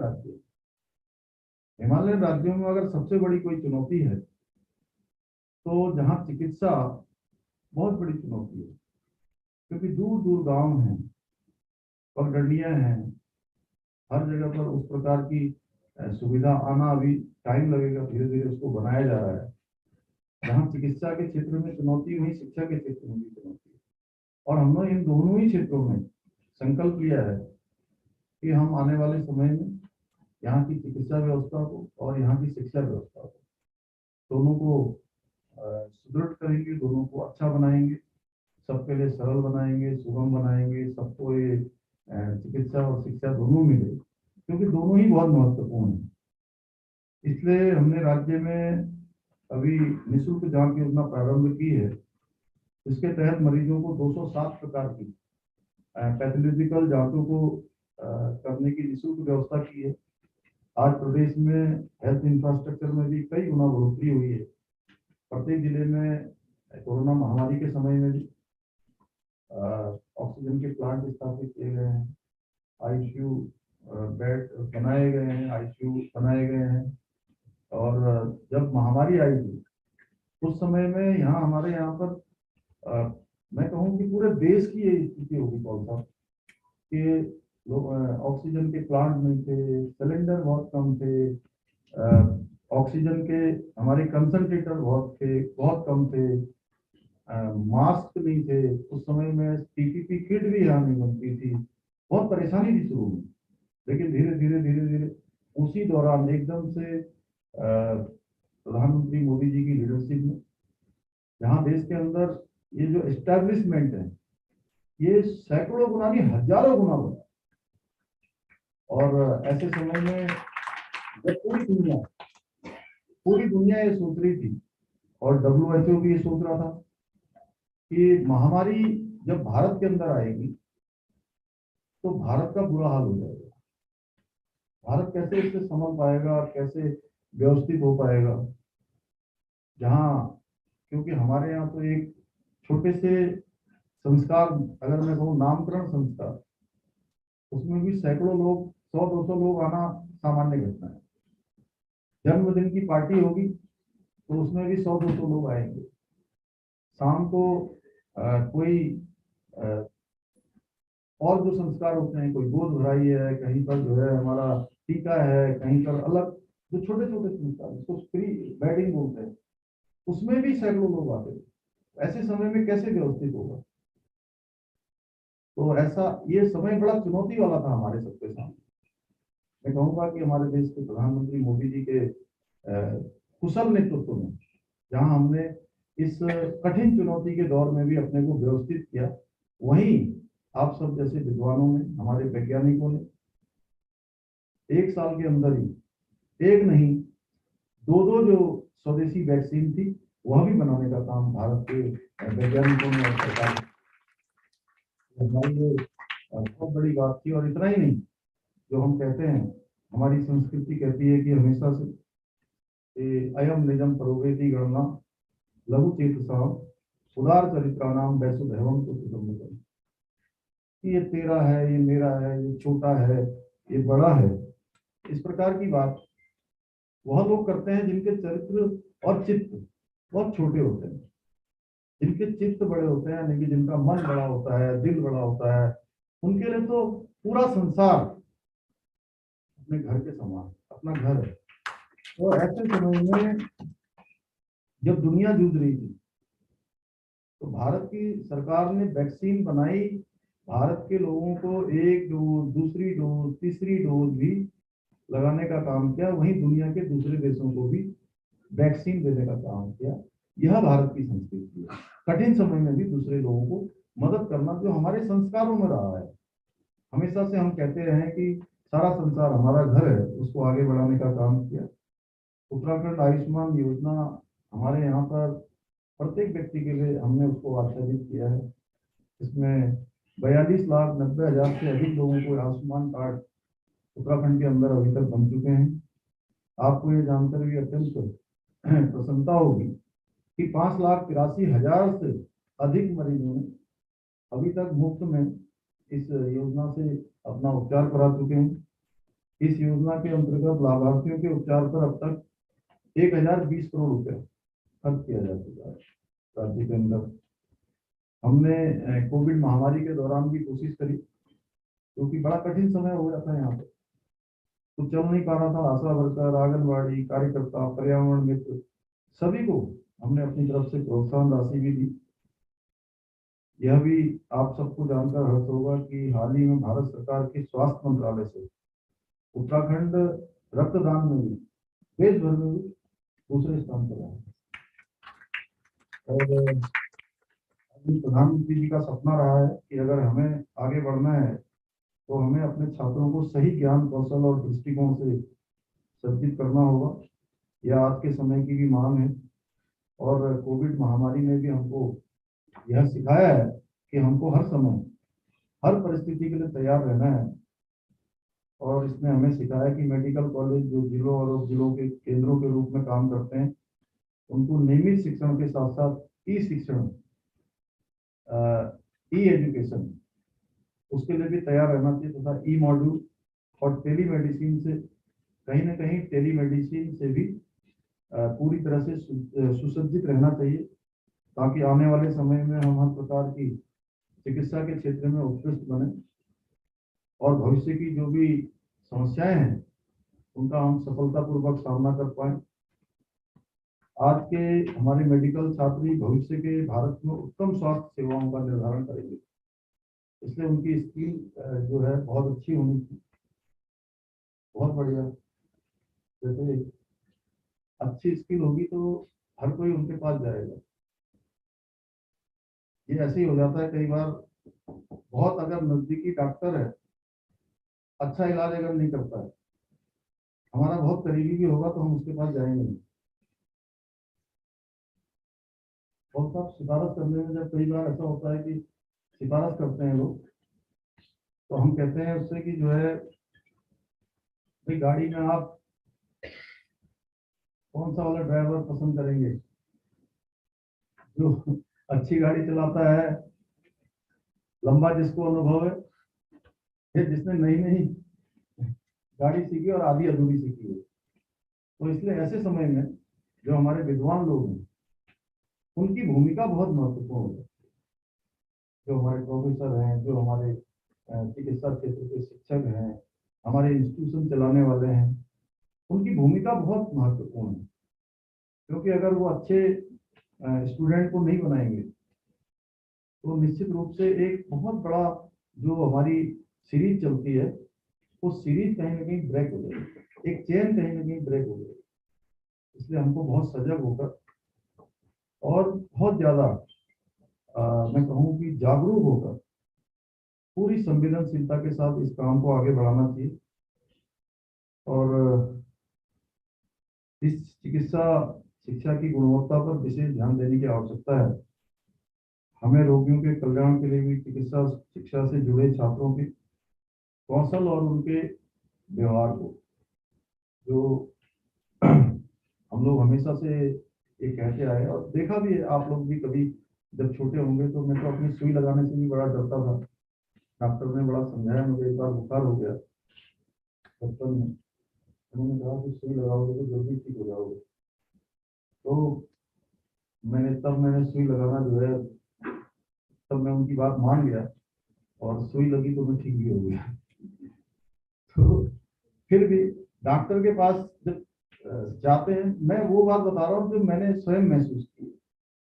अगर डॉक्टर अच्छे से कह देगा शुरू में कि बड़ा अच्छा है, बहुत बढ़िया व्यवहार कर दिया, ये कर दिया, तो आधी चीजें तो वैसे ही समाप्त हो जाए। मतलब अच्छा संवाद, अच्छा कम्युनिकेशन घर चला जाएगा और उसका मनोबल ऊंचा हो जाएगा। और डॉक्टर ने कह दिया कि अभी तो तुम 5 दिन बाद आना, तब तुम्हारा जो है एक्सरा करेंगे, तुम्हारे पेट में क्या है, पत्थर तो नहीं है, पेट में कोई थोड़ा तो नहीं है। तो पता चला वो 5 दिन बाद जब एक्सरा करवाने या अल्ट्रासाउंड करवाने आएगा, 5 दिन तो उसको नींद ही नहीं आएगी। पता नहीं क्या क्या सोचेगा, कितने विचार आएंगे उसके लिए। तो डॉक्टर को जहाँ अच्छा चिकित्सक तो डॉक्टर होता ही है, उसके साथ साथ उसको अच्छी साइकोलॉजी वाला भी होना चाहिए। मैं ऐसा मानता हूँ कि कहीं ना कहीं अच्छी साइकोलॉजी होना भी बहुत जरूरी है। मेरा राज्य के सभी मेडिकल कॉलेजों से भी मेरा आग्रह रहता है कि चिकित्सा शिक्षा, ई लर्निंग और सिमुलेशन लैब के मजबूत मॉड्यूल विकसित करने हेतु हमारा आपस में भी कहीं ना कहीं कोऑर्डिनेशन होना चाहिए, आपस में एक दूसरे का सहयोग होना चाहिए। मैं पिछले दिनों एम्स गया था, तो वहाँ भी मैंने उनसे डॉक्टर मीनू सिंह जो डायरेक्टर हैं, उनसे मैंने कहा था, आग्रह किया था कि आप हमारे अन्य मेडिकल कॉलेज के जो चिकित्सक हैं या उनकी फैकल्टी हैं, उनसे भी कहीं ना कहीं आपस में समन्वय करें, उनसे भी कहीं ना कहीं बात करें, जिससे कि कुछ नई टेक्नोलॉजियाँ जो लगातार आप लोगों के अनुसंधान होते रहते हैं, रिसर्च होती रहती है और कुछ लोगों को पहले पता लग जाती है, कुछ लोग ज़्यादा एडवांस होते हैं। तो जो लोग ज़्यादा एडवांस हैं उनको दूसरे लोगों को भी कहीं ना कहीं उस दिशा में आगे बढ़ाने का काम करना चाहिए।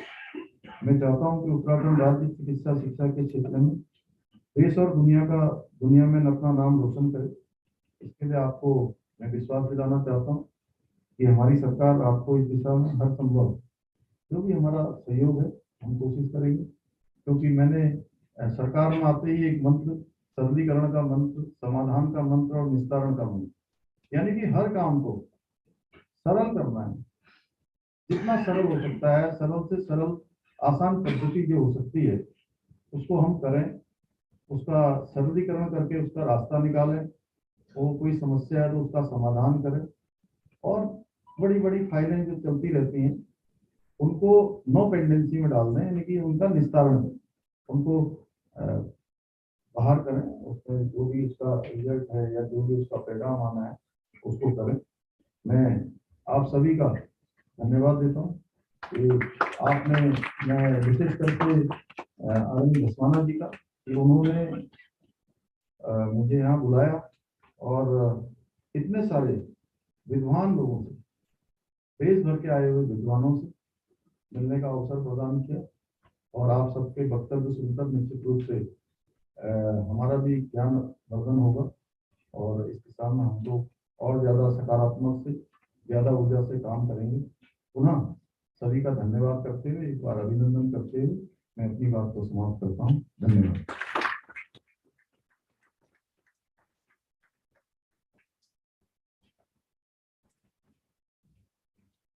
बहुत धन्यवाद sir. I request the dignitaries to release the souvenir of the conference and the AHP letter. Dr. Sanjay Das, without whom the magazine could not be made, to please facilitate the process.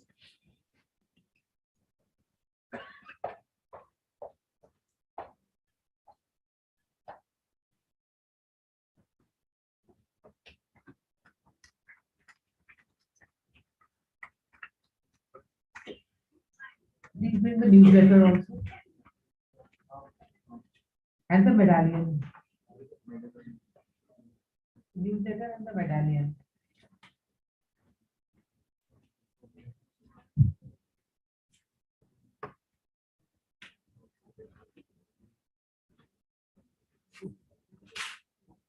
Medallion newsletter.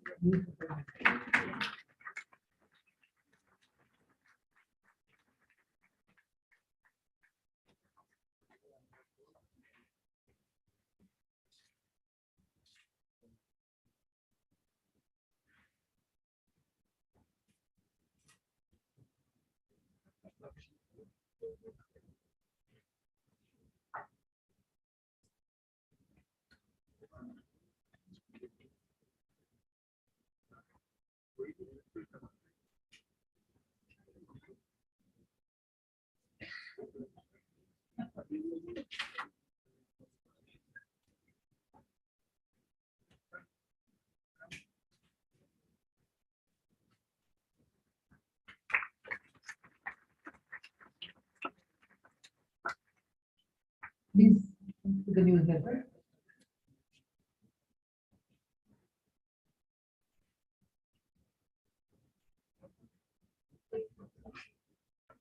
I request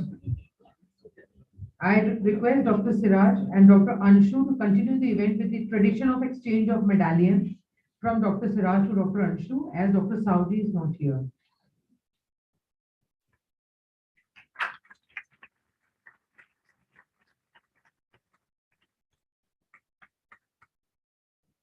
Thank you, sir. For appreciation and gratitude to all those who make this evening a grand success, I invite Dr. Julie Kalra, the Professor of Pharmacology at HIMS, also the organizing secretary of this conference, who's been working very hard behind the curtains to make this conference a success, to present the vote of thanks. Thank you, Dr. Jyoti, for making it so beautiful for us and well coordinated. My special thanks to the Honorable Chief Minister, sir, for gracing the occasion and taking out time for the educational congregation that we have today. To Professor V.K. Paul, sir, because member DPIO, to be here with us despite all his very busy schedules and meetings all around. To Dr. Vijay Dasmana, sir, the Chancellor, Dr. V. Chauhan, sir, Pro-Chancellor of the University, Dr. Ashok Deolari, sir, Dean, Dr. Anshu ma'am, and Dr. Siraj, who are here on the dais, Dr. Ved Prakash Mishra, Dr. Vijender Singh, Dr. Himanshu Pandya, Dr. Vijay Raghavan, and all the dignitaries of the dais who have been here sparing their valuable time. When I was thinking of how to write the vote of thanks, each time when I would think, nothing would come to my mind. And then the only symphony that crossed my mind was that when we play a conch shell, there's a beautiful music that is created. That music cannot be identified because it's a collection of huge number of waves which had created grooves on this little conch shell. So the music comes with all the contributions from all the waves, from all the eons. So thank you for all those who have contributed towards the success of this program. I will not name them because it will take ages to acknowledge their greatness and to always thank them for all they have done. I thank the FEMA family, I thank PHP and all my students, teachers here, friends, the heads of the departments, deans, and all the people who have helped us organize the program with success without taking much time. And once again, thank you all there. I mean, I just cannot confine it in words. This contribution is too huge and it will be remembered for a lifetime. Thank you, friends. Thank you so much. In the end, let us all rise for the national anthem.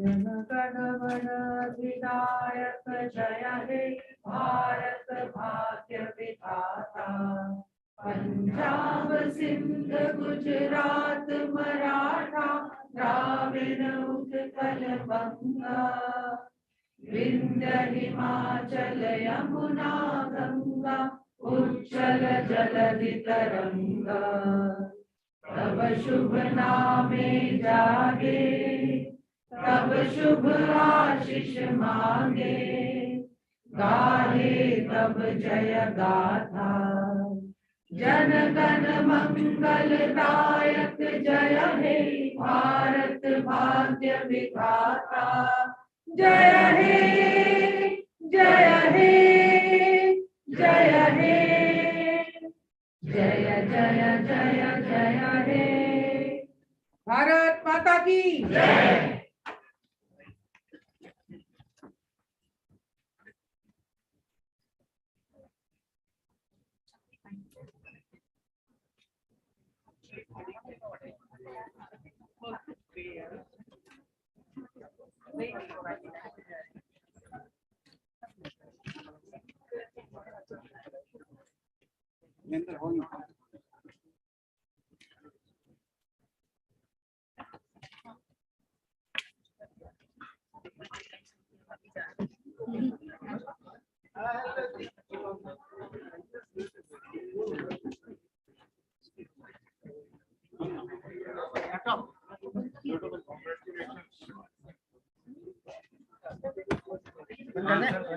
बंद कर दे इसको से ma'am पे चला रहे हो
अरे घर क्यों चलाना उसे?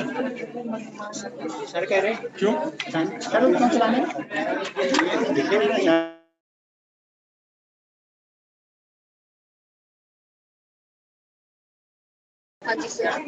को बात कर लो। Good afternoon, sir. Good afternoon. Tell me when you are It's my ready. pleasure. I'm Dr. Kiran. I'm not able to hear. Yeah, I can hear you. I can hear you. Can you hear me? Sir, I'm not able to hear you. 1 minute. I'm not able to hear you. I have unmuted. Sir, actually, if you are able to hear me. Yes.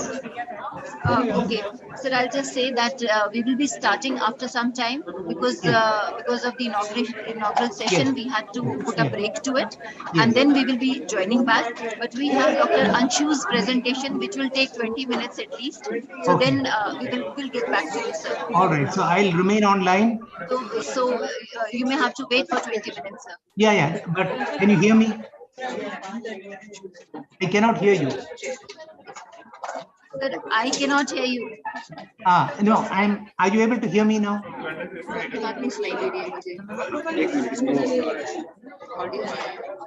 Audio. Can you just check?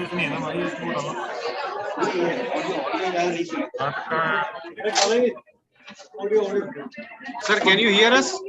Yes. Okay, sir. Okay, I'm speaking. You're not able to hear me.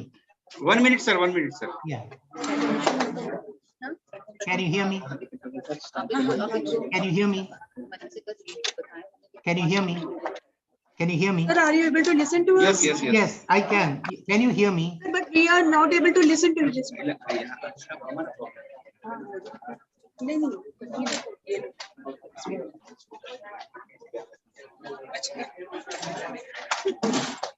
My audio is okay. ये वाला जो है speaker वो on कर। Can you hear me? हाँ audio नहीं है पहले ये Can you hear me?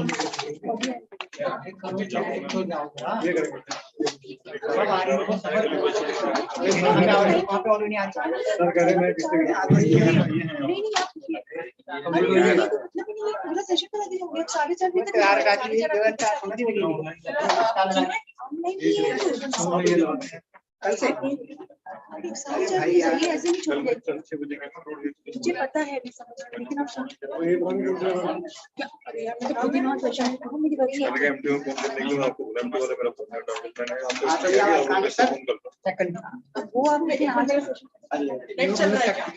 Sir कुछ बोलिए आप.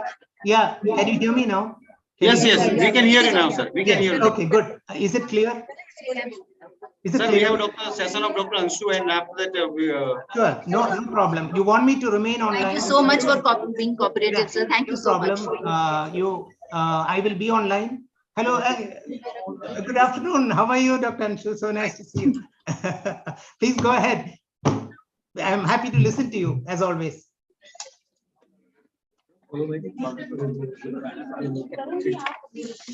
Can you hear me, Dr. Anshu? Can you hear me? Yes, sir. Okay. Yeah.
Ma'am, let them introduce. I will just give a whatever.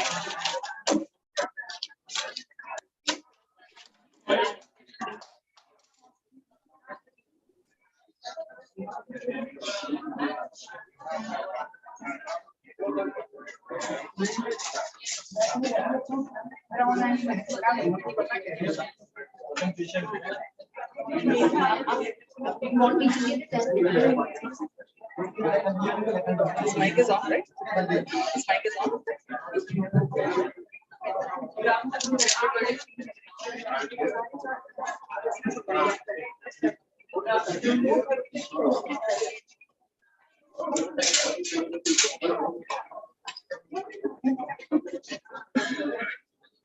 Good afternoon. Am I audible? Mic is on.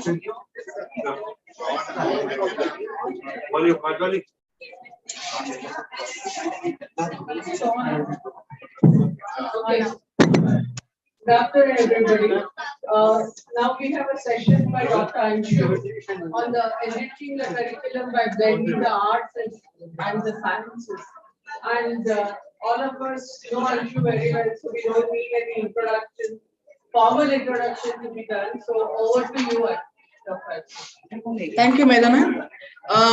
You've all had a morning full of listening to things. I'm not allowing you to listen now. I want you all to participate now, right? So let's try and do something interactive given the limitations of the seating arrangement here.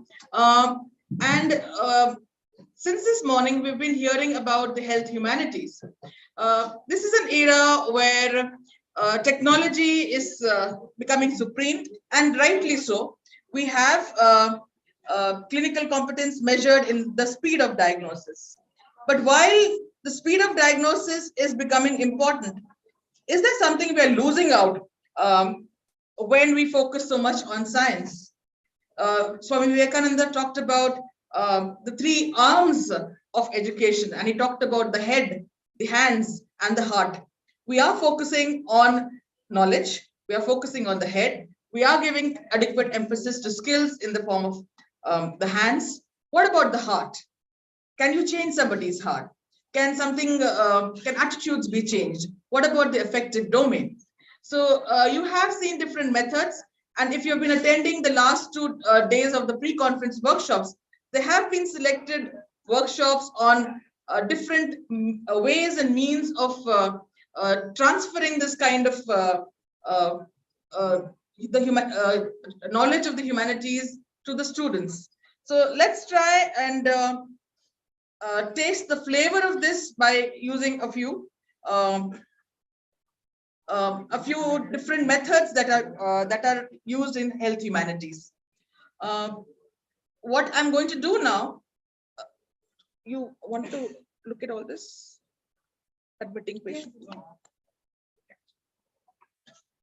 Right. The reason why we focus so much on the health humanities is that medicine is not a linear subject. There is a lot of complexity. And when we teach, we usually teach in a straight form. When you actually encounter patients, things are not usually straightforward. Every patient is a complex environment. And then how do we convey this complexity to students? And one of the best ways of doing it is with narratives, with storytelling, with use of literature. So unless we are going to blend the arts with the science, this is not possible. So let me start off. This is not moving. Yeah, let's try and watch a film clip. This is a film clip from Tapan Sinha's movie called Ek Doctor Ki Maut. And I'm sure all of you have seen this movie, but let's look at one single clip from this. I hope it works.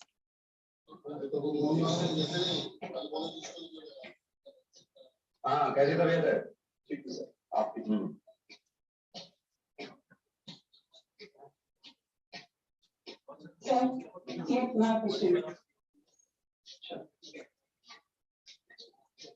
हाँ भाई, क्या हुआ?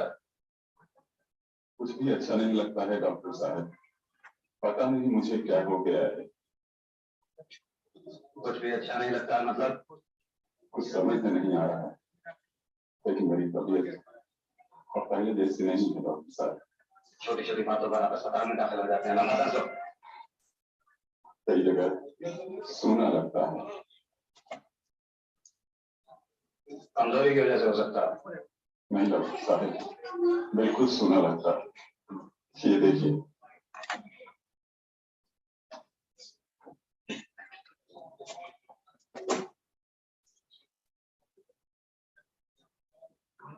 उठो, उठो जरा, चलो उठो जरा, चल के दिखाओ।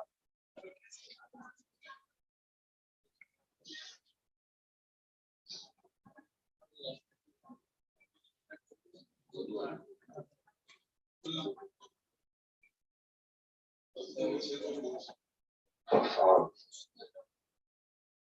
glove and stocking anesthesia. हाँ ठीक है, वापस आ जाओ। हाँ, ले जाओ इसे।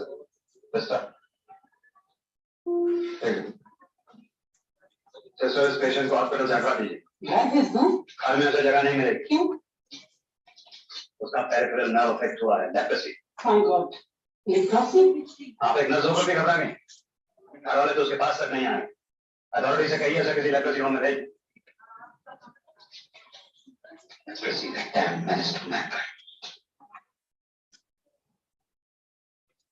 Right. So what I want you to do is to go to your smartphone. You're allowed to use your phones in this session, whether it's a student or it's a faculty. So go to your smartphones, go to menti.com, click menti.com.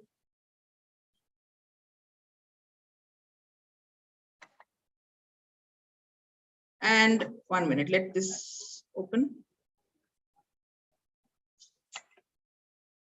And use the code 24479625.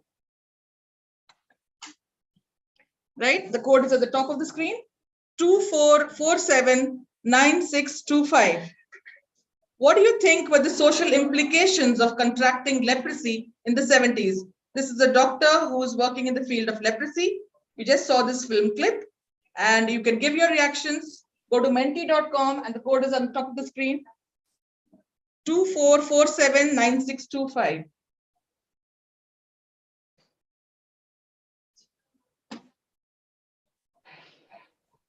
You may start submitting your responses.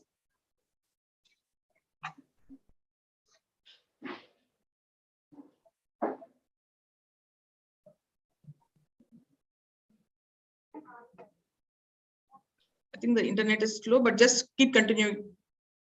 Have you started submitting? Yes. I'm talking about the social implications. It's a stigma. People are scared to touch. You feel helpless. There is this feeling of shame. They thought it is very infectious. There's a social boycott. People feel like an outcast. There is a great deal of ostracization. It was thought to be contagious. Bahishkar. Shame, loneliness. I think stigma and isolation are rising there. Aloofness. So you see, using a method like this, it's easy to extract responses, get people to learn about what the different social implications are. I could change the question here. I could ask them, did you think the students, the doctor's behavior was good? I could change different things here and then bringing different aspects other than just the clinical aspects here. So did you think the doctor spoke properly? Did he react well to the patient? Did he communicate well with the patient? I could change the question, but this is just one sample of it. So thank you for all your responses. Let's move to the next one.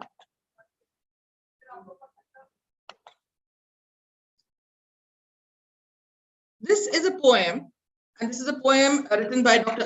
Preet Dhaliwal, and she's been kind enough to give it to me. It's been published in her book of poems called Inverse Medicine. The poem, let me read this out. It's called This Isn't My Normal. This wasn't always my normal. It isn't normal for you either, but it is my permanent.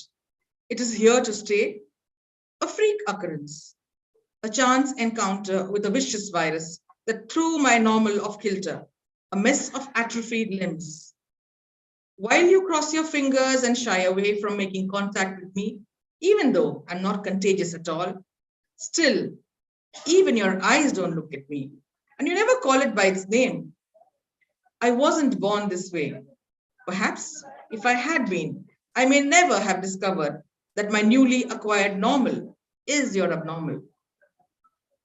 And I might never have noticed that your empathy feels like pity and looks like reprieve, but not for long this reprieve, because it's only postponement before your ability melts away from aging and from overconfidence, even as you design spaces and programs and whole countries where access is able-bodied, and it lustily ignores the fleeting nature of your kind of normal. What did you think this is about? It could be polio, because he's talking about a virus, is talking about a mess of atrophied limbs. So it could be that. So let's go back to your Menti screen there, and let's move to the next question and see what feelings were evoked in you when you heard this poem. You can enter your answers here. What feelings were evoked in you when you heard this poem?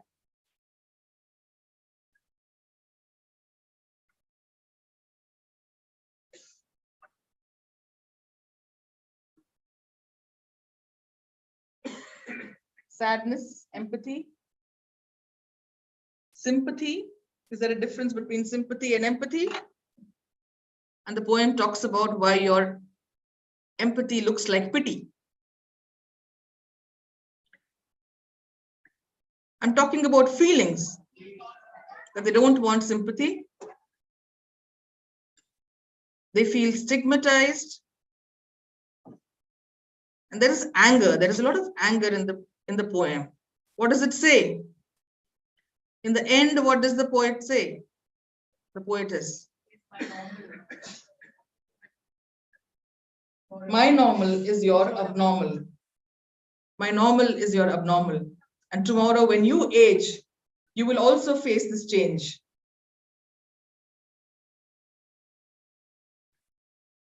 So you can see with one poem, there are emotions which are evoked, which might not come when you teach poliomyelitis. You say it's a virus which affects the limb and you don't bother about what is happening to the person. Unless you feel for something, you're not going to look at other aspects of it. And poetry is something which can help in getting in touch with that human connect which is there. It needs, sometimes poetry serves as a form of relief, where when you are stressed out, you can go and like a reflection. It is a release for you from your stress. So that's another thing you can do. Can we move to the next example? Thank you for all your responses coming in.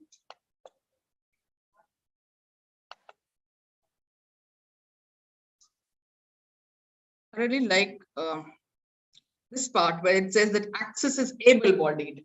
So how you easily stigmatize and ostracize a person when you just cater to one kind of normal, when everybody's normal is different.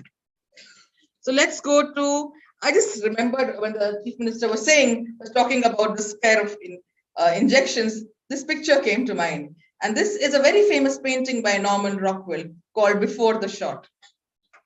So look very carefully at this picture, and then I'm going to ask you the question. What did you observe about this picture? What are you looking at? This is actually in a small town in America, where a doctor is preparing to, you figure out from this painting now. What are the things you observe in this? Okay, can I move to Menti?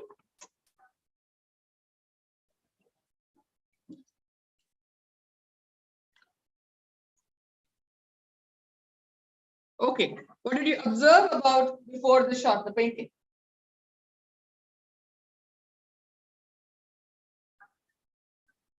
You can write and use your smartphones and write. No privacy. I'll have to remove this and I'll show you the painting once more. This one? Okay. Right. Weak eyesight. Why did you feel that? A child taking an injection. What was the child doing? Want to see the picture again? What is he looking at?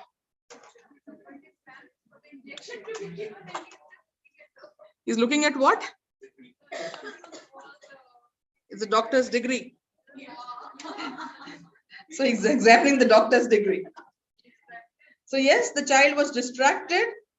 The child, I don't know whether it is fearful.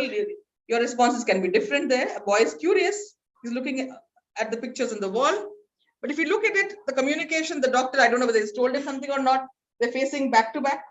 So one picture can evoke different responses. I mean, there's no correct answer. There's no right, wrong answer here. Your answer is correct, whatever it is. Somebody says it's an uncomfortable position to give an injection. I didn't think of that when I first saw it. The unsafe child, okay. Lack of informed consent. No human connect. Anticipation, that's a nice one. Preparing for an injection. Apprehension. I thought the boy looked curious. People think he's fearful.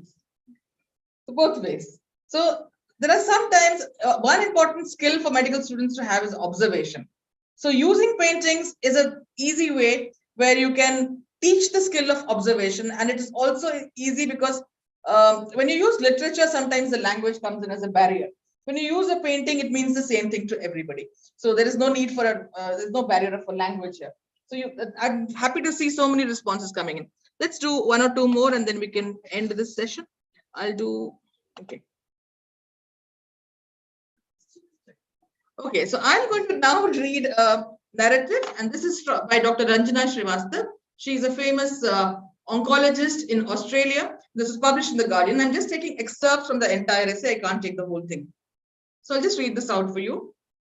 What is the hardest question a patient has asked you? A medical student wonders on a ward round. The question that I really struggle with is one of staggering simplicity and yet upsetting like few others.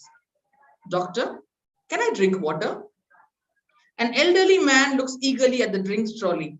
Affected by consecutive strokes, his limbs are weak, his face droops, and his voice slurs somewhat, although, if you focus, you can make out his words. After his wife's death, his health has taken a downturn and his days are sedentary. The first stroke gave him an unsteady gait, but he still enjoyed reading and sipping tea. A second stroke put him in a facility and led to a swallowing assessment that dictated a pureed diet and thickened fluids. When he protested, he was told that any instructions to alter his diet must be approved by a doctor. The residential care doctor refused, warning that thin fluids risk causing aspiration pneumonia. Now he is presented with an infection. When his children visit, he can't sustain a conversation, and everybody concedes that he is deteriorating. In a rare coincidence, he is awake during my rounds. When I ask, how can we make him comfortable? He responds by becoming animated and asking for a glass of water. Sure, I say, thinking that is the least of wishes to fulfill. He is not allowed, his nurse interrupts, pointing to the sign above his bed. Whispering a quiet aside to the nurse, the resident gets a cup of water and a straw. We raise the head of the bed, explain the risks to the plainly excited patient, and hold the straw to his lips. He takes a long drink and immediately starts coughing. He slows down and sips again. Satisfaction illuminates his face. Using his good hand to grasp mine, he proclaims, this first drink of water in 2 years as the best medicine of all. I note the glaring irony, considering the cost of hospitalization in tens of thousands of dollars.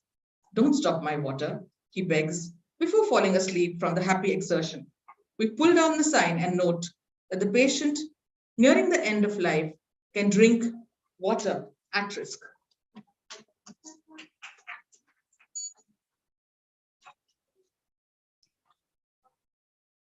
I want your responses. What did you feel when you heard this narrative?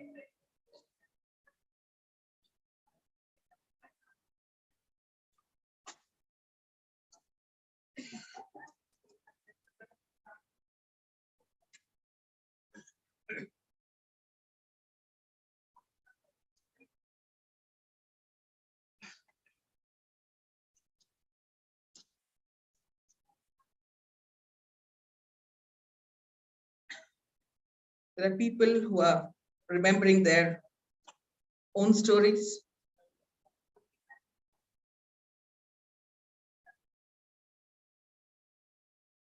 Sometimes you know what is right according to science.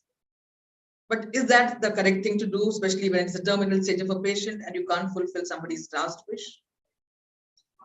This is one example of how impactful a story can get. If I were to ask any one of you, who are you? What would you say? We all are but a series of stories. Each one of us is a story. I'll finish. Right?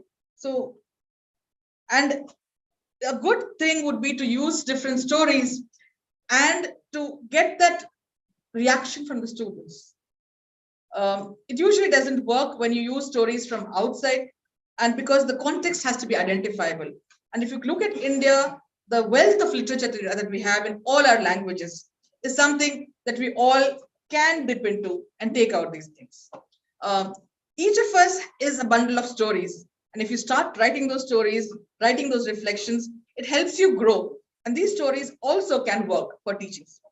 So can I do one more or should I? Okay. So what I'm going to do now is I'm not going to ask you for a Menti thing. I'm just going to show how you can use these narratives to also teach about history. So I'm going to tell you a small account of smallpox variolation. And this has been written way back in 1767 by an East India Company physician called J.Z. Holwell. And he's talking not about Edward Jenner, but he's talking about how variolation of smallpox was done in India in 1767. I'm just reading that account here. We're saying that variolation was cheap, popular, and common. And how much they knew is what you're going to hear about here. Every year, so soon as the natural disease appears, which it usually does between the 10th of February and the 11th of March, the tikadars, the people who used to collect the scabs of the people who had smallpox were called tikadars, began to inoculate. So they would take that small material from a smallpox lesion and apply it on the normal person. That is information that we knew in 1767. And the season for the inoculation continues until the 12th of May. The tikadar goes down one side of the street and up the other, and is thus employed from morning until night, inoculating sometimes 8 or 10 in a house. This intense intra-village coverage, combined with the movement of tikadars throughout Bengal, Bihar, and eastern Uttar Pradesh as described, leads one to think inoculation was perceived to be effective. When he has found a person under the natural disease, he opens the pustules with a rude iron bodkin and collects the matter on some cotton wool. He uses it by moistening the cotton in water and by rubbing it on the skin, and then in that part, he makes 8 to 10 punctures with a needle. Afterwards, he rubs the impregnated cotton upon the punctures. Children are not inoculated under 3 years of age, but generally before 10. Those who are too young for inoculation are carefully separated from those who undergo this operation. Very few indeed of those who are inoculated die even in the worst seasons. This is just one small excerpt, and I would urge you to go back and look at the history of how vaccination was in India of smallpox. And I won't ask you to respond here, but when you read that, you will realize there was a time when scabs were sold for money because you needed to have a scab from a patient of smallpox to be safe the next time. So that was the value of it. So some of our history is very interesting, and try and see, as Satendra said in the morning, how you can include these stories into your classes and make your classes come to life, I would say. In the end, I would like to acknowledge the suggestions and the help given by Satendra, Upreet, Dr. Sheshadri, and Ravi in designing this session. Thank you so much.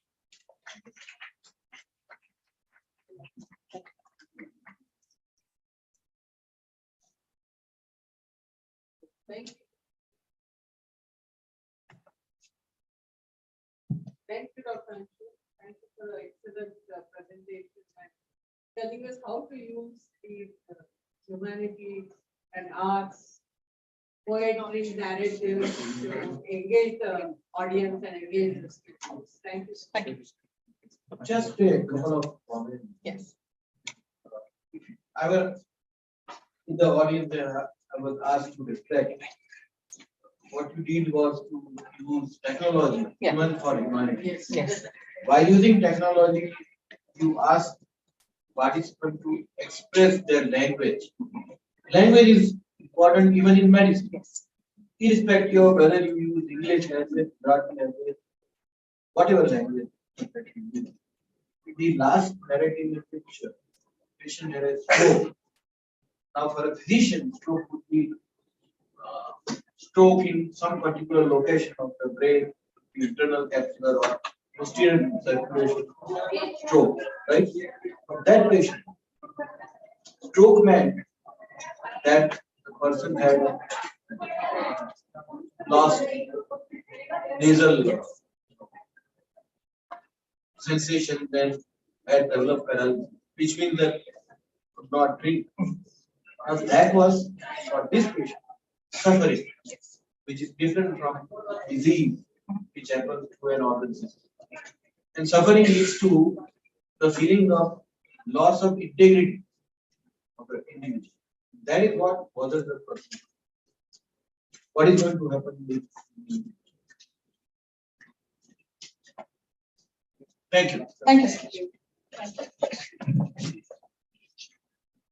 Thank you so much, Chairperson and Ma'am, Dr. Anshu. I request the Chairpersons to kindly felicitate Ma'am by presenting her the certificate of appreciation. Thank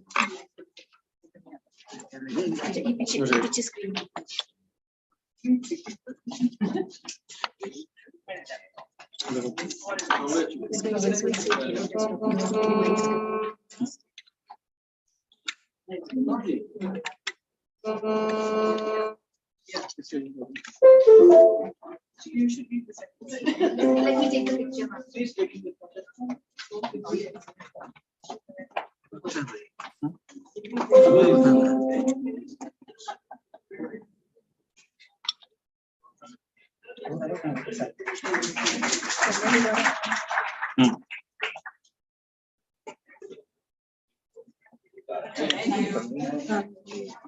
ये किसका ये नहीं है मेरा ये तो अंशु में मिला ये भी पहले दिए ये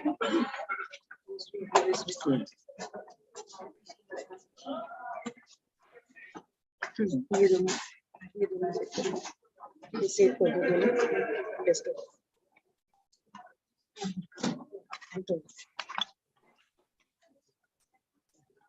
So once again, I thank all the participants, the chairpersons and the speakers for the first session. And I hand over the mic to Dr. Divya Gupta.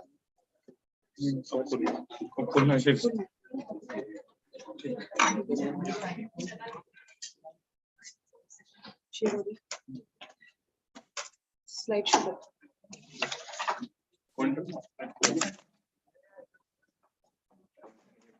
It's okay.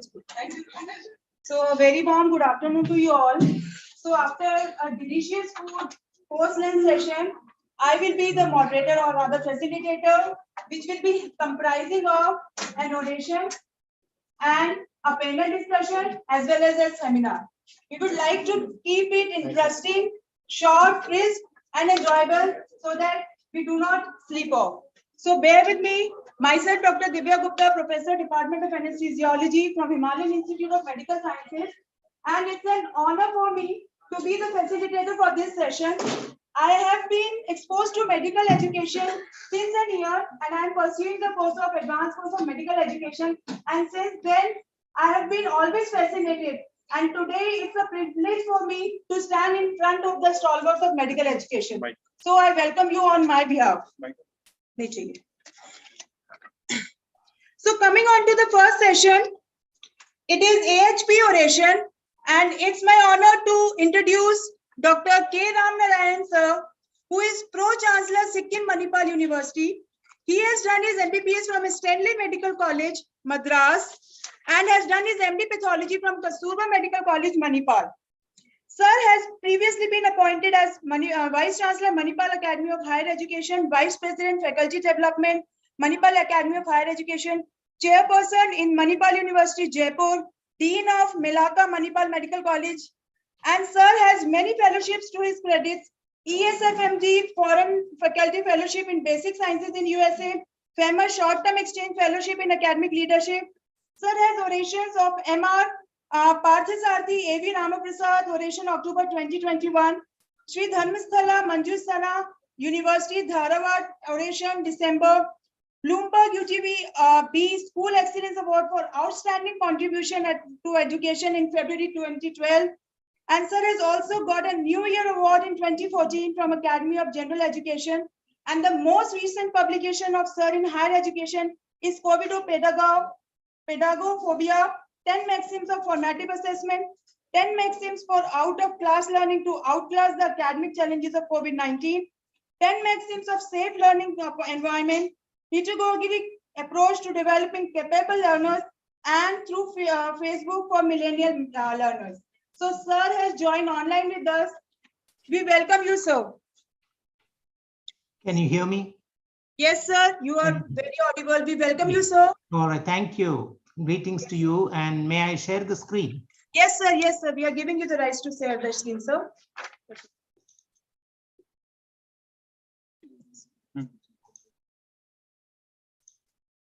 Stop.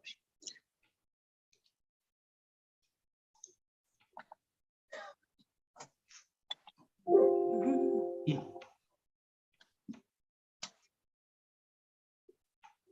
Can you hear me? Can you see the screen? Yes, sir. Yeah. We are able to hear you as well as we are able to see your screen, sir. All right. Greetings to each and every one of you.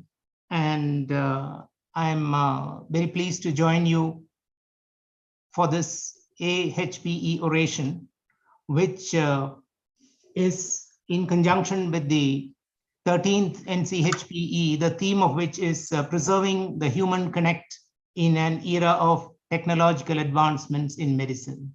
A very apt and appropriate theme for this conference. There is a naive belief that technology is capable of compensating for poor teaching by making classrooms teacher-proof. It is in this context that I chose to speak on a topic which is difficult to speak and even more difficult to practice. And that is why I felt that the theme was quite appropriate in the setting of Swami Rama Himalayan University. When we function as teachers, we function in three circles: the curriculum, the teaching learning methods, and assessment. But what we often forget is that these three circles are encompassed in a square, a big yellow square, which I call the safe learning environment, which is what I'm going to explore. What is this safe learning environment that will make our curriculum, our teaching learning methods, and assessment all ideal, all optimum? Get the learning environment right, and the learning will look after itself. I'm going to share with you some maxims for creating a safe learning environment, things which you know already. I'm only giving a structure and a format so that we look at it in such a way and we become aware of it and start practicing it. Maxims are nothing but short statements, some fundamental principles, some general truths, some norms, which we need to keep in mind. The first maxim is don't undervalue relationship with students. I say this because if you look at what Swami Rama said, the best method of communication is not through the mind or speech. The best communication is through the heart. It is in that context that we have to look at what is this rapport that we build with our students. Rapport actually stands for relationship, approachability, patience, positive reinforcement, open communication, respect for the views of our students, and trust. So this really is what rapport is all about. Now, when you look at rapport, the first one is meaningful relationship. When you look at our relationships. Not every one of our relationships is meaningful. Sometimes it's a more meaningful relationship. Is it possible for us to have a meaningful relationship? Why is it that some teachers have a more meaningful relationship with students? This is something that we need to look at. And what is it that we can do to make that relationship meaningful? Approachable, patience, of course, I don't have to explain this. We need to have unlimited patience, continuous positive reinforcement, open communication. I want to spend a little time on open communication because in the context of what Swami Rama has said, what is the difference between listening and hearing? Listening is when your heart is close to the ear. If you are only hearing, then your heart is far away from the ear. So keeping the heart and the ear close, of course, in a poetic sense, that is what real listening is all about. Respect for views and trust. Having said that, let us remember we learn best from people we care about and from people who we believe care about us. All of us know this, we have experienced it. That was the first maxim. The second maxim, don't use fear, threat, or sarcasm to establish control. It is considered fashionable by many teachers to use fear, threat, or sarcasm to establish control, to establish discipline in the class. Pain from words has left its scar on mind and heart that's tender. Cuts and bruises now have healed. It's words that I remember. Let us always remember this. Learn to laugh with the students, not at them. Many decades ago, I was in charge of the college entertainment, and in that entertainment, I mocked the students. I made fun of the students. After the event was over, I was called to the cabin of the dean. The dean was Professor A. Krishna Rao, one of the doyens of medical education in India. And he called me and told me, when you put up an entertainment, please remember always to laugh with the students, not at them. That was the lesson of a lifetime for me. From then, I have carried that with me as close to my heart as possible. And this is the message Professor A. Krishna Rao gave me: learn to laugh with the students, not at them. Maxim 3, don't show off knowledge, show them concern. We as teachers have big heads. I don't mean anatomically big heads, but our head is full of knowledge. And we as teachers are knowledgeable, well-prepared, confident. We are expert authorities. More important than that is the personable, affable, amiable teacher who, for want of any other word that is in the literature, attractive has been used, but expert authority and attractive authority, there are two dimensions. When we function as a complete teacher, we need to have not only the intellectual dimension, but also the interpersonal dimension. It's only when both complement each other, you become complete as a teacher. Students do not care how much you know until they know how much you care. This is a quote that must be embedded deep down in all of us as teachers. There was a study that was done to find out which is the single most important attribute for a teacher. Everyone expected that knowledge will be rated on top.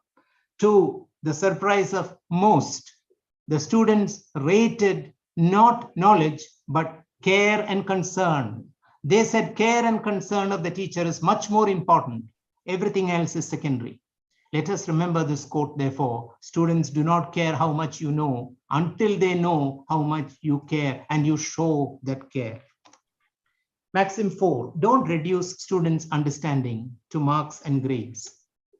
When we consider the practically universal use in all educational institutions of a system of marks, we can but be astonished at the blind faith that has been felt in the reliability of the marking systems. Let us remember, performance is very easy to measure, whereas learning is very difficult to measure.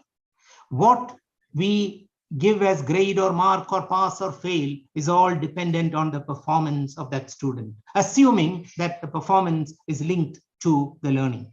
Please remember, we find it easy to measure performance but learning is not always easy to measure. Maxim 5, don't forget students' diverse talents and ways of learning. Everybody is a genius, but if you judge a fish by its ability to climb a tree, it will live its whole life believing that it is stupid. All of us know about the story of the animal school, where in the forest, they decided to have a school, and in the curriculum, they prescribed running, climbing, swimming, and flying. Obviously, all animals couldn't do all this, and therefore there were failures, there were successes, some could do some could do none. So look at all this. At the end of it, the winner, the person who came as the best outgoing, was that eel, E-E-L, that snake-like small fish, which could do a little bit of everything, which is what the animal school story tells us, which I think has got many lessons for us when we plan our curriculum.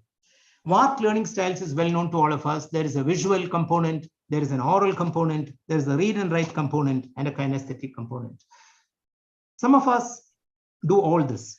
Some of us predominantly learn best in a visual mode or an oral mode. But let us remember, when we function as teachers, let us create opportunities for them to have visual, oral, reading and writing, and kinesthetic or doing. All this must be combined in our teaching and learning strategies.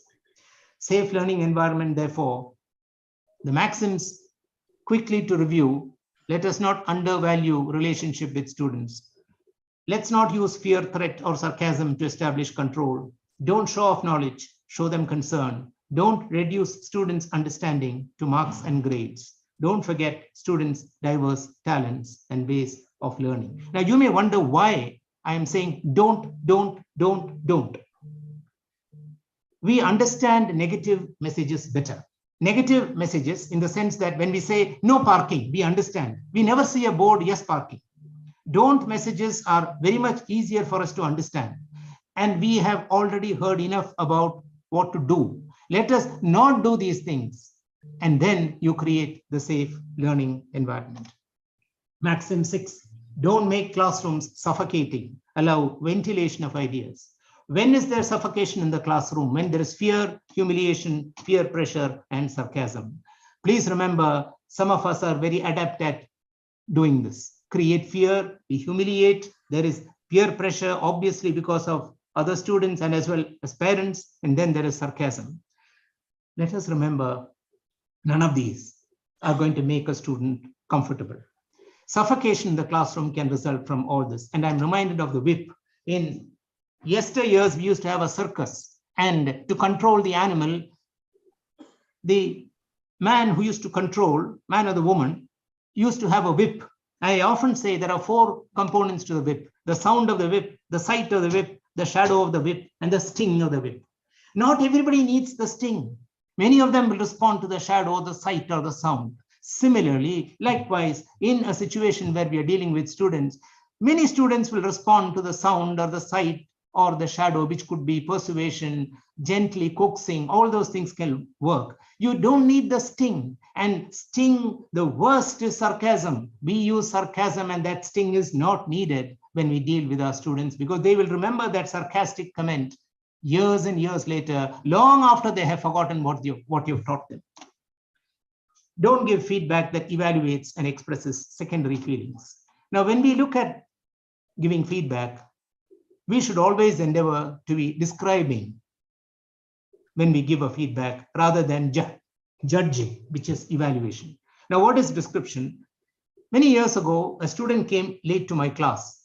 I told him, you are irresponsible. You are not interested. You are wasting your father's money. He immediately retorted and said, sir, I am interested. That's why I came. I am responsible. That is why I came. And I am not wasting my father's money. Now, when he told me this, it made me think. What I did was an evaluation. I judged that student. And when he said, I am interested, that's why I've come.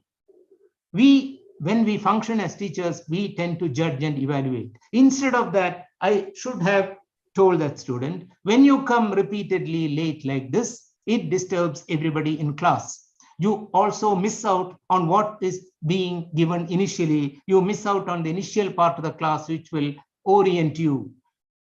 This is description. You describe what the student has done, coming late to class repeatedly.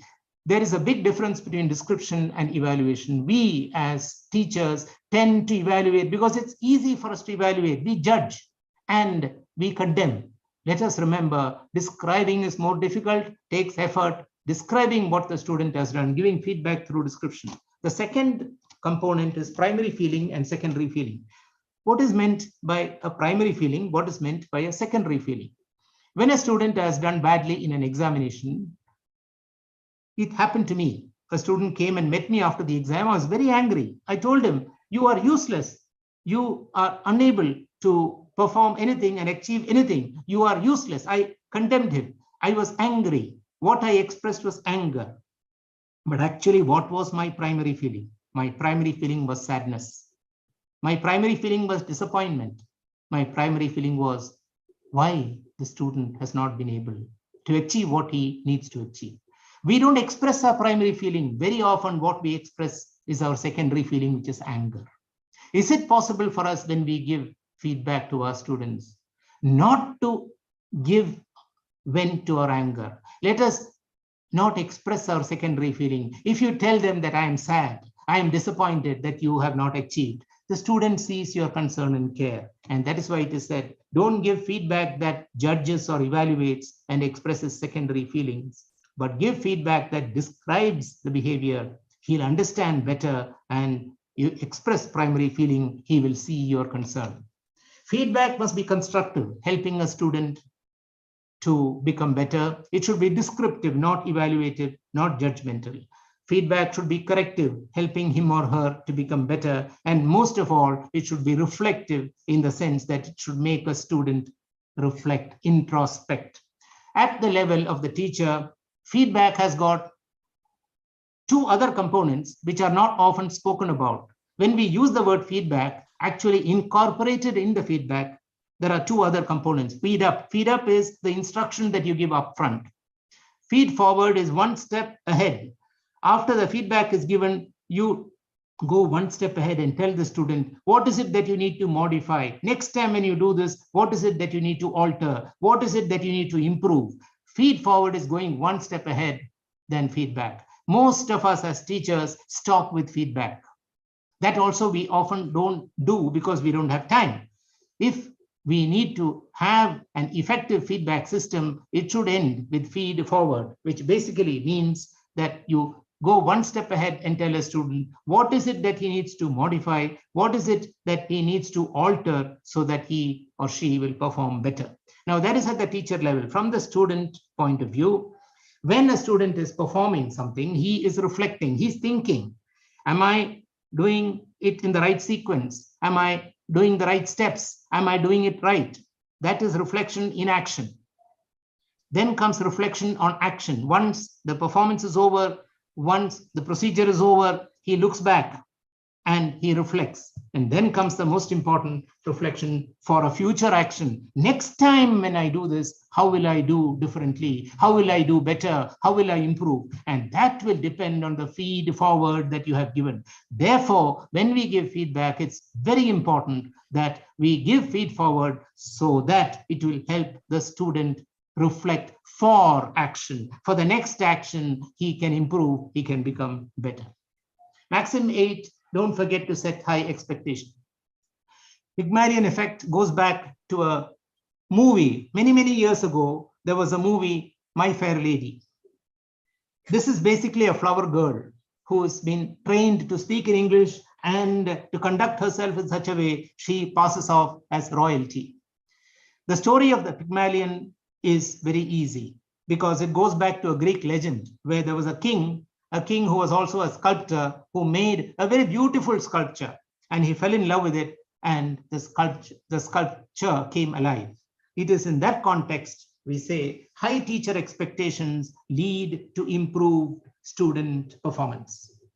The more you encourage them, the more you support them, they will try to live up to those expectations. This Pygmalion effect is sometimes called the self-fulfilling prophecy. High achievement always takes place in the framework of high expectations. This is well known, and it's worth attempting to do this continuously, constantly. Maxim 9, don't underrate the value of student cohesiveness. Today's students work together. They work collaboratively. They are liking to work in teams. They don't want to be in isolation. Most of our students today, generation, the alpha generation, that is the current generation born after 2012, and prior to that, the centennials, all of them want to work in teams. And this is one of the characteristics of the current generation of students. Let us remember student activities that will enable them to work together will have a tremendous effect on their learning. Maxim 10 is don't miss teaching students the way they learn best. If students do not learn the way we teach them the way they learn. We must remember that today we have moved from JIC to JIT. What is this JIC and what is this JIT? When we are teachers or when we were students, we have always taught something or learned something. Just in case we need this, I'm going to teach you this. Just in case you need this after 10 years, I'll teach you this. Just in case has been the learning approach for us. Just in case you need this, take this also. Just in case, this is the status in which all of us grew up. And we teach also, we do this. Just in case you need it, take this also, I'll give.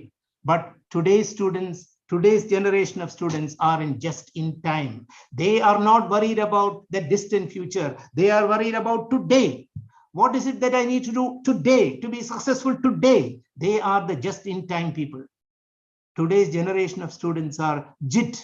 Let us remember, if we have to have an impact on their learning, tell them what will apply to them today, what is relevant today, what is in the context of today's learning. That is something that we as teachers need to keep in mind. So let us move from just in case to just in time learning. Safe learning environment, therefore, the sixth maxim is don't make classrooms suffocating. Allow ventilation of ideas. Don't give feedback that evaluates or judges and expresses secondary feelings, that is anger. Don't forget to set high expectations, the Pygmalion effect.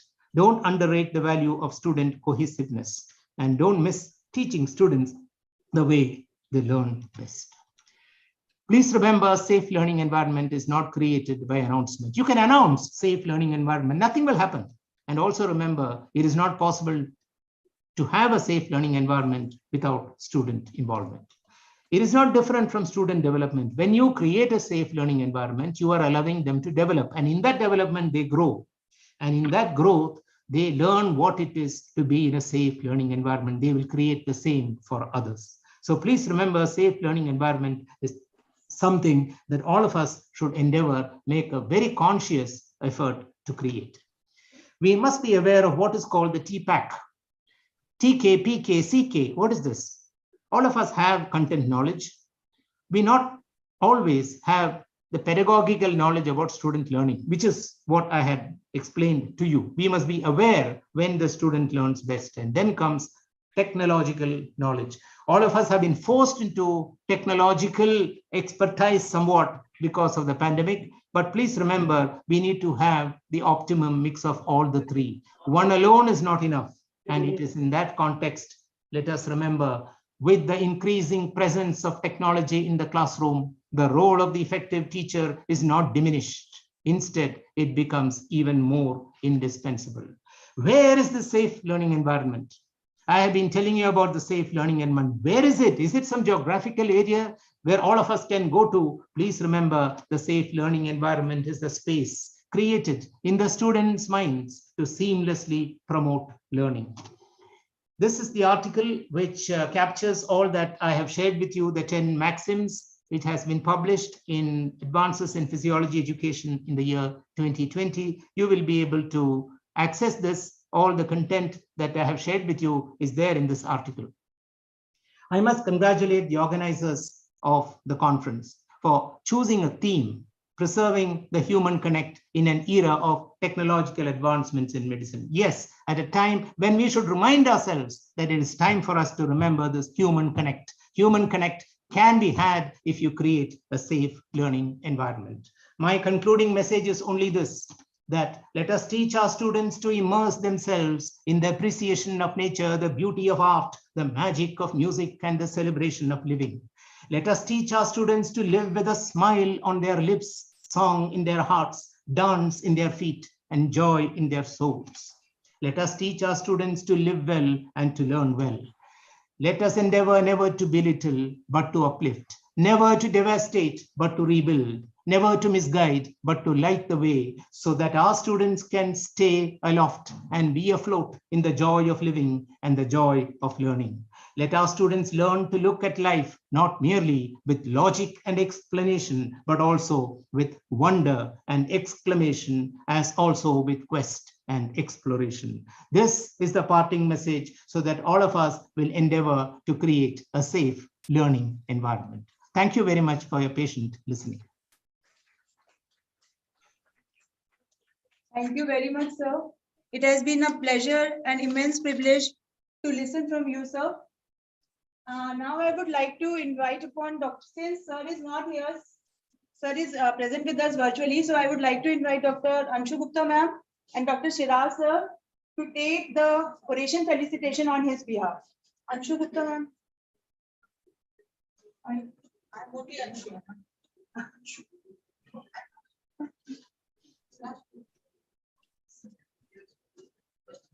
Dr.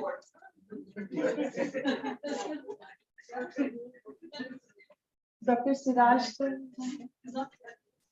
So,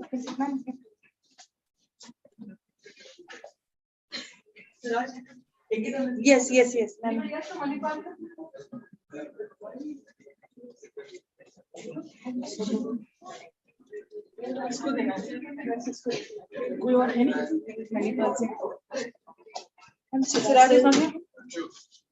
Sir, iska Anand is there. Dr. Anand sir will take on behalf of Dr. Ram Narayan sir.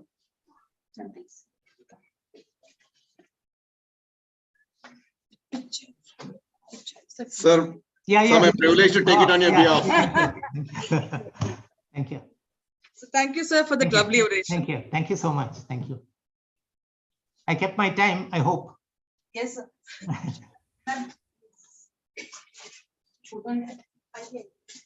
Sir, बीच में.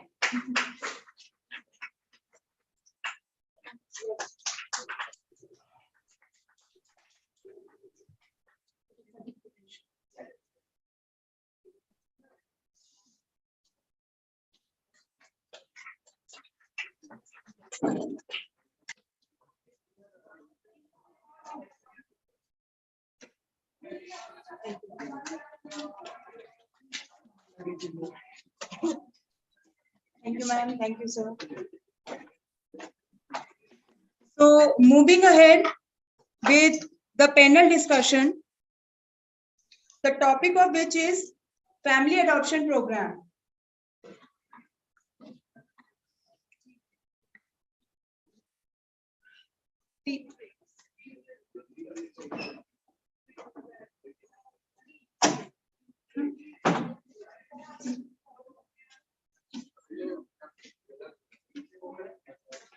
Sir,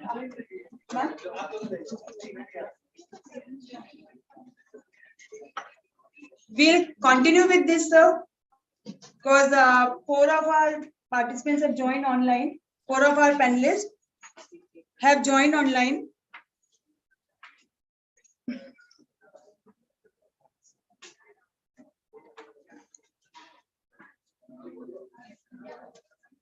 With the aim to ensure enhanced healthcare services in rural areas, the NMC is considering to introduce the family adoption program as part of MBBS training curriculum, wherein each medical student may be required to adopt around 5 families to monitor their health conditions regularly and advise them accordingly. Huh? Tea after 10 minutes? Tea break will be there after 10 minutes.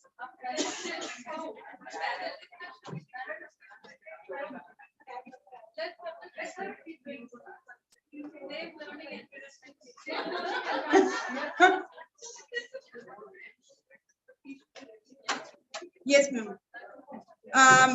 It's my privilege and honor to introduce the first panelist of this discussion, Dr. Surekha Kishore ma'am, who is Executive Director of AIMS Gorakhpur. She is the member National Medical Commission. She is the ex-Dean Academics AIMS Rishikesh, ex-Dean Social Outreach AIMS Rishikesh, ex-President Consortium Against Rabies, ex-Vice President Indian Association of PSM UP Uttarakhand. She has more than 29 years of experience in teaching, training and research related to medical undergraduates and postgraduates. Her research work includes 92 projects, both national and international, and has published more than 100 public papers in national and international journals. Ma'am is the national trainer for field NGOs and ASHAs under NRHM, and ma'am is member of advisory board of association IAPS and UP Uttarakhand. Ma'am is also is one of the editorial board members in IGCH, and she is the master trainer for adolescent health and reproductive child health. She is the recipient of Cedipocon Award by Southeast Asia Diabetes Foundation and has chaired more than 120 sessions. She is also a reviewer of various national and international journals and is a life member of various national and international associations. We welcome you, Surekha ma'am. Thank you, Divya. Thanks a lot for your kind words. It's an honor and privilege for me to invite her. She's a teacher and mentor for my husband, and it's an honor to have you here, ma'am. Coming on to our next panelist, Dr. Subodh Gupta sir. He is professor and head community medicine in MGIMS Sevagram. He is a trained pediatrician, shifted to community medicine associated with village family adoption program at Sevagram for the last 25 years, and together with team catalyzed several innovations in the programmer of various national and international associations. We welcome Subodh Gupta sir as one of the panelists.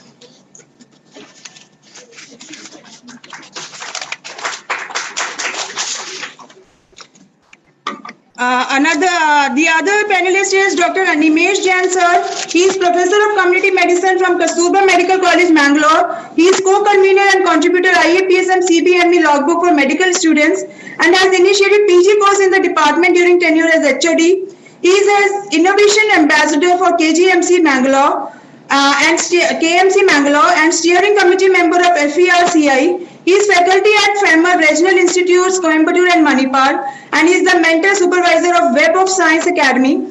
He is the editor of PRJ Journal of Environment and Public Health and Webment Central, AOCH. Sir is also honorary professor, Indian Medical Association sponsored scholar awardee, and has more than 80 publication and peer-reviewed index journals. Thank you, Animesh sir, for joining us online. Thank you, Dr. Kishore. Next, we have Dr. Somdatta Patra, ma'am.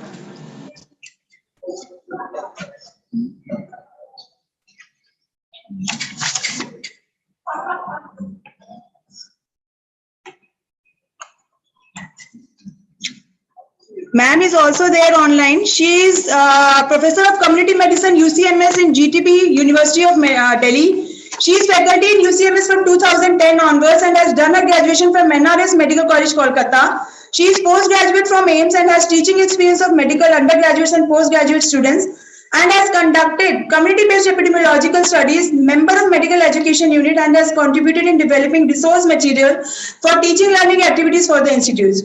Her areas of interest are healthcare system, elderly, tuberculosis, medical education, and nutrition.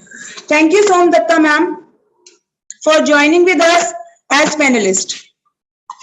Thank you so much.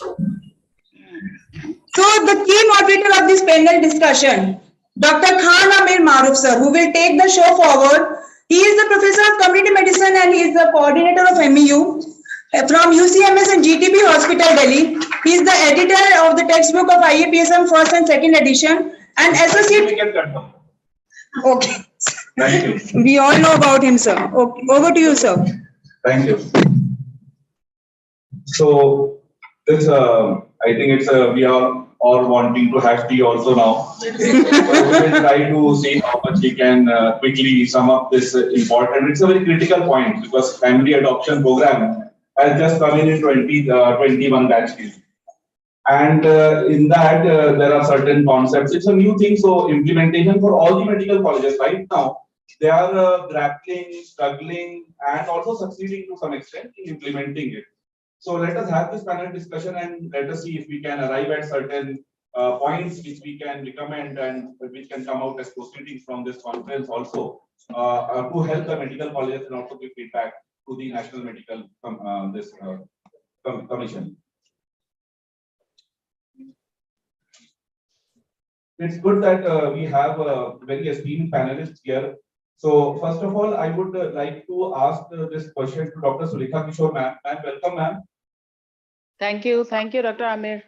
Ma'am is a member of this NMC also, and she has had an experience during her medical education days related to this because she has done her courses from NCHPE Sevagram, where this particular family adoption program has originated. So I would like to ask, ma'am, what is your opinion about the family adoption program? Earlier it was only in NCHPE Sparta, but now it has been told that it should be replicated across India. And what is its relevance according to you? Thank you, Dr. Amir. At the outset, I would like to thank all the organizers for giving me this opportunity to be acting as a panel member. And right now, coming to your question, I would like to mention here that, like in foreign countries, we have a family practice sort of thing. In India, there had been a need of a 5-star doctor, as commented by WHO. And a 5-star doctor is basically the one who is a care provider, communicator, the community leader, and a good manager, as well as a decision maker. And we also know that more than 65% of our population resides in the rural area. And nowadays, what is happening is our medicos, they are moving towards the urban area for either practicing or going to the medical colleges. So usually the preference towards the urban area movement has led to a skewed appearance of the medical and healthcare providers at the rural areas. So definitely there is inaccessibility and unavailability of these services. So just to meet and bridge this link, this family adoption program would definitely have an important role.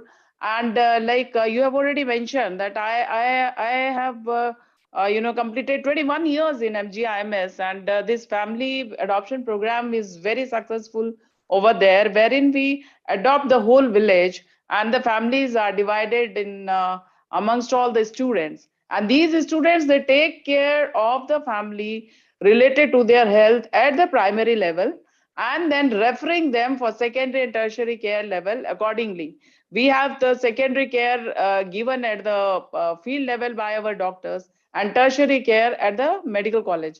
So they are basically a link person and a primary health care provider. Number one. Number two, we need such kind of people and doctors who have a concept of rural background and their orientation towards the primary healthcare and orientation to have a learning, teaching and learning in the rural areas, so that they can better grasp the information, as well as they can understand the various socio-economic and other factors relevant to the disease. So basically, making the services affordable, accessible, available, and creating a link between the primary, secondary, and tertiary. So this family adoption program would definitely give a value to all the healthcare providers, linking the community as well as the tertiary centers.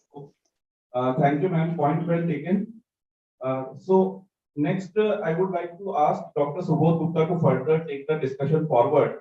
And you are currently, sir, in NCHPE Sevagram itself, in the Department of Community Medicine.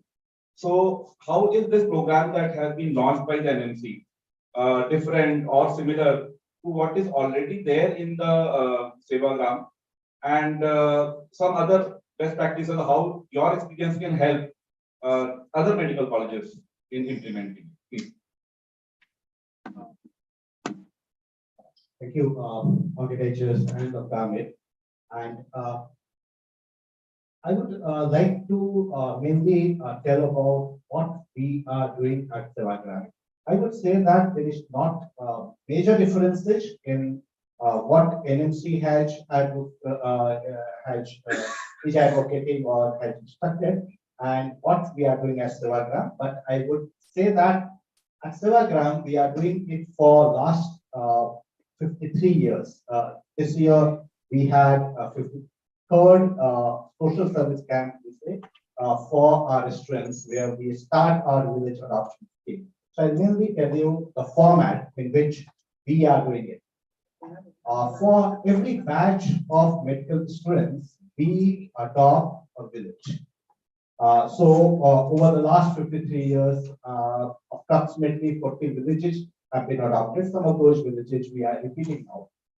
And in these villages, we adopt these villages from our field practice area nowadays. So we have a defined field practice area of about 90 villages in the vicinity of our medical college, where we have lots of community mobilization activities and community-based health services being provided by our institute. And then this whole process starts with a 2-week camp in the at the village level, where students stay in the village. It's a huge exercise of keeping about 100 students and about 20 to 25 support staff who live day and night in the village.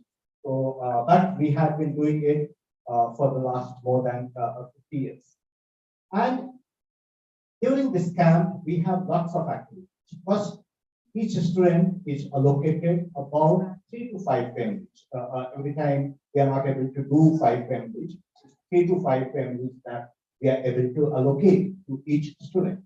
And during these 2 weeks, the student visit the families, we call it the adopted families, every day, morning and evening. But apart from this, we have lots of relevant interactive sessions, mini workshops. We have lots of exercise, like they collect data for each and every family, and they try to formulate family diagnosis for each family and community diagnosis for the whole village with the help of the team from Department of Community Medicine, and I would say other cadres of the staff.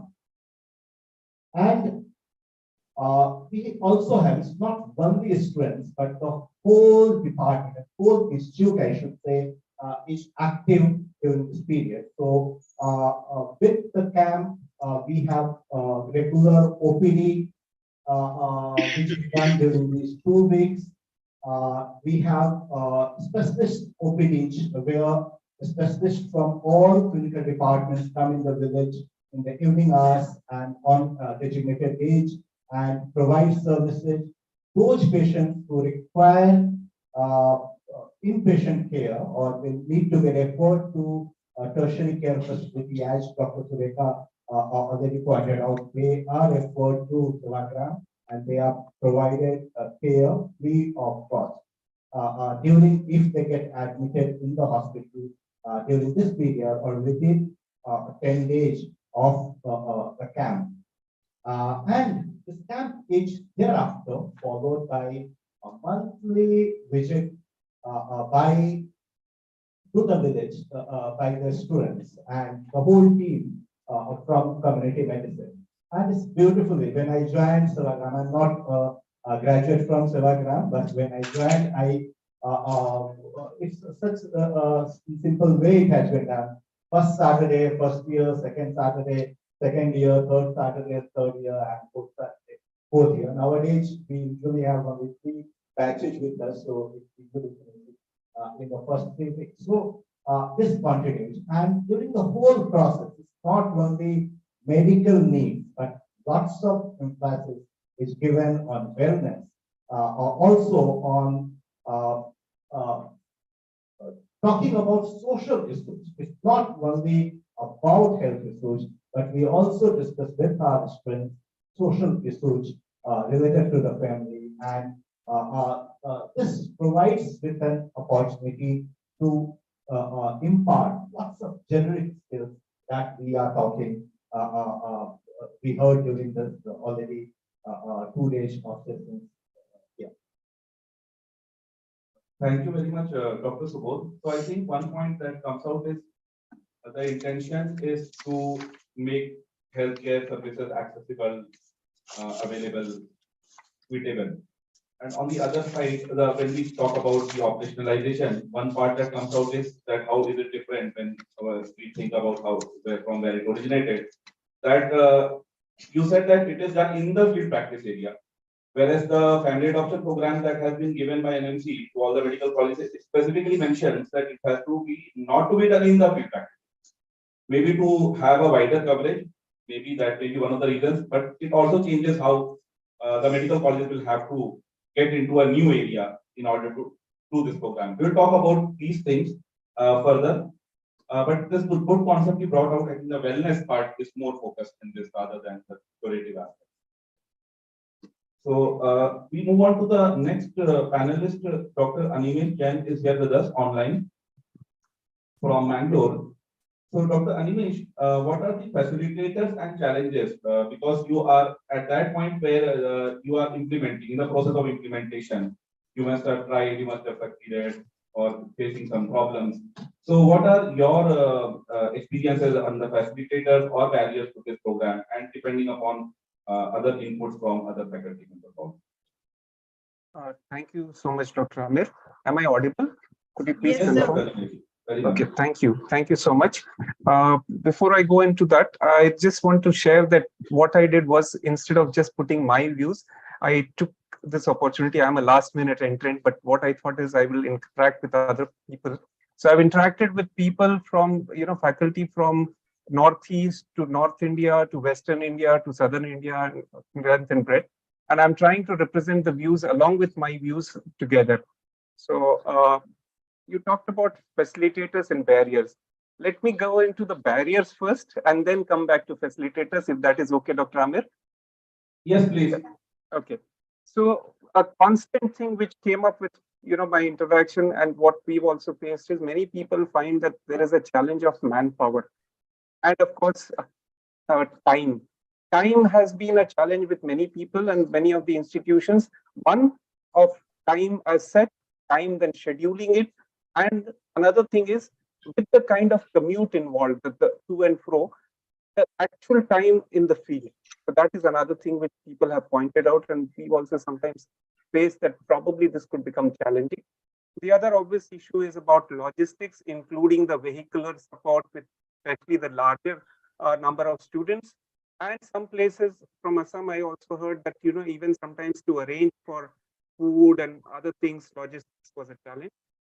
And institutions which have, say, more than 150, maybe 200, 250, large number of students. Sir, you're not audible, Dr. Nimesh, now. Sir, you're not audible.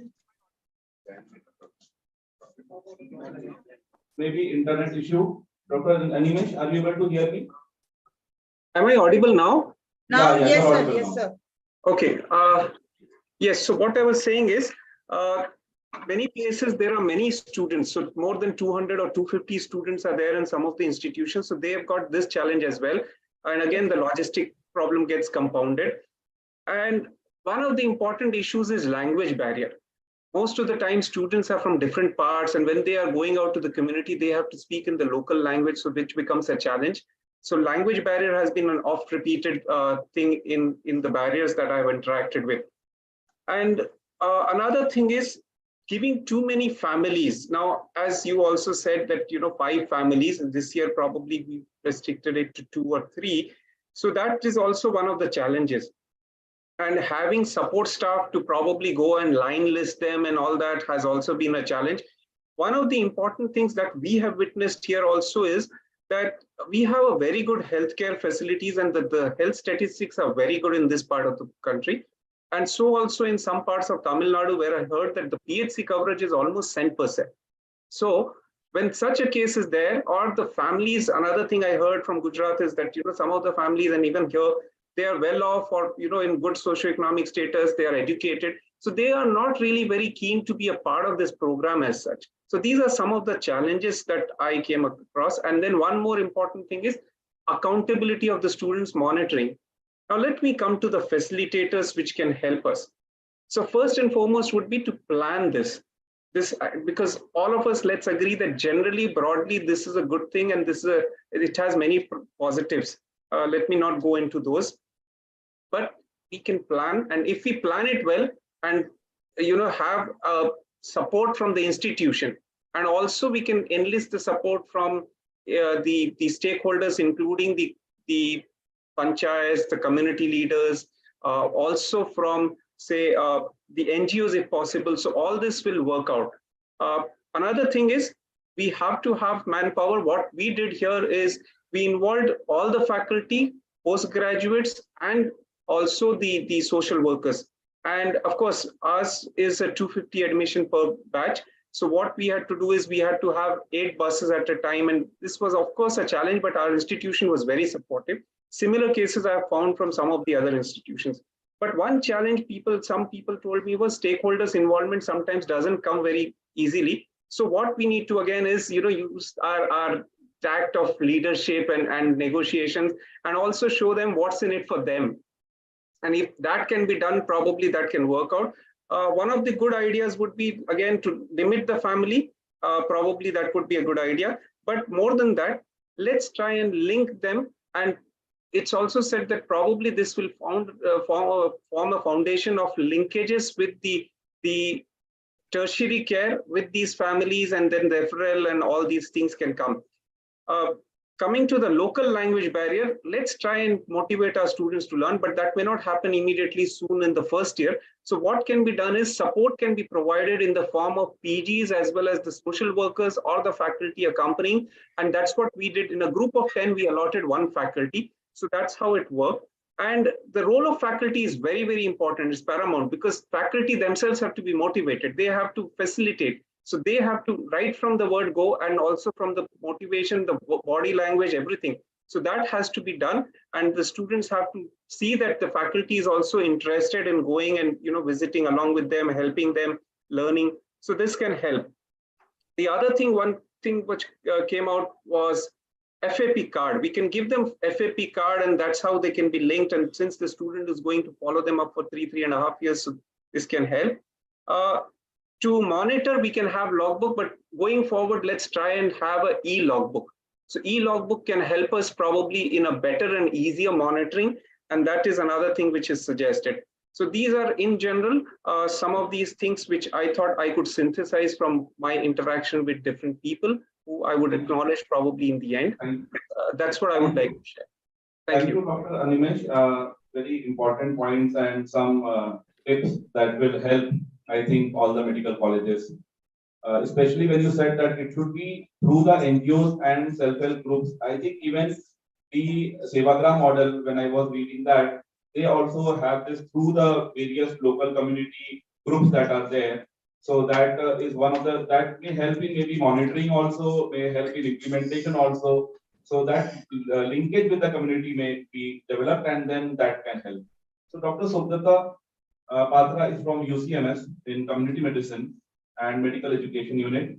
So I would like to continue the same discussion, the same question forward to Dr. Subhrata also about facilitators and barriers. What is your experience? Because it would be good if you have one from South India and then from the northern part of India. Dr. Subhrata. Yeah, thank you. Am I audible? Yes, Dr. Subhrata, you're audible. So good afternoon all. And I really feel privileged, to part of this panel discussion. Like as a teacher in community medicine, I totally agree that understanding the community, understanding the family dynamics, what it plays, in the health and disease. Understanding that is one of the pillars, main pillars of being a doctor. And I start from where Dr. Animesh has, left. Like this is an opportunity. The facilitators or the opportunity what I see in this program that this serves dual purpose. What ma'am was saying in the beginning, I totally agree with ma'am that it serves dual purpose. It benefits the community as well as it helps our students to build the skills. And these skills which reshape the domains what we are targeting, like knowledge, psychomotor, and the communication. And I also think that this program helps our undergraduates to an early community exposure. See, the regular clinical posting, what we have, which is rotatory in nature, that starts from second phase. And whereas in this program, we are seeing that in the first academic phase, in the foundation course, the students are getting an opportunity to understand the community and thus the health system, the interdisciplinary teamwork, professional and the ethical behavior very early in their career. And we have some small group teaching sessions in CBME curriculum. Maybe we may use them in the first academic phase to implement the family adoption program. Now, coming to the challenges, what is perceived, faced, or like what we, like some of the faculty colleagues around, what we think, maybe the programs while implementing these are what we have already experienced, okay? So some of the medical colleges or many of the medical colleges, they are in metros, in the urban areas. The villages are not so near. And the document, the guidelines gives an, gives us some freedom to explore the underprivileged areas. But again, the families, they need to be followed over years, some period. So the families need to be followed up longitudinally. And what we see, the families who stay in these areas, they are mostly migratory workers in nature. So having them over the years, okay, the same family may be difficult. Now, another thing what I see that already most of the departments of community medicine across the country, we already have a family study program, which is a part of a clinical rotation. So now this family adoption program, whether this gets merged or we this have a separate program. So I think we need to have more clarities. The CBME curriculum. The CBME curriculum, we see there the competencies what we need to address, what need to be achieved by the students. In family adoption program, the main query is that in family adoption program, whether we need to strengthen those same competencies or we actually like looking for different competencies there through this program. Another thing, what I see or we feel basically some of the faculty colleagues around that the family adoption program, the area which need to be adopted, which need to be covered is not supposed to be the regular field practice area of the college. So one thing is that the families and the communities and the community leaders, they really need to be sensitized about the visit of the students. And we know this, but then like one undergraduate students, like communicating, adopting a family that really need to be supervised, that really need to be monitored. And another thing what we have to keep in mind that over the time, the expectation, the need, the demand from the community that has changed. So when we are like doing this exercise, separate from our usual field practice area, we have to like plan that accordingly. We have to keep this in mind. And the whole program, this family adoption program, is based on a very nice principle, the principle of experiential learning. So students will be observing, they will be communicating. But we know that in experiential learning that this need to be shared. This one student's finding, one student's observation, what he feels about it, that need to be, like shared with the peers, the facilitators, and discussion has to be, discussion have to go on. And we see in the program the mention of logbook, the community case presentations, at the same time, we have to see that the number of visits which has been allocated and the number of hours which are there. Like in the first academic phase, we have 9 visits and 27 hours. So somehow we have to see like how to balance between the visits and the discussion what we'll be having. And when we look at the program, what we also understand that this is a multidisciplinary program. Okay, like the mentions are there, like having organizing multi-speciality, camps, diagnostic screening camps. So organizing these camps, they may be like the responsibility of the college. So what I want to mean that not only of the community medicine department, because we have to really have to follow up these, patients, Yes. whomever we are diagnosing regularly. So like manpower may be recruited from who may be working at the strength of community medicine for the family adoption program. So we have to build upon the infrastructure of the colleges, or we have to think how we can have other people in mind. Like in the ATCOM program, the modules, the ATCOM modules, what we Dr. have. Sundar, I think you have made your point. If I may interrupt, I think you have made your point regarding the facilitators and the barriers.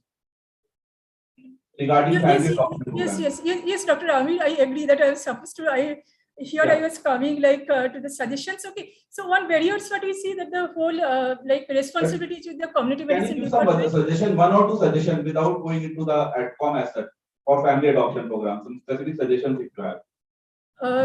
So suggestions may be like strengthening the infrastructure of the institute and the supporting staffs. We really need lots of supporting staff to implement this program, to make this program successful. So I think that's all from my side. Thank you. Thank you, Dr. Sundar. So that's a very important points have been brought out about this family adoption program. I would like to come back to Dr. Surekha Kishore ma'am, asking her that what have been the queries as an NMC member, as a faculty in a very senior position in community medicine who has the experience of this family adoption program. So from the various medical colleges, I think you must be getting some queries regarding this family adoption program also. So if you can share some of them, it will be helpful. Yes. Am I audible, Dr. Amir? Yes, sir. Okay. Okay. Thank you for asking this question. Yes, there are many places where I get queries related to the family adoption program. And as far as NMC is concerned, all of us know that they have strongly recommended for this family adoption program. And the questions which are generally being asked is the process of adoption. How should it be initiated? Number one, again, then limiting of the size of the family. So like what should be the minimum size? Third was one of the question which most of the people inquired was the distance of the field area where you want to do the adoption. So how much distance should they have? Because in some of the medical colleges, their field practice area or the area which they want to adopt or the villages, they are quite far away. So that is a hampering factor for them to adopt such villages. And then the proformas which they would be using for the family study and follow-up. And one more thing that whether, because we are supposed to take up the non-PHC area. So a lot of people have asked this question that should we be the healthcare, besides being the primary healthcare provider, should we also run a kind of a secondary care provider or OPD also in that area, so that we get a better acceptance from the family members, which is a usual thing nowadays. You will find like our one of Dr. Animesh has also emphasized upon that some of the families are well-to-do, so they don't usually accept this concept. But then we need to have a very good meeting and relationship with the stakeholders and building the trust In Sevagram model, basically it is almost 50 years. So the trust of the people and the tertiary care unit at Sevagram Medical College, it is absolutely very strong. So somewhere that kind of a trust would take time to build up, but we can definitely have these small things that having stakeholders meeting, having a trust and relationship, a rapport with the local leaders, and definitely we can go ahead with it. So these are very basic questions, and family adoption program, like we have already emphasized upon. And then family, even Dr. Animesh has also mentioned, and previous speakers also. So usually the limitation of family and the distance. So these are the few questions which are usually asked. Thank you very much. So I think we have covered most of the points. Some final comments I would like to have already 4:30, cross 4:30 now. So yes, Dr. Subhash, start some final comments. So final comments. I would say that NMC has done its bit by giving guidelines for family adoption program. But now it is the role of the institutes, the faculty and different departments to take this forward. They need to own this. They need to learn from this. And I understand that learning of each institute will be different in their context. And it's important to understand that the program is built in their context. And I understand that no two programs of family adoption scheme would be similar. So it would be based on your learning. Each institute, like today we are this institute, Himalayan Institute of Medical Sciences, or we heard about interprofessional education from Manipal, and each institute has its strength, and they need to build this family adoption program utilizing their skills, their strengths, and this is what we have done. Another thing is keep this program very, very dynamic. I would tell you that even if we are doing it for last 53 years, it's a very dynamic program, and every year we think what new we can do, what we should do, and it remains contextual. So we, the program at Sevagram has not started. We don't do exactly the same thing. There is some core elements, but there is an adaptable periphery. And I'm a believer in that even if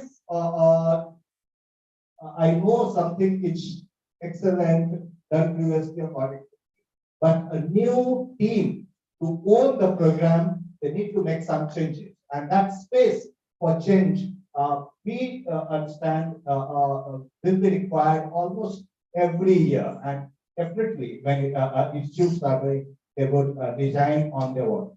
Last sentence, I would say, sometimes I worry that if this program is there is not owned by the faculty, and if the students hear negative comments from the faculty or those who are taking them to the field, the program will do harm and not good. So it's important. Again, I'm emphasizing that's important that adequate flexibility should be there. While I welcome the decision guidelines from NMC, and we are definitely advocates of family adoption program in each institute, but it needs to be built in their context, utilizing their own strength. Very well said. I wanted to offer a suggestion if I could, an idea. There is a very creative program that arose on family adoption in America. This is just an idea that we might want to look at. What happened is that they partnered in this university with the College of Nursing and the Medical College.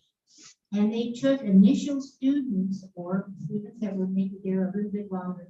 And the medical student and the nursing student worked together. It helped in manpower also, because the community nursing programs also are very active in community.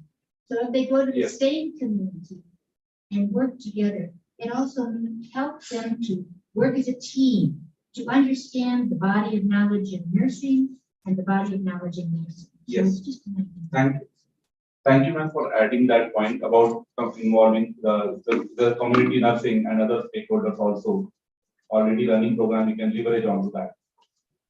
So the next, I would like some final comments from Dr. Animesh. Thank you, Dr. Amir. Am I audible? Yes. Yes. Okay. So I'll keep it short. I understand we are running a bit late. So I think we all generally agree that it's a very good initiative and it has good potential with pertinent implications in terms of developing the soft skills, interviewing skills, to learn the social determinants of health, as well as something like ECE. But in this case, it's early community exposure, which will help them as a life skill when they interact with people in future as future doctors. What we need to understand is that we have to plan and we have to integrate this. This was one of the things which people were confused about, but my personal view is that we can integrate it within the postings and the curriculum of community medicine itself, rather than having a separate dedicated only hours. Maybe sometimes it's required, but otherwise that can be done within the postings itself. This is what I feel. And as Dr. Somdatta was saying, liaise with other departments. But what I also like to emphasize is we also need to take feedback from the community and the stakeholders. And probably it's a good exercise to do every year an outcome analysis. What have we achieved? And a review and feedback within the department to look into various aspects, including the feasibility and how to make it better operational. So these are some of the things. But most importantly, let's try and set achievable targets rather than, something which is not achievable. With this, I would just like to acknowledge in a minute all the people, especially who've given me inputs. Dr. Jutika Oja from Assam, Guwahati Medical College, Dr. Puneet Ohri from Dehradun, Uttarakhand, Dr. Abhilash Sood from Hamirpur, Himachal Pradesh, Dr. Neeraj Pandit from Vadodara, and Dr. Poonam Naik from Yenepoya Medical College, Mangalore, Dr. Mithun, my colleague from KMC Mangalore, Dr. Anusha Rashmi from another sister institute, Sheba at Mangalore, and Dr. Christina from Indira Medical College Hospital, Tiruvallur. These have given me inputs and I've been able to synthesize. Thank you so much for this opportunity. Thank you, Dr. Animesh. So, Dr. Somdatta, any final comments? Yeah, so I think I also agree that if we can integrate this program with our regular family study program, which most of us are already doing, I think that will be really effective with the component of early community exposure. And like each medical college, I think know its domains, what are its strengths, and each institute or each university can plan it accordingly. That's all from my side, Dr. Amit. Thank you. Thank you, Dr. Somdatta. Dr. Sulekha, ma'am, any final comment? Ma'am, you are mute. Ma'am, Ma'am, kindly unmute your mic is yourself. on mute.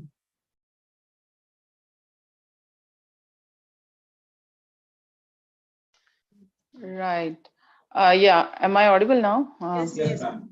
Yeah, Dr. Amir, I think majority of the points have been covered by all the speakers, and I don't think we need to add on to any further. And I think the time is also, your tea time is also on the way. So I'm not going to take much of your time. Thank you, ma'am. Thank you very much. Thank you. Yeah, thanks a lot, ma'am. So I think we have what comes out from this juncture, at this juncture from this panel discussion is that the principle, the idea is good. It will help the community and the students both. And what needs to be done is that one point is that the college should take some ownership rather than leaving it completely to the department, because it's a multi-specialty, many things are there. Secondly, it should be through the community-based organizations that might help more. You develop your own programs in your own way, that flexibility should be there. Whether you want to integrate it through clinical postings somewhere or through independently in some other hours, you have to adjust that. So these are certain things, and I think that as this is a new program, there should be a continuous mechanism. Also, by the feedback should be given by all the stakeholders, especially those who are implementing on ground. Give the feedback. Some mechanism should be there to the NMC, so that as the colleges are modifying, improving, NMC also will get a feedback and understand how it is happening and what changes from the policy level they can make to act as a facilitator and an enabler of this program over a long period of time. So with these words, I think I think that's all from our side, the panel discussion side. Thank you very much, ma'am. So over to the host. Thank you, Amir Maruf sir. Very nice discussion, and even we got so much awareness about the family adoption program. And I thank the panelists, Dr. Surekha ma'am, Dr. Subodh Gupta sir, Dr. Animesh Jain sir, Dr. Somdatta Patra ma'am, and above all, Amir Maruf sir for moderating such a wonderful and knowledgeable session. May I request Dr. Thomas Chako sir to kindly felicitate our moderator and panelists, sir.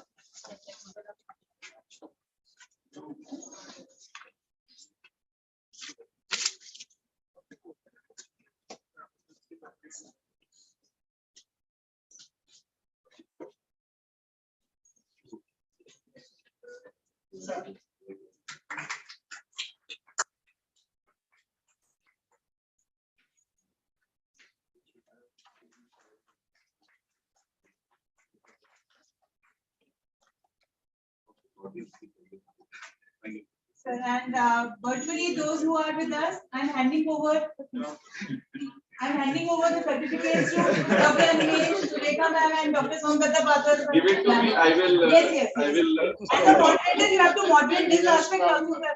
Anybody from Bangalore? Sir, kindly come, ma'am.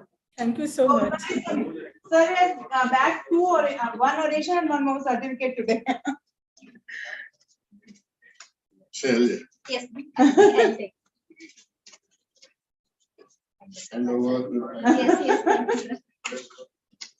Thank you so much. It's a privilege to see that from Dr. Thomas sir, who's been my mentor and my guru. Thank you, sir. Thank you, ma'am. Thank you all. Thank you. Thank you all the panelists for joining online and for the smooth conduct. Thank you, ma'am. Thank you. Thank you. So we'll have a tea break, a quick short tea break of 10 minutes. It's like downstairs. Yeah. Tea is downstairs. And we'll meet around after 15 minutes. At 5 o'clock? 5. Sir, your presentation or have it? Yeah, I have. You can just check, sir. Must be waiting. Yeah, sir is already joined online. लोग सब आरती करने गए शायद. Yes, sir. आरती करने चले गए शायद लोग. Sir, this you shared, I guess, on the Google Drive. Yeah. This is a bit. Yeah. Right. So I'll minimize this also. First, I'll share the CVs and then I'll play yours.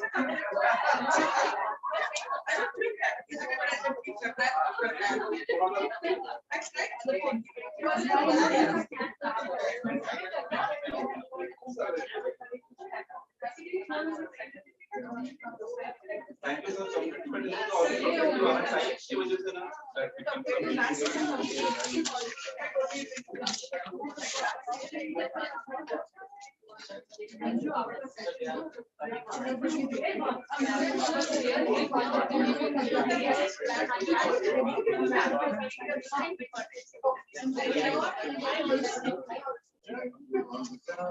What chairperson ने भी किया?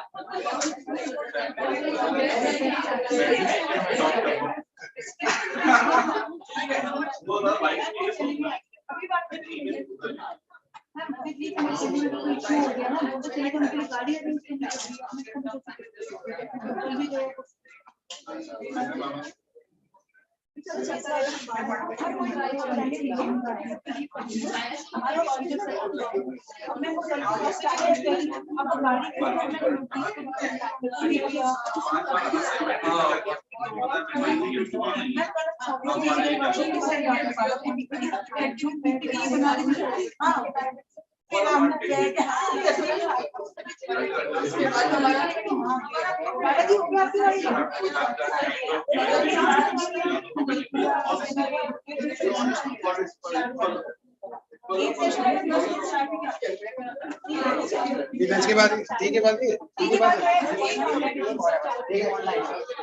एक और है अभी एक और है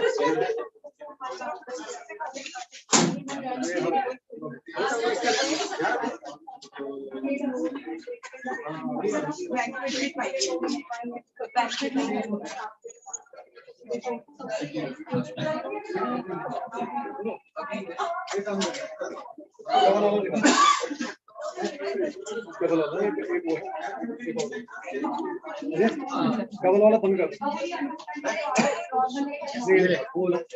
वो रखा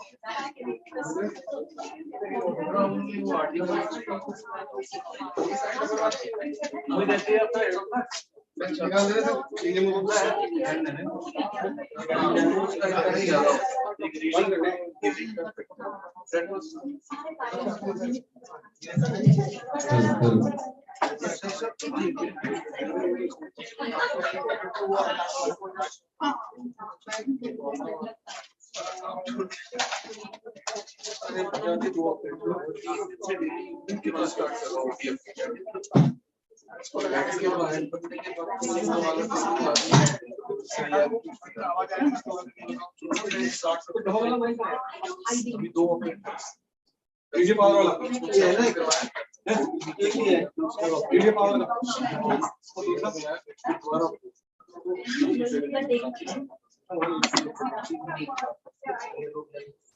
जो भी सर आप आ जाएंगे आप एक बार आ जाएंगे ये ऐसे मना करो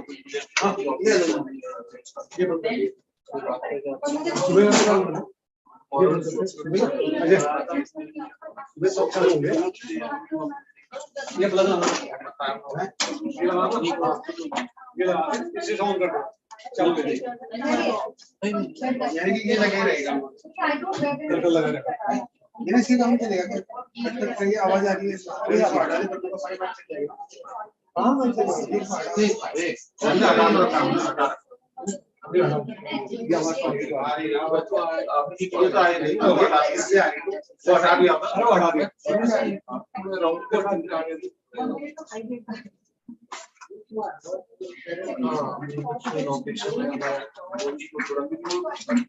ऑपरेट करना है बिना बोली अभी केस खत्म नहीं होगा डॉक्टर को करवा केस शिफ्ट करके तो केस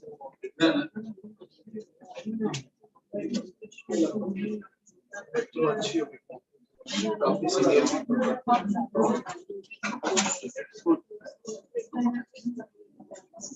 हाँ वो जो सारे एमसी के बना रहे हैं वो सेशन भी सीधे मैंने कहा चलो अच्छा है वो कल फैसिलिटेट किया वो लोग हमारे काम वो स्टूडेंट सब आएंगे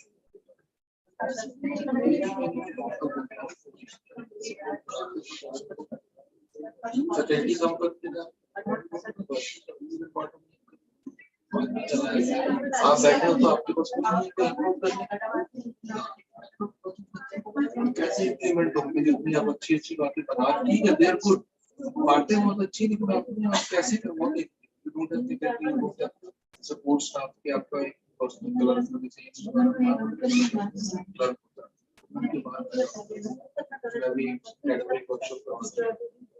तो सब कुछ हाँ वो मतलब वो प्रोफेसर लाइन से न्यू बिल्डिंग बनने से सबका एक क्लब का professor any time you can call in great work तो मेरा क्लब तो बाद में चला जब मैं फ्री होगी कुछ डिपार्टमेंट काम कर डिपेंडेंट स्टूडेंट करवा दे वो भी सही 10 साइकिल हाँ नहीं आप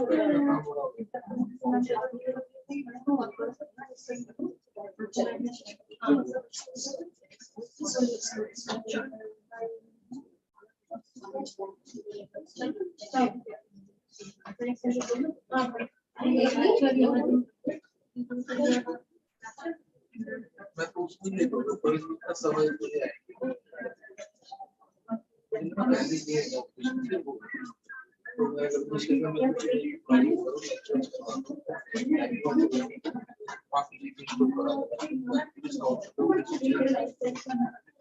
दिव्यांशु को बुला लिया तो चीफ मिनिस्टर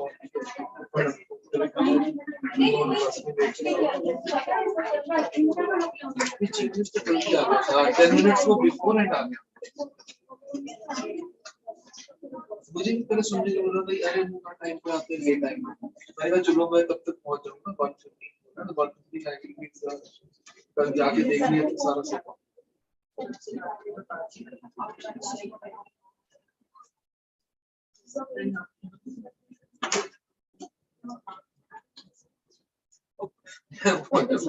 फोन कर कहाँ पे मैं बस में हूँ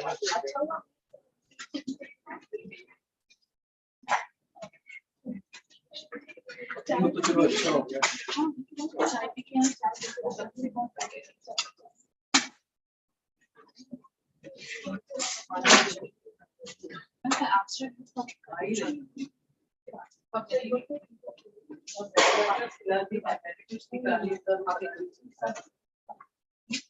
और ये बेटर भी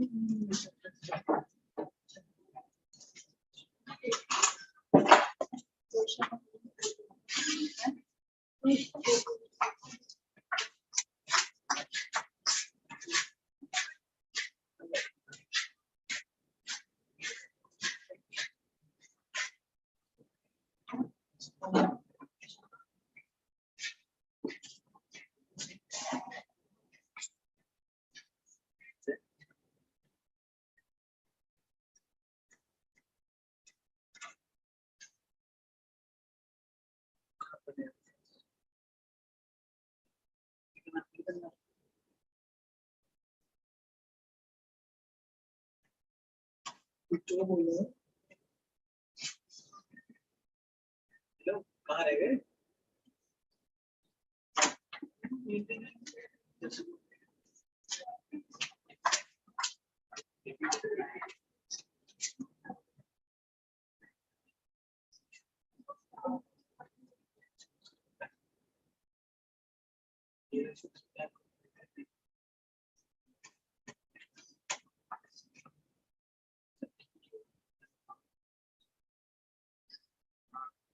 चिल्लाने देते हैं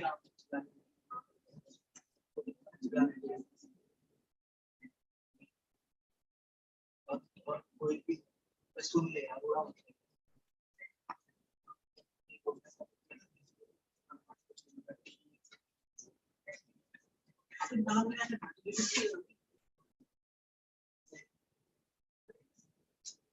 कौन बना आप आपका आगे का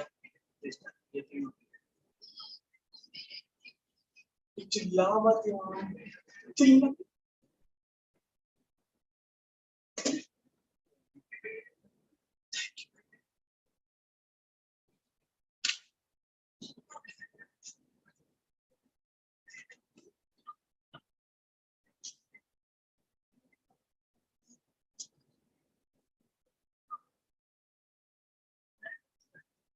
चिल्ला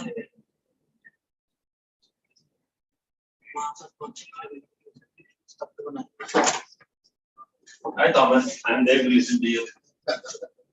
Hi Vivek. Vivek. Vivek has been waiting long. So yes. Vivek today.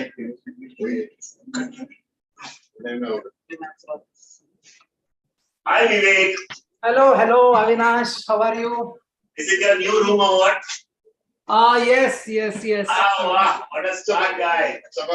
Arey, come on. Missing you all there. Anyway, I understand. या मुझे तो लगना है बाबा भयंकर busy आहे. नाही अरे म्हणजे इथे नवीनच आता आलोय आणि त्याच्यात जरा आता घरी फंक्शन आहे ना next I mean after 2 weeks exactly 16th. Oh, बरोबर आहे. So I mean with all these things I mean it would have taken 3 or 4 days for me to come. नाही बरोबर आहे. But you can join here, no? That's good thing about it. Yeah. But how is everything going on? You must be having a good gala time. Fantastic time. It's a wonderful campus. Very good conference. It's fun actually. No, I'm sure it must be good.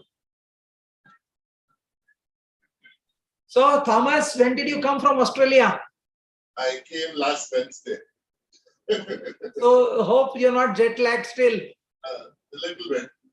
I still get up at 3 in the morning. Anyway, you used to get up at 5 or 4:30 in any case. That is true. I still miss Thomas's cooking, which used to do in UIC. Yes. I know. But he used to do it very methodically. He's a good cook. During internship, our internship was 6 months. Yes. So one of the medical officers' quarters was allotted to the interns. So we took turn. One person will. Yeah, I know. Internship, apart from other things, these are the hidden curriculum. Life skill education.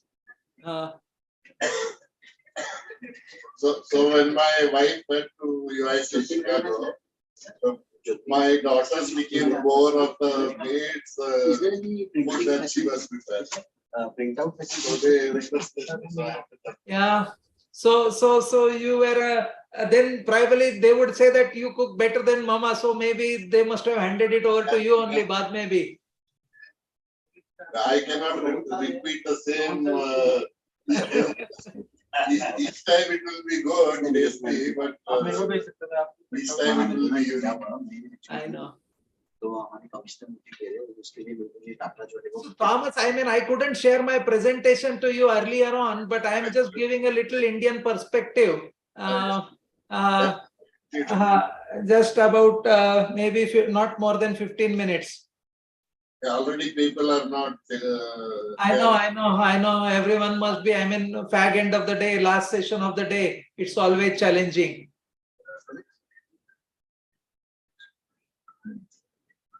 From KLE, I think good number of people have come from KLE because I was also. I met Jyoti and all. Jyoti, Rupa, Sunita, I mean, 8-10 people from KLE were supposed to be, presenting 3-4 good papers. Avinash, we had done that evaluation of ACME program. Yeah, she told me. She told me that.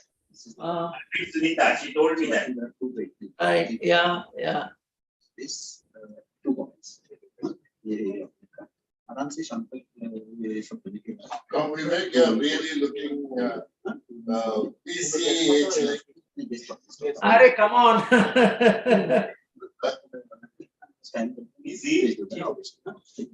Aged like the VC. Oh my God.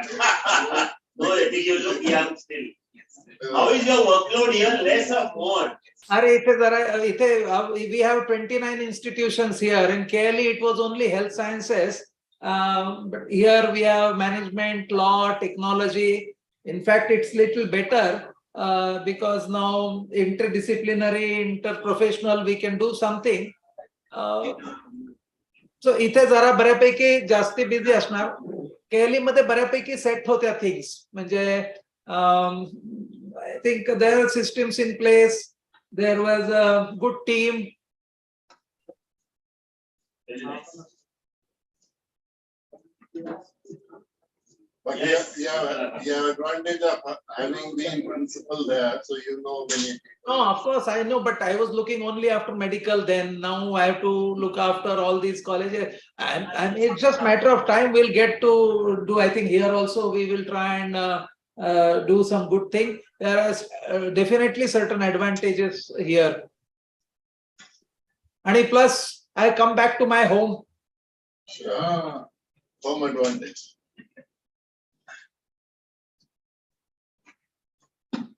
Nothing like me. But KLE, I enjoyed 5 years. I mean, it was work-wise and facility, comfort-wise, everything. It was good. In fact, I was little. I mean, it was a little tough thing to come yes or no. So Vivek, I'm going to come there on 11, 13 and 16. तुला काय लागणार असेल तर सांग, राहायची वगैरे व्यवस्था काय करायचं असेल तर सांग. I'll go back.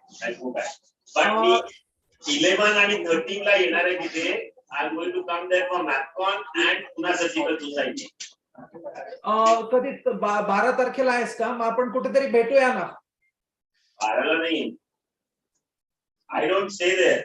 I go back. आपण भेटू कुठे? मी म्हटलं 13 ला we have kept some puja at home. No problem. मी काय तुला भेटत आहे, तुला काय हवं असेल मुंबईत तू येऊ शकतो. Your presence, but possibly we can meet. विचारतो तुला कॉल कर. पण 16 ला तर मी काम I'm late. Sorry for being late.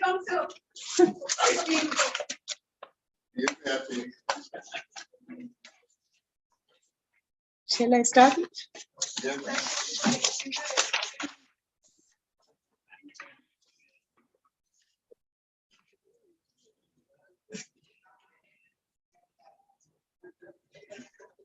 Shall I start, sir?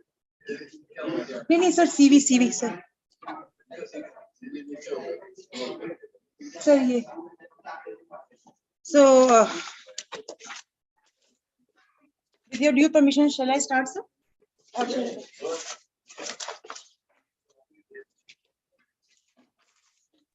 So, welcome back again after a hot cup of tea.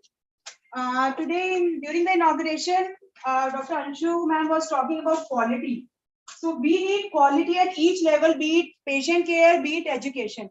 Good quality at the patient level, clinical care, as well as medical education will lead us to make better clinicians, better teachers, better educators, better learners. So this seminar is devoted on the topic of quality assurance, scenario, national and international. And may I now request our chairpersons, Dr. Vijayan Chauhan sir, who is professor and head of orthopedic surgery of Himalayan Institute of Joligan, Dehradun, and Pro Vice Chancellor of Swami Rama Himalayan University. Sir is MA, MS, AO Fellow and FEMER Fellow and has many awards, and we welcome you, sir. And now next, may I now call upon Dr. Hemant Nautiyal, sir. He is professor and head of the Department of Surgery and Bariatric Surgery. I mean, it is his field of interest and he is heading that department. We welcome you, sir. May I now request our chairpersons to introduce the speakers.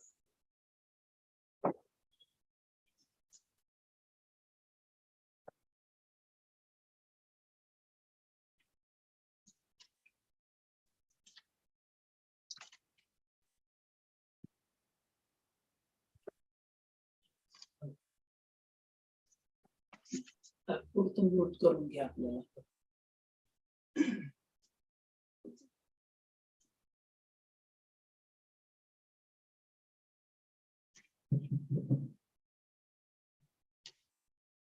Very good evening, everybody. I'm audible at the back. First of all, let me welcome you all to this session on quality assurance. Indian and global scenario.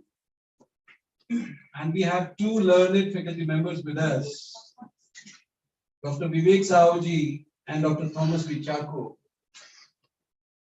And these two personalities, they are a name in themselves, and we are really honored to have both of them in this session today. I think Dr. Chaku is already there physically, but Dr. Sahuji is online. Professor Dr. Sahuji is the Vice Chancellor of Bharati. Sir, yes, sir. It's correct. Sir. Is the Vice Chancellor of Bharati Vidyapeeth, which is a deemed to be university in Pune. Formerly, he was a Vice Chancellor of KLE Academy of Higher Education and Research, Belgaum. I think he has more than 34 years of teaching and clinical experience and 22 years of academic administrative experience. He's a FEMER Fellow of 2003 and 4 batch. He's an international fellowship in medical education in 2005-7. He's an immediate past president of Academy of Health Professional Educators, and today really we missed him. because he has a marriage in his family, so he could join us today. He was the governing council member of Indian Council of Medical Research, ICMR, New Delhi, and was also a member of the governing council of Association of Indian Universities. He is an avid reader, gifted orator. I happened to hear him many times, and a well-known academic administrator.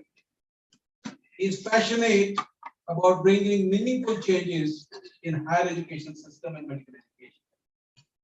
Dr. Sahuji, we are really honored to have you on our panel today, and we would have loved to hear you personally, but today we'll be missing you. Anyway, we'll hear you online, and let's see how effective the online sessions are. So once again, I welcome you.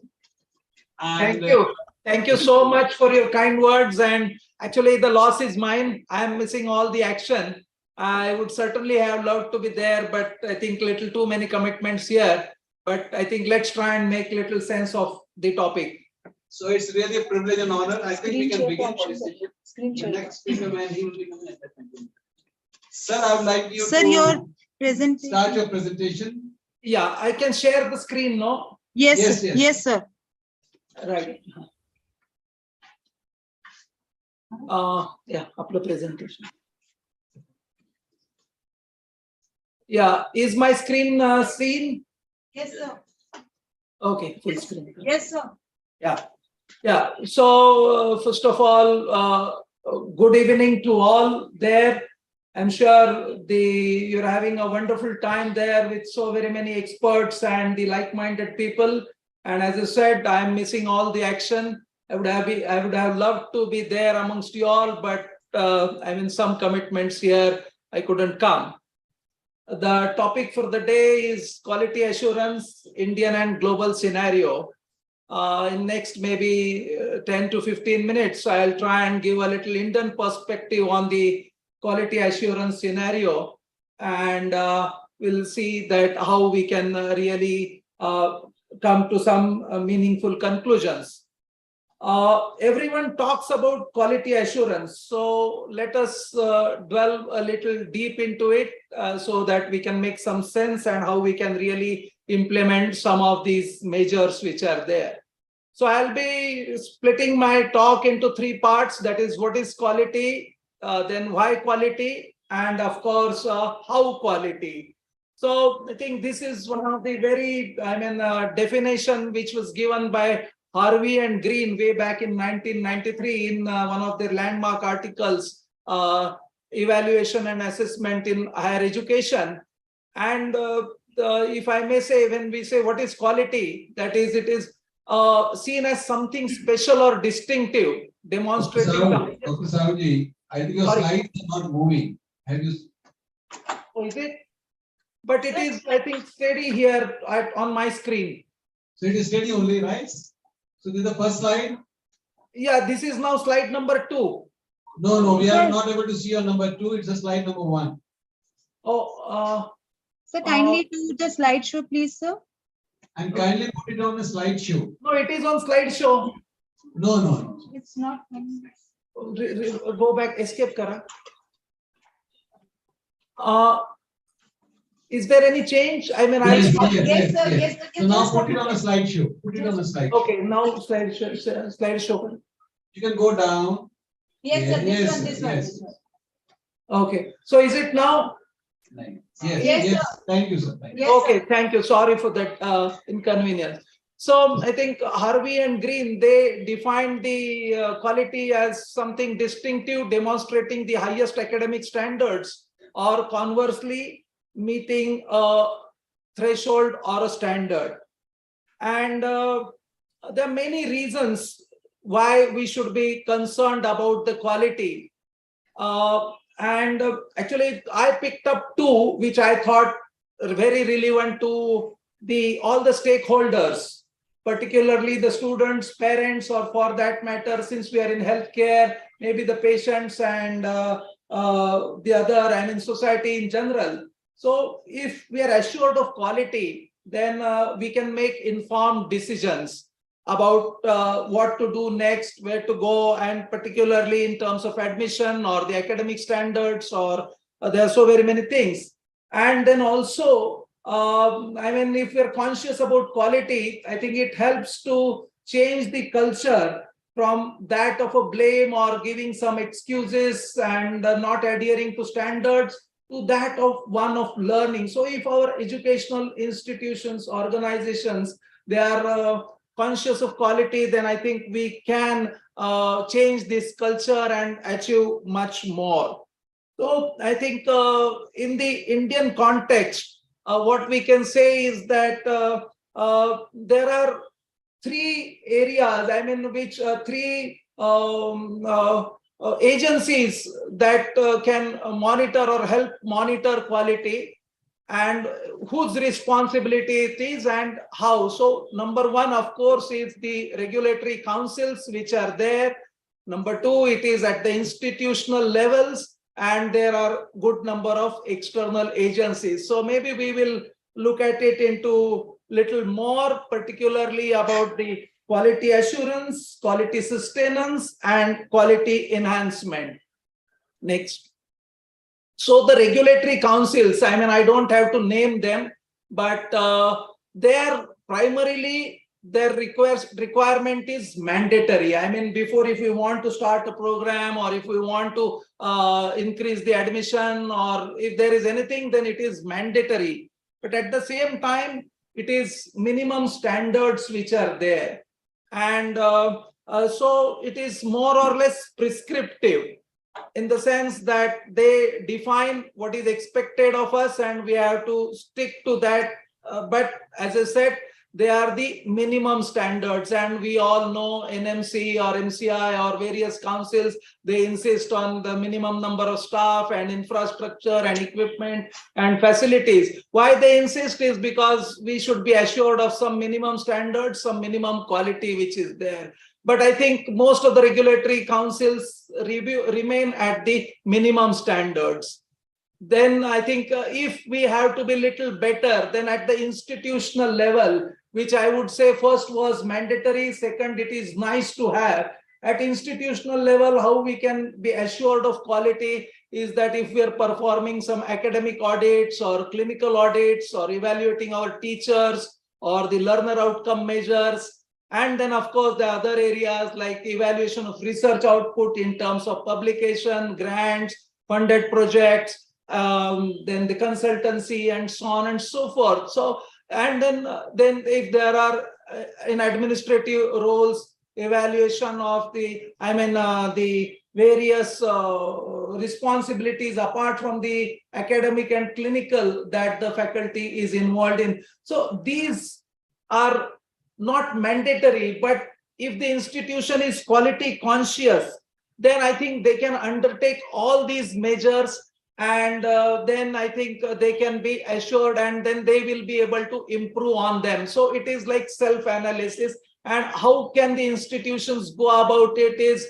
that in the form of self-assessment reports, rating scales, then observations, feedback forms, reflective logs, open-ended questions, focus group discussions, so on and so forth. So the institutions really have a good opportunity to improve on, but they need to be conscious and they need to make additional efforts to ensure that all these periodic audits, evaluation, learner outcomes, how many students are passing, where they are employed, how many of them are getting into higher education, and so on. So all these things, if we are able to monitor and maintain, then we can for sure say that the outcome is, I mean, we can be assured about some quality measures which are being undertaken. So this is at the institutional level, the institutions can take these responsibilities and be assured of the quality.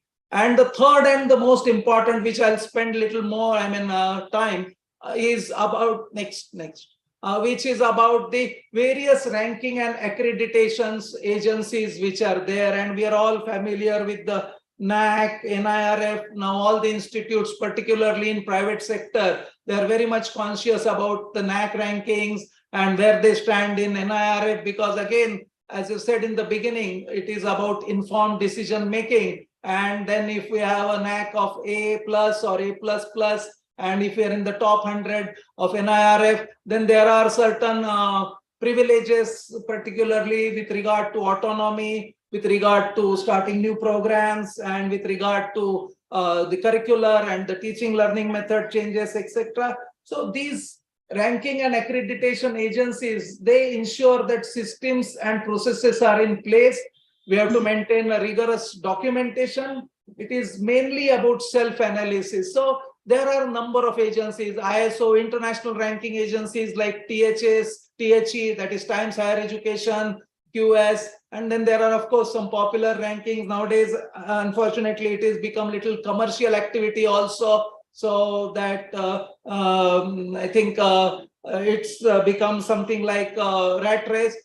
We have to be a little mindful, careful about all this, but the standard NAC and NIRF which are there, again, I'll not go into the details of the methodology of the NAC and NIRF, but as every one of us knows, NAC has 7 criteria and different weightage for all these criteria.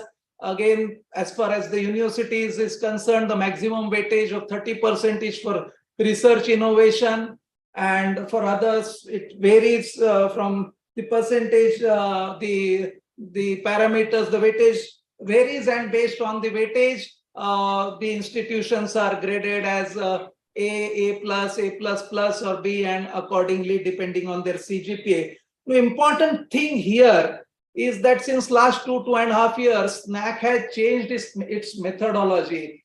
I think now it is divided into 2 parts: the computer generated scores, that is the DVV, that is data validation and verification process, where we have to submit the quantitative data, the data in the form of quantitative matrices to the NAC, and then the substantiating documents along with that, and the computer generated scores are given, and the peer team, that is the qualitative matrices, has a 30% weightage. So that's the change in methodology. But for the institutions which are going for NAC, I think 2 important points which I would like to emphasize is that, okay, we need to have a very strong, robust documentation, record keeping or documentation. ICT helps in a great way.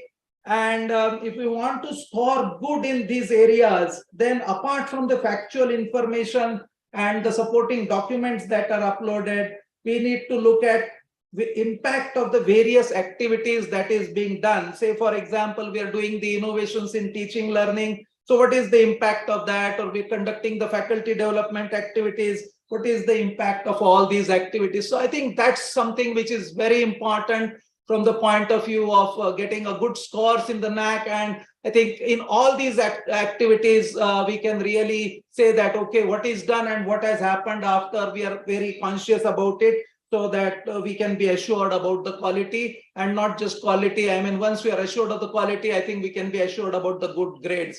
Similarly, I think the NIRF ranking is there. Again, I'll not go into the details of all these things, but it is evaluated on 5 parameters, which are like teaching, learning, research, graduate outcomes, outreach and inclusivity, perception, the details which are all there. But the commonalities in all these things are that what does all, whether these ranking, accreditation, whether it is national or international agencies, what do they look at? So what are the quality indicators? So obviously they look at infrastructure, the learning resources, the faculty, its number, qualification, experience, the curricula, how the curricula are developed, whether it is contemporary, need-based, whether it is periodically updated. Next, then what is the teaching, learning and assessment methods? So these are the parameters on which, whether it is NAC or NIRF or international ranking agencies, these are the parameters on which they are evaluated.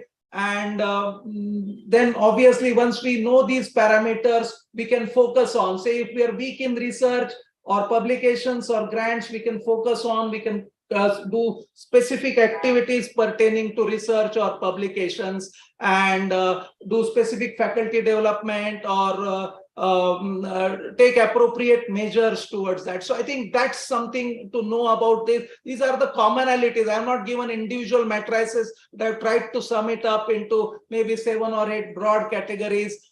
which will help us to maybe aware. And how do we go about it is that we need to have something like this quality matrices on the left side, and what is it that we are doing. And if we can make a plot, plot a chart on the graph and make a periodic review, which will be helpful.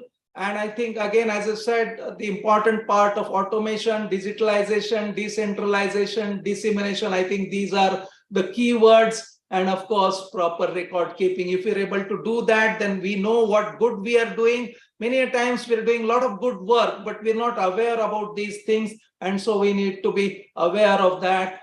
And then, of course, for its implementation, if we have clarity of thought, if we have clarity of purpose, then I think we can really ensure the success of assuring the quality. So I think this is what I wanted to share in nutshell, that its quality is not just a one-time measure, it's a continuous process.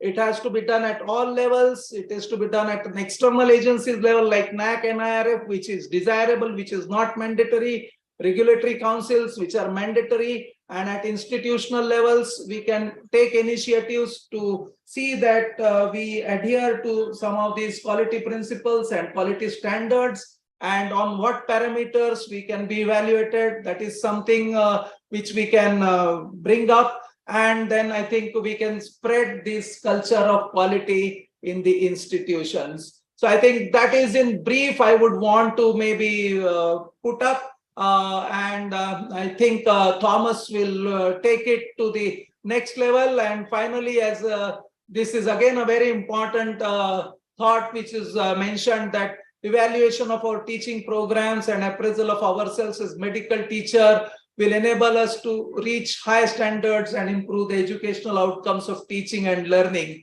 And in this way, we will contribute to improving the clinical care of our patients. So at the end of the day, our goal is how we are able to improve the clinical care. And I think if we are mindful of quality, if we are aware about the indicators, and if we follow some methodology, I think we can be assured, and then we will be able to spread this culture of quality. So I think I'll conclude here. And we'll take the questions maybe after Thomas's presentation. Thank you. Thank you, Dr. Jha, for your wonderful presentation. Basically, you have focused on three important aspects: what is quality, why quality, and how quality. Right. Now let us hear from our second speaker, and I will request Hemant to introduce our second speaker. Good afternoon, everybody. I have the privilege of introducing our second speaker, Professor Thomas V. Chakos, sir. He is a former fellow. At present, he is working as Dean Medical Education and Professor Community Medicine at Believers Church Medical College, Tiruvalla, Kerala. He is a founding director of PSG Famer Regional Institute in 2007. He is also a Secretary General of Southeast Asia Regional Association of World Federation of Medical Education since 2006. He was also the president of Academy of Health Professions Educators of India in 2017. He has also the honor of being a consultant advisor to WHO, United Nations Population Fund, and World Bank on teaching of public health, primary healthcare and quality improvement using World Federation of Medical Education standards in medical education.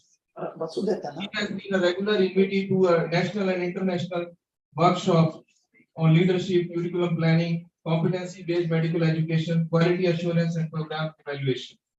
He is the recipient of Lifetime Achievement Award of Medical Education Unit India 2022. He has several scholarly publications in national and international journals, along with book chapters on scholarship and program evaluation. He is also editorial board member of several journals and peer reviewer of various international journals. Welcome, sir, for your talk. Please function if you want. Thank you, sir. Thank you. Thank you, sir. Am I audible?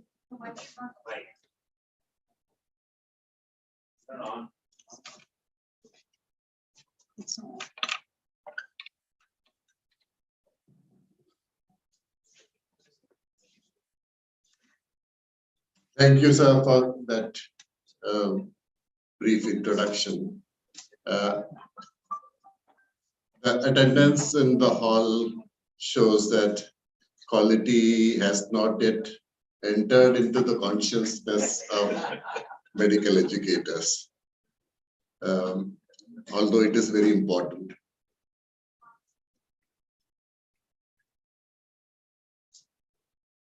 So questions to be answered about quality assurance is, why is it a concern in India? Because we need to educate all stakeholders about why is it a concern. If they were already oriented to that, we would have seen a filled up hall over here. Why should we care? And more important for our understanding about quality and quality improvement is to understand what factors influence quality. If we have a good understanding of the factors that influence quality, then we can focus our attention on factors that influence. And sometimes we measure so many things, but are we measuring the right things that indicate the quality? And this measurement is against standards. And it is important to know what are we doing currently, so that it gives scope for improvement, and that will lead to improvement of quality. And mainly my presentation is what is it that we can learn from international good practices, so that our own national system of accreditation improves. And as a result of that, it assures the health and the quality of medical education. So the question is the MBBS degree program. It's a shared responsibility. It's a shared concern of all stakeholders. A generation earlier, the MBBS graduates commanded respect, trust.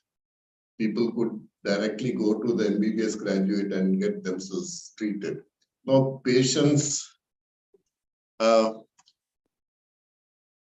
they have no trust in the MBBS graduate.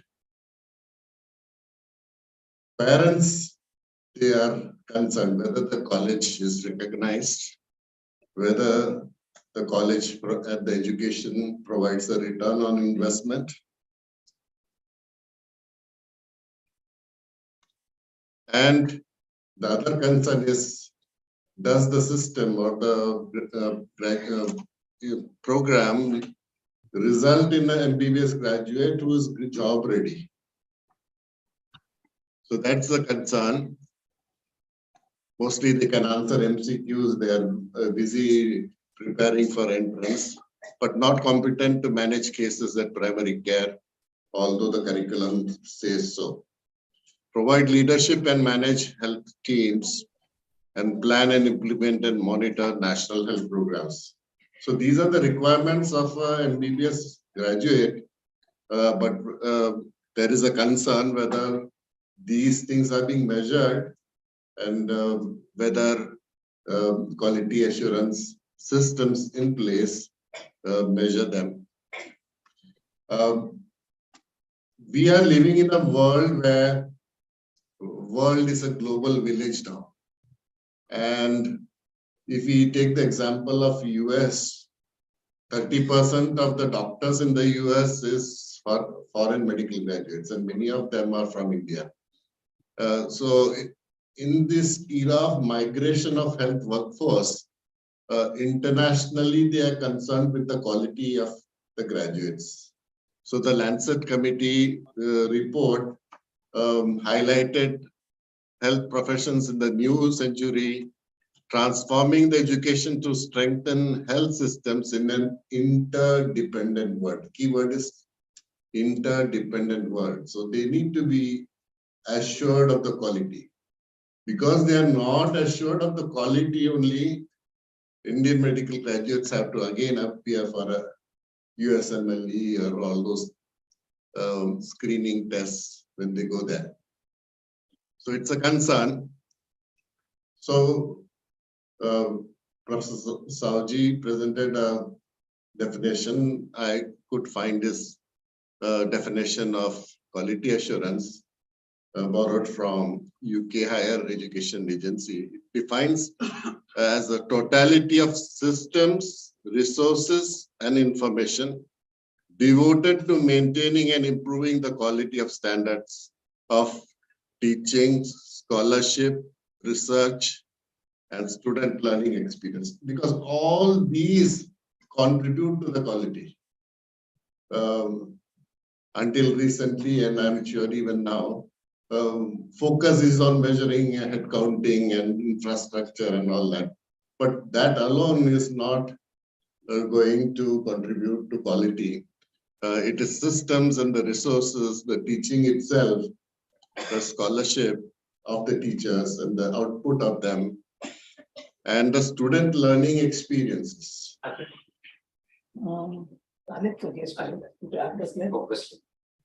So what get measured improves. So it is important to identify indicators.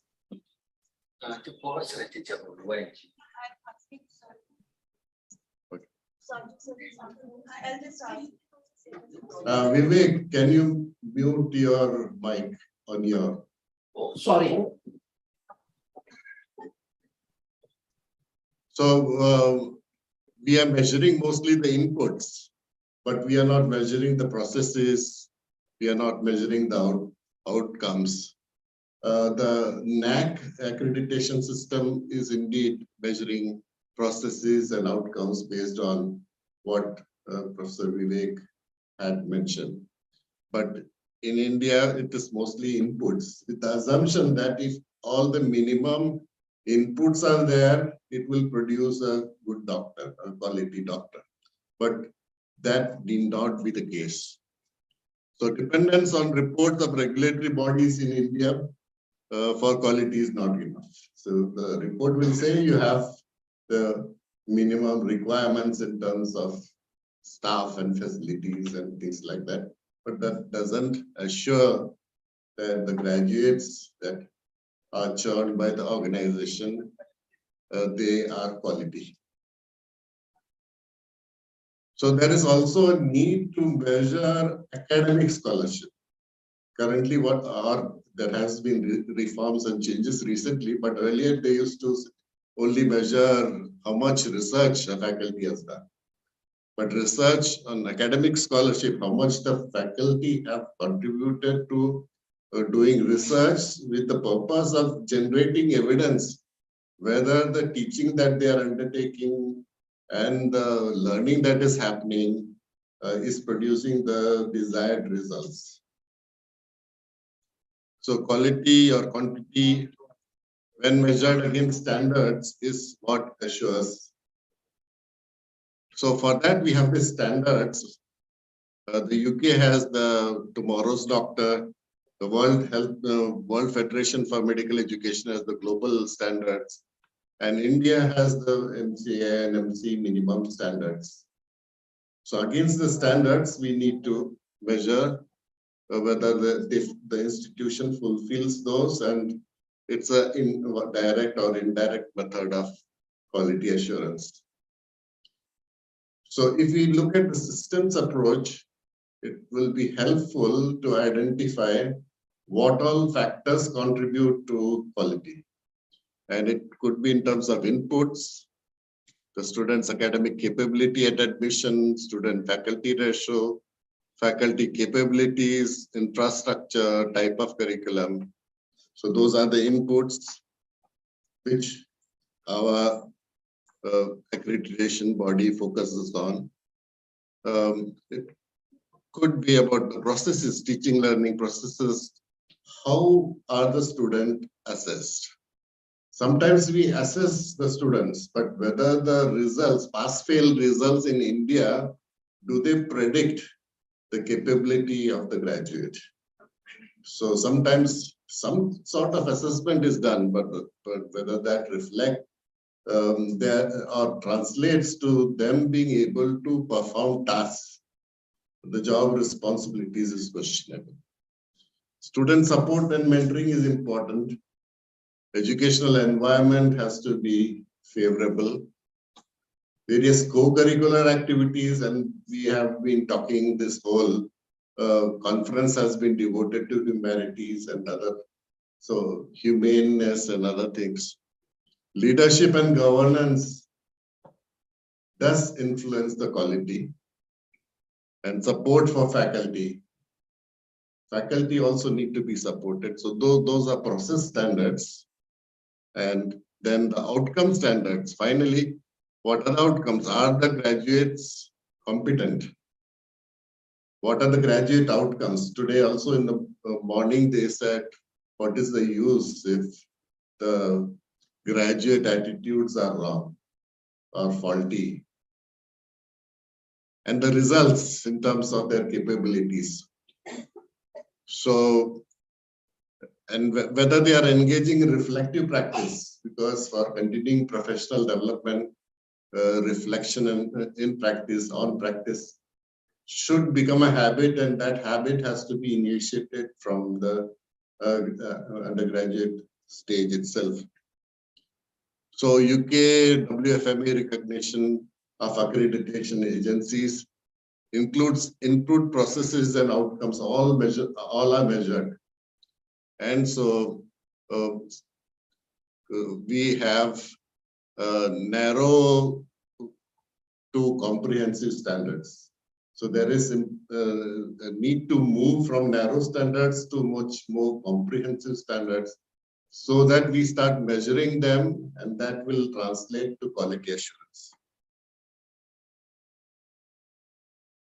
The WFME has 9 areas of standards. Now it has, in the latest revision, it has been cut down into 8 standards by transferring program evaluation into one of the other standards. So mission and outcomes, they are factors that influence. Educational program, how is it? Assessment of students, how it is done. These standards are there, and to understand the process of quality improvement, the quality improvement not only reach a particular standard, but the system should be in place which ensures that quality continuously improves. And for that, the accreditation organizations have included quality improvement component into the accreditation system. So there is basically approval against standards, and those whatever findings are there, it has to be transparent and shared with all stakeholders. And visits, including checks, are there. So there is self-declaration, and then there is verification, which our NMC also does. And that's not the end point. There are concerns which are noted, and time is given for addressal. There is a system of a chance being given to the institution to improve and respond to concerns. So internal, I like the UK GMC as an exemplar, where there is quality control at the local education providers. There, the medical college doesn't have a captive teaching hospital. There is a separate hospital. So that is called the local education provider. So quality control there, in the sense that assessment of the graduates or the trainees, pass-fail decisions are taking place at that stage. Then quality management, the organizations, medical schools and deaneries, they do that. And then at the top level, the GMC is concerned with quality assurance.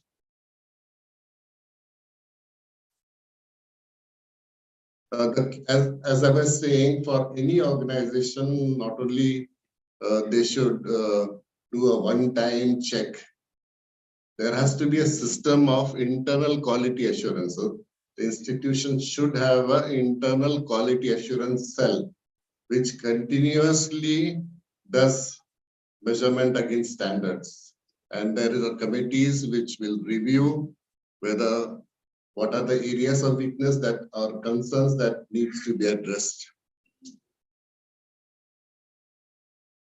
So WFME quality improvement standards, there is basic standard, which is the minimum mandatory, and the quality development standards are for improvement. Now the new picture, new factor has emerged is ECFMG has introduced the requirement that after 2024, only students from medical schools with accreditation agencies recognized by WFME recognition program will be considered for residency in the US. So students as important stakeholders, they come to us and they start asking, these are institutions recognized, and it is in the interest of not only the national accreditation agencies, but also students who are important stakeholders to make sure that the quality assurance within institutions within India are up to the standard, and through the WFME recognition program of the accreditation agencies. So the NMC should be recognized by World Federation for Medical Education. And World Federation of Medical Education will examine the process and the standards that the National Accreditation Agency has drafted, but it also gives the freedom to the national accreditation agencies to develop their own standards. But it has to be in a broader area, not narrow inputs only. It has to be on processes as well as the output and outcome. So the WHO guidelines for quality assurance recommends that the credible accreditation agency, it defines that who should be representatives within the independent agency so that it can function as a continuous, transparent and open way. So this was prescribed and recognized long back. And the lack of transparency was what caused the last organization going into disrepute. So it recommends representatives of medical schools and universities, representatives of medical profession, representatives of healthcare authorities, representatives of registration organizations, and representatives of the community also to be included in, so that it becomes a credible accreditation agency. And who should be the external reviewers? We call assessors or people like that. WHO guideline recommends that the assessors or the experts who come for verification of the standards should be experts in medical education, because they are not just counting the inputs, how much square feet is the professor's chamber and all that. They need to be education experts so that they can go through the curriculum, they could go through the teaching learning processes, and so that is why that is recommended. The advantage of having experts in the field of medical education is they themselves are faced with similar challenges in administering the curriculum and training the faculty and things like that. Plus, their job is not only to find fault, but also bring good practices and suggest those good practices if there is a scope for introduction. So all these recommendations that I have spoken of has been incorporated into the new WFME recognition of accreditation agencies program. So if the accreditation body of a country gets recognized by WFME, indirectly it means that the processes and inputs and outputs are in place, the standards are in place, and that leads to quality assurance. To summarize, quality is measured against standards, and quality standards of the product, the healthcare professional, the outcome of health professions educators. That means the alumni who come out of the medical school, they are feedback is taken on their capabilities and competencies after they are working on the job. So that is the quality assurance. If anything adverse comes, then corrective measures are required. Quality standards of the processes, the system producing the professional. And to improve quality, we need to examine and improve standards of the process, system, and the product. The internal quality improvement cell has to be there. So that is a brief. We can learn from questions.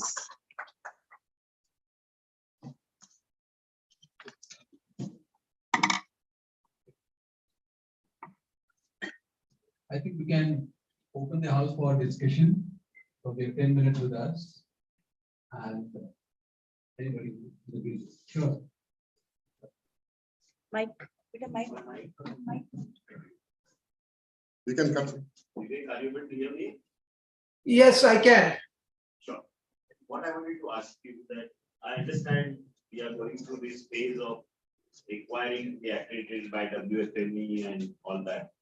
But if you look at the hospital industry, if you see most of the European, all these people are now realizing that when you do say NABH or any other JCI, there is so much of documentation that it kills the whole process of quality. Same thing has happened to the NAC also.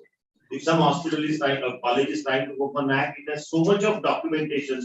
Instead of that, I think many people are going towards internal quality control program, a sound interquarterly, which also equally has good outcomes. The only question is it is not accepted by WFME. But do you think in future, like what has happened in the hospital industry, people will go towards internal quality control program rather than going for these external agencies, which takes your time, money, so much of effort, and the product doesn't change much actually. So you have brought out a very important aspect, but there are ways in which the time that is required for documentation can be reduced, in the sense that the doctor himself need not do the documentation. There will be a support system which does the documentation, because documentation is essential for them to review periodically and suggest measures, compare before with after. So a good way would be to either use IT for that as an adjunct, or in our hospital they use the doctor's assistant and those kind of, or even the PharmD graduates who are there, and they do the documentation, and the doctor quickly goes through what they have written, and it cuts down on the documentation. But documentation has to be there. Maybe we could decide on key things that need to be documented, and think that could be justified here. Yeah, if I may add, we can reduce some redundancy.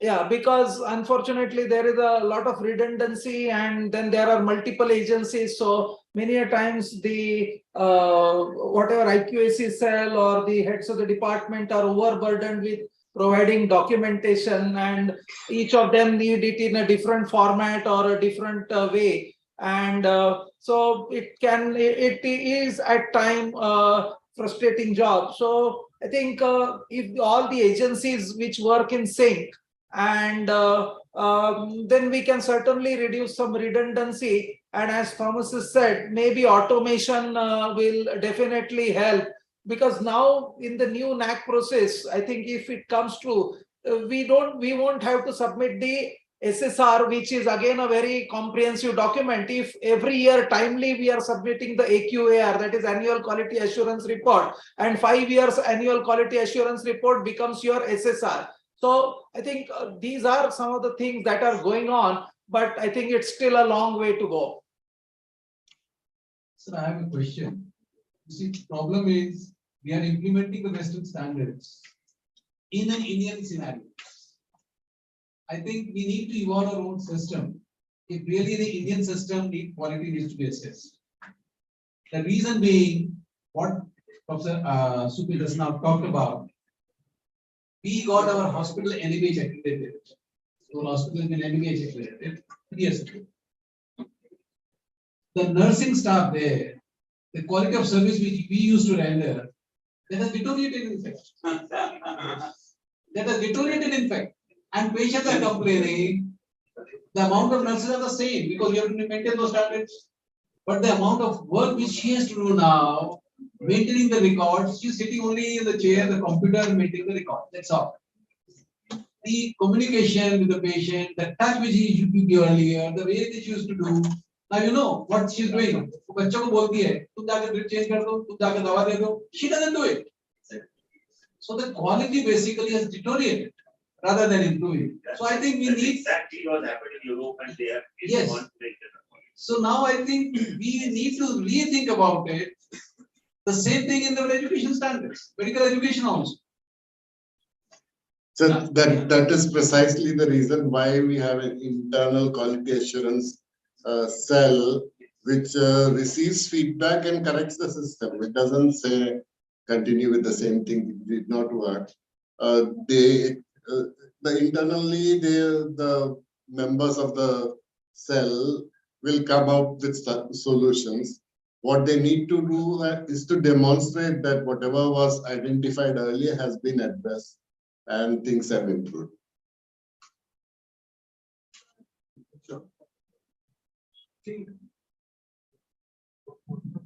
I think we need to follow an industry model. Since I work partly with the healthcare industry, software. Suppose I am developing the healthcare software. 30% of the budget is on fees. We hardly spend any budget on quality. So that comes simultaneous. And it has to be a dynamic and continuous process. And because it has to be done by somebody else, it would be more fruitful. As Thomas rightly said, we need to put technology. Now with the TCS, we have published a paper on clinical audit.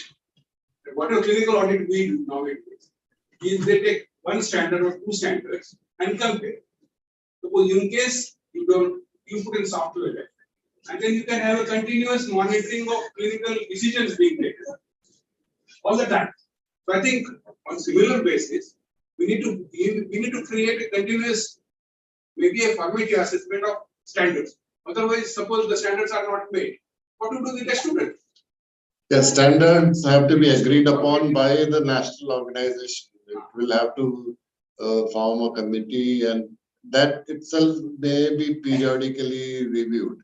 I think we need to write out to the National Medical Commission, maybe we have to open, because at the end they also need an FAB accreditation. So maybe, as rightly said, putting technology for use.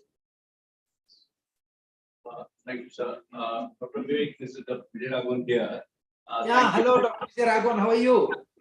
I'm fine. Thank you both, Dr. Thomas and Vivek, for throwing open this very important subject, a very important, complex, and very difficult thing to actually achieve. In fact, for the hospitals which we are talking about,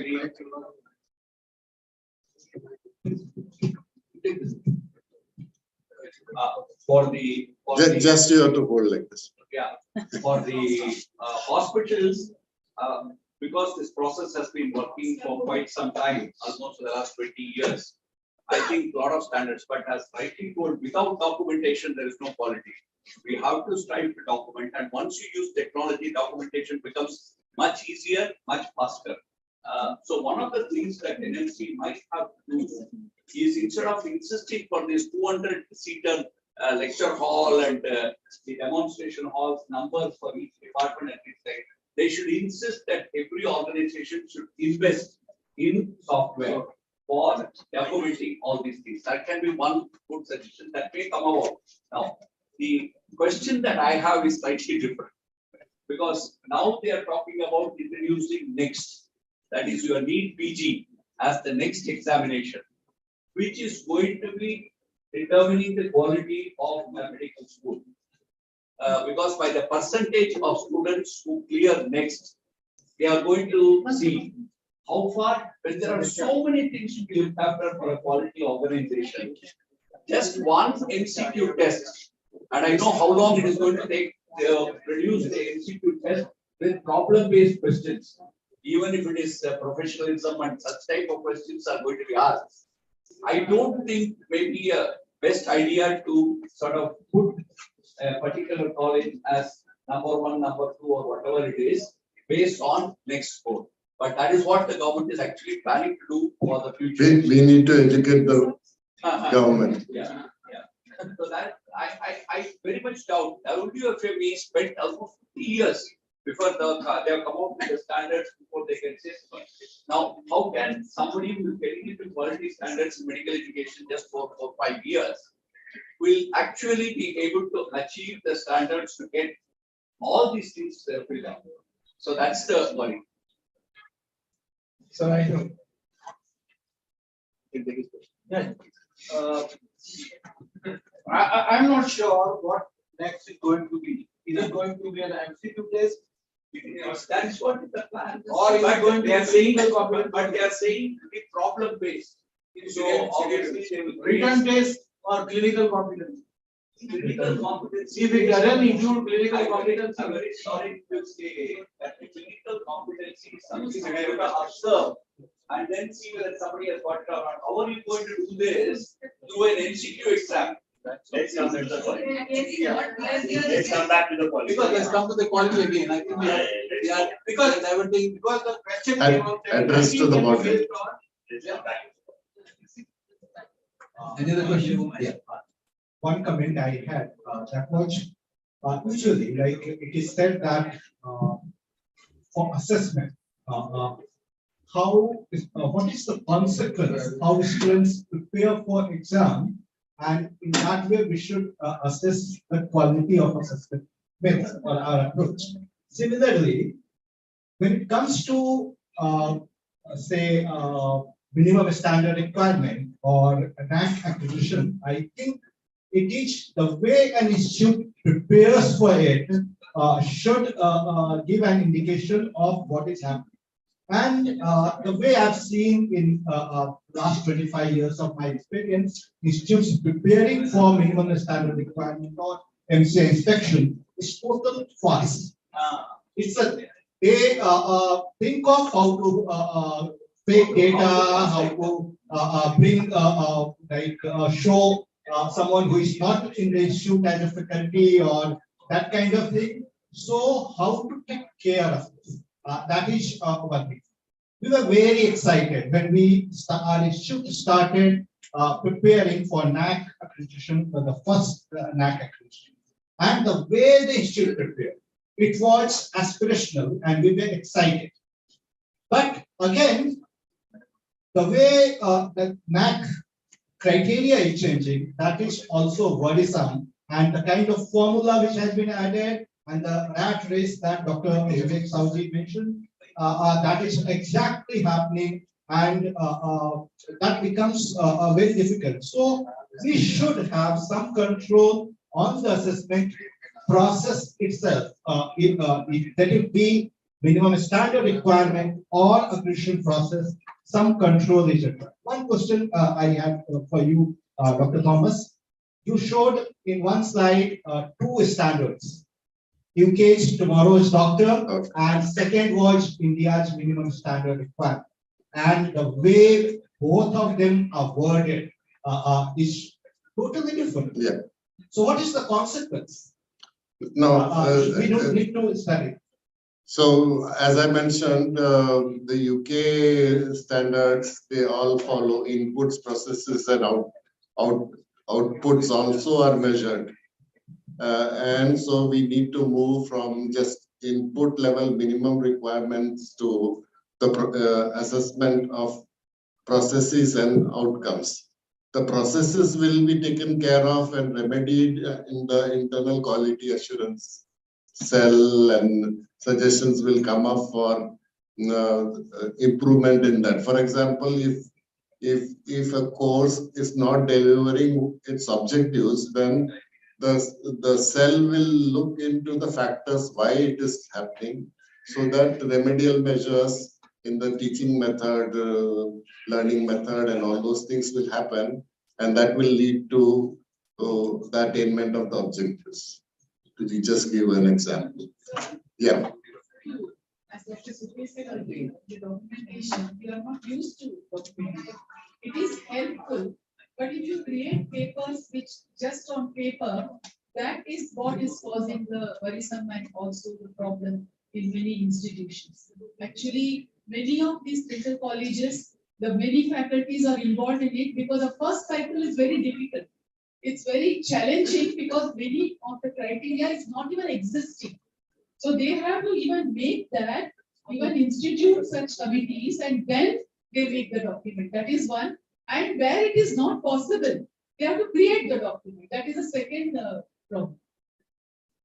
I think we can, yours the last question. Yeah. After that, I think we are request you to respond to it. And after that, we need to end it because it's already 6:15. We all need to go back for the banquet also. Because this topic is such, you can keep on debating for hours together, it won't end. But the good thing which has happened in this country, and we just started talking about it. That is important. You see, at some stage, we need to talk about it. Because in future, we need to be global enough. I think may I just may I just one comment? Sure. See, I mean, we at times get overwhelmed by the documents and the requirements which are there because we're not very sure about the process. I mean, at our university, we have had 3 cycles of NAC accreditation, and I also go as an assessor for accreditation. So I think the key thing that I would suggest is that the health science manual, which is around 200 pages, I think the ones who are interested should really go through. I mean, I'm not saying that it is a holy Bible or something like that, but it will give a clear idea as to what are the 7 criteria, what are the key point indicators, and what are the matrices. Once we are clear about it, then there is also a glossary of terms which is there. All these things are given in the manual. And this is interesting. I mean, as we do surgery or as we perform clinical care, so also this is equally interesting and we can learn a lot about it.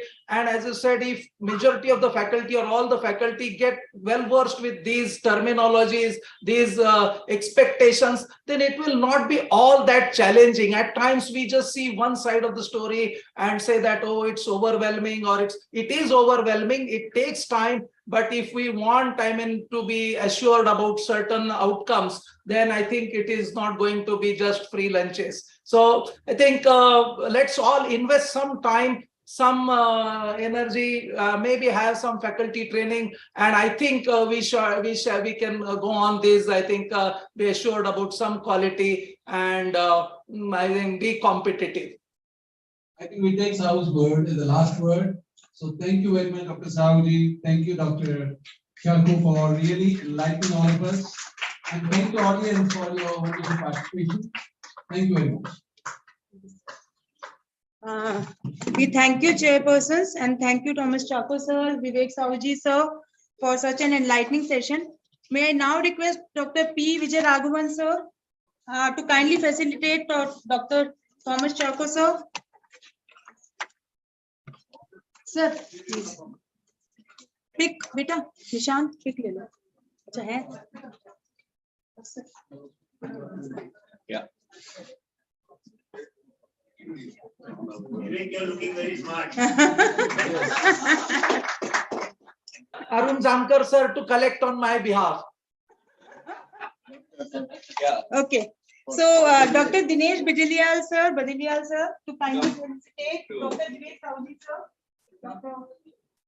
Arun Jamkar sir or Dr. Avinash, because he's coming to Pune in any case next week.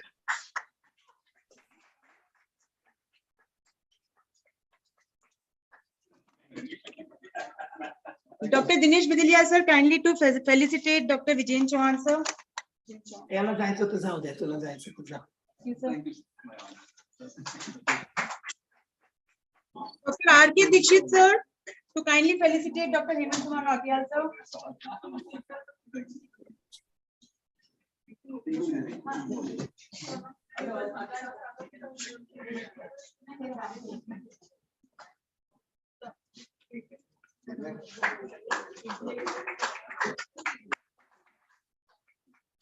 So thank you all. It was pleasure interacting with you. Thank you. Thank you, sir. Thank you, sir, for joining and for smooth function. Thank you, sir. Right. Thank you.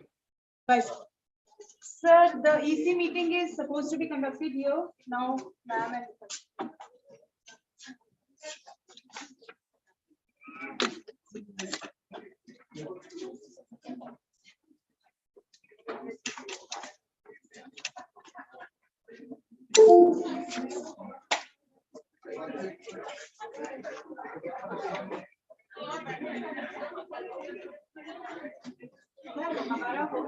हाँ तो इसी meeting है कल सुबह वही हाँ 5 बजे तक